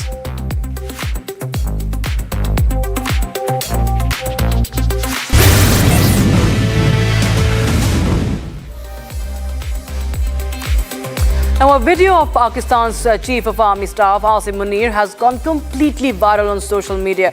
He was heckled by the Pakistani diaspora in the United States. In fact, his whole hotel was geared out. You can see on your screens, they installed a large electronic billboard across the hotel that he was staying in. The billboard is flashing screens calling him a mass murderer, saying, Asim Munir, your time is up. He's in Washington, D.C. to attend an event, and the protesters in front of the hotel, you can see, were shouting slogans against him, calling him a mass murderer.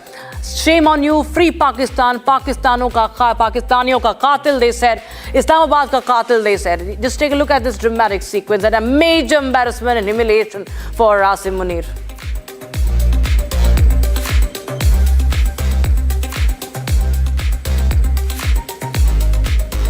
This is Washington Four Seasons Hotel, telling him what he has done to Pakistan.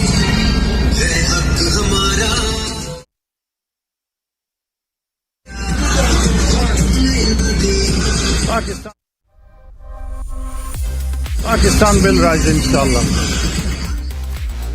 As you can guess, viewers, the videos have gone completely viral on social media. Twitter users have called him a disgrace and a failed marshal. One Twitter user said, and I quote, failed Kate Marshal. Asim Munir getting cursed and heckled by angry Pakistanis in America. Public outrage follows him overseas, a symbol of growing discontent with Pakistan's military leadership, unquote. Another user has shared the video with the caption, and I quote, Asim Munir is getting jeered by Imran Khan supporters, unquote. And of course, there are people talking about General Asim Munir and the state of affairs in Pakistan and how he had hoped for red carpets in Washington, D.C. and instead he got trolled, heckled and humiliated from Pakistanis abroad. That from GHQ's powered corridors to public shame on foreign streets, the mask has fallen, writes one writer.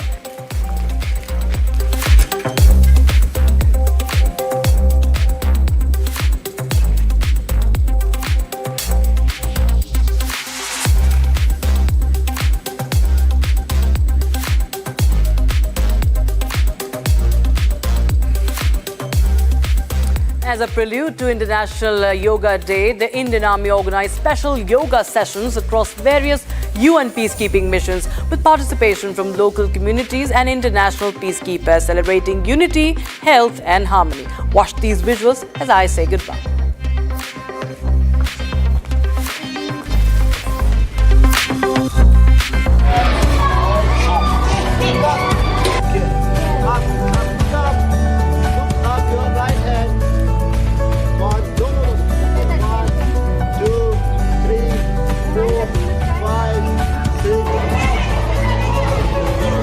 Chest up, shed your hand.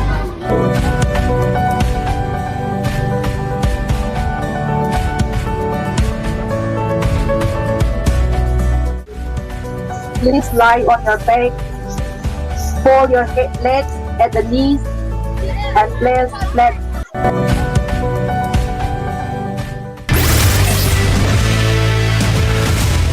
Co-powered by Century Ply Club Prime. रहो बेफिक्र। पैसा लगाना है तो century ply club prime पे लगाओ। डूबेगा नहीं, जलेगा भी नहीं, कोई खा नहीं जाएगा, धोखा नहीं देगा, ऊपर नीचे भी नहीं होगा, सेफ रहेगा, सिक्योर्ड में मिनिमम 30 साल का रिटर्न देगा। अब इससे बेटर इन्वेस्टमेंट है तो बताओ। सेंचुरी प्लाई क्लब प्राइम, रहो बेफिक्र। MDH की देगी मिर्च, देगी मिर्च का तड़का, अंग अंग फड़का। MDH की देगी मिर्च. Hi, this is Chef Ranveer Brar. Guarantee you brilliance on behalf of IAHM. MDH की हल्दी मिर्ची धनिया करे कमाल, ये रंग दे, ये खुशबू दे, ये तीखा, ये कम पड़े, क्या निराला MDH masala.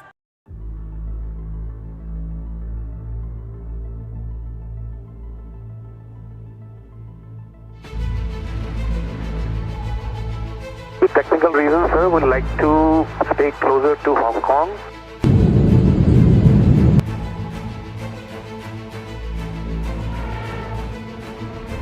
NDHP 157, say again.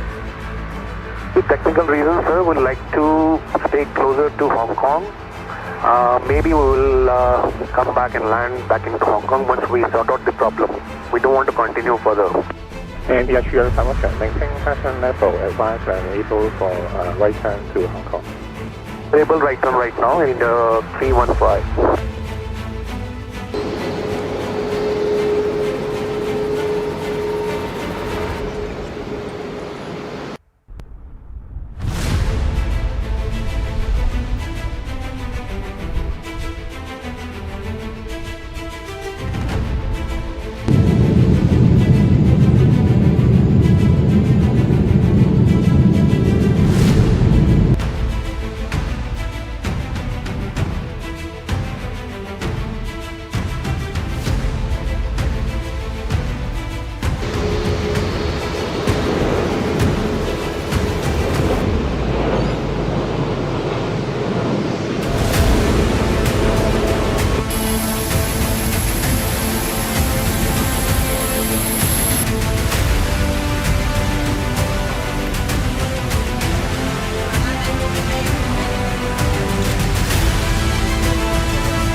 Ini filo. Wow, vai bater esse cu.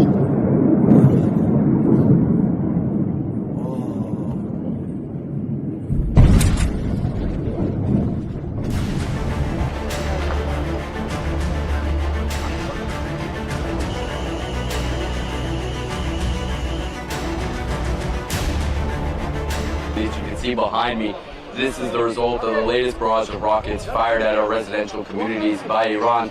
It's continuing the pattern as we're seeing.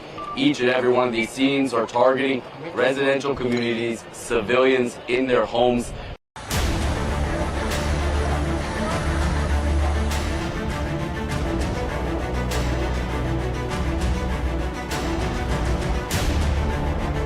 אחרי שקיבלנו את ההתראות בלילה, נכנסנו לממ"ד, המתנו, היה את האזעקה, המתנו.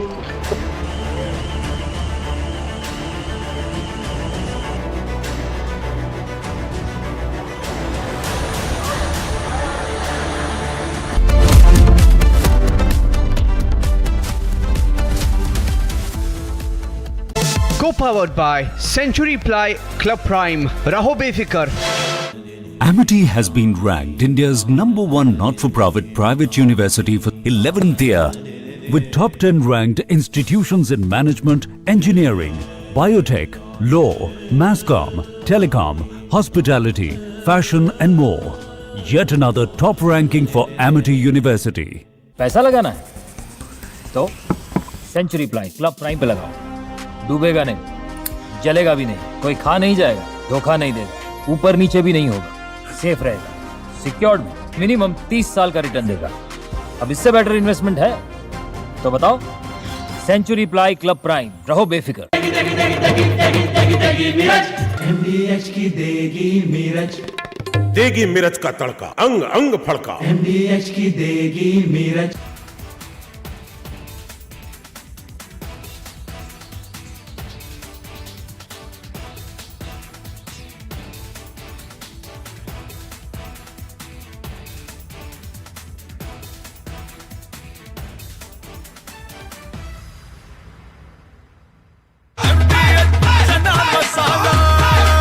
अब छोलिया हो या लोबिया, सफेद चने या काले चने, सब कुछ मजेदार बने।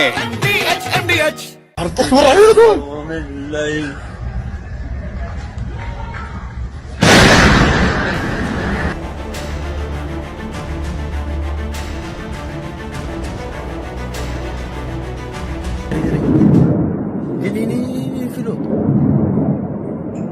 Wow, we bater esse cu.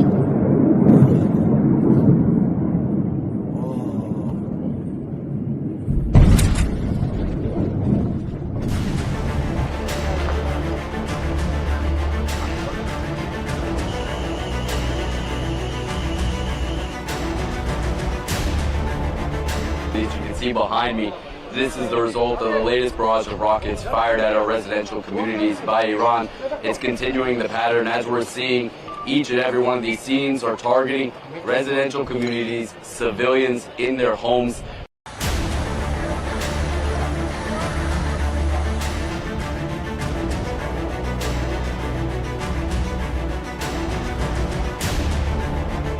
אחרי שקיבלנו את ההתראות בלילה, נכנסנו לממ"ד, המתנו, היה את האזעקה, המתנו.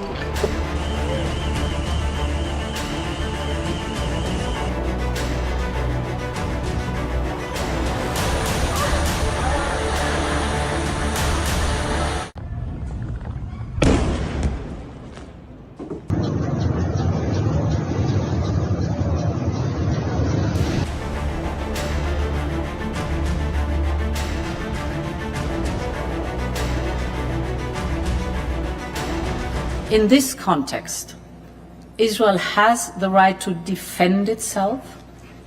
Iran is the principal source of regional instability, and we've always been very clear. Iran can never have a nuclear weapon. We have voiced our strong concerns over Iran's nuclear and ballistic missile program.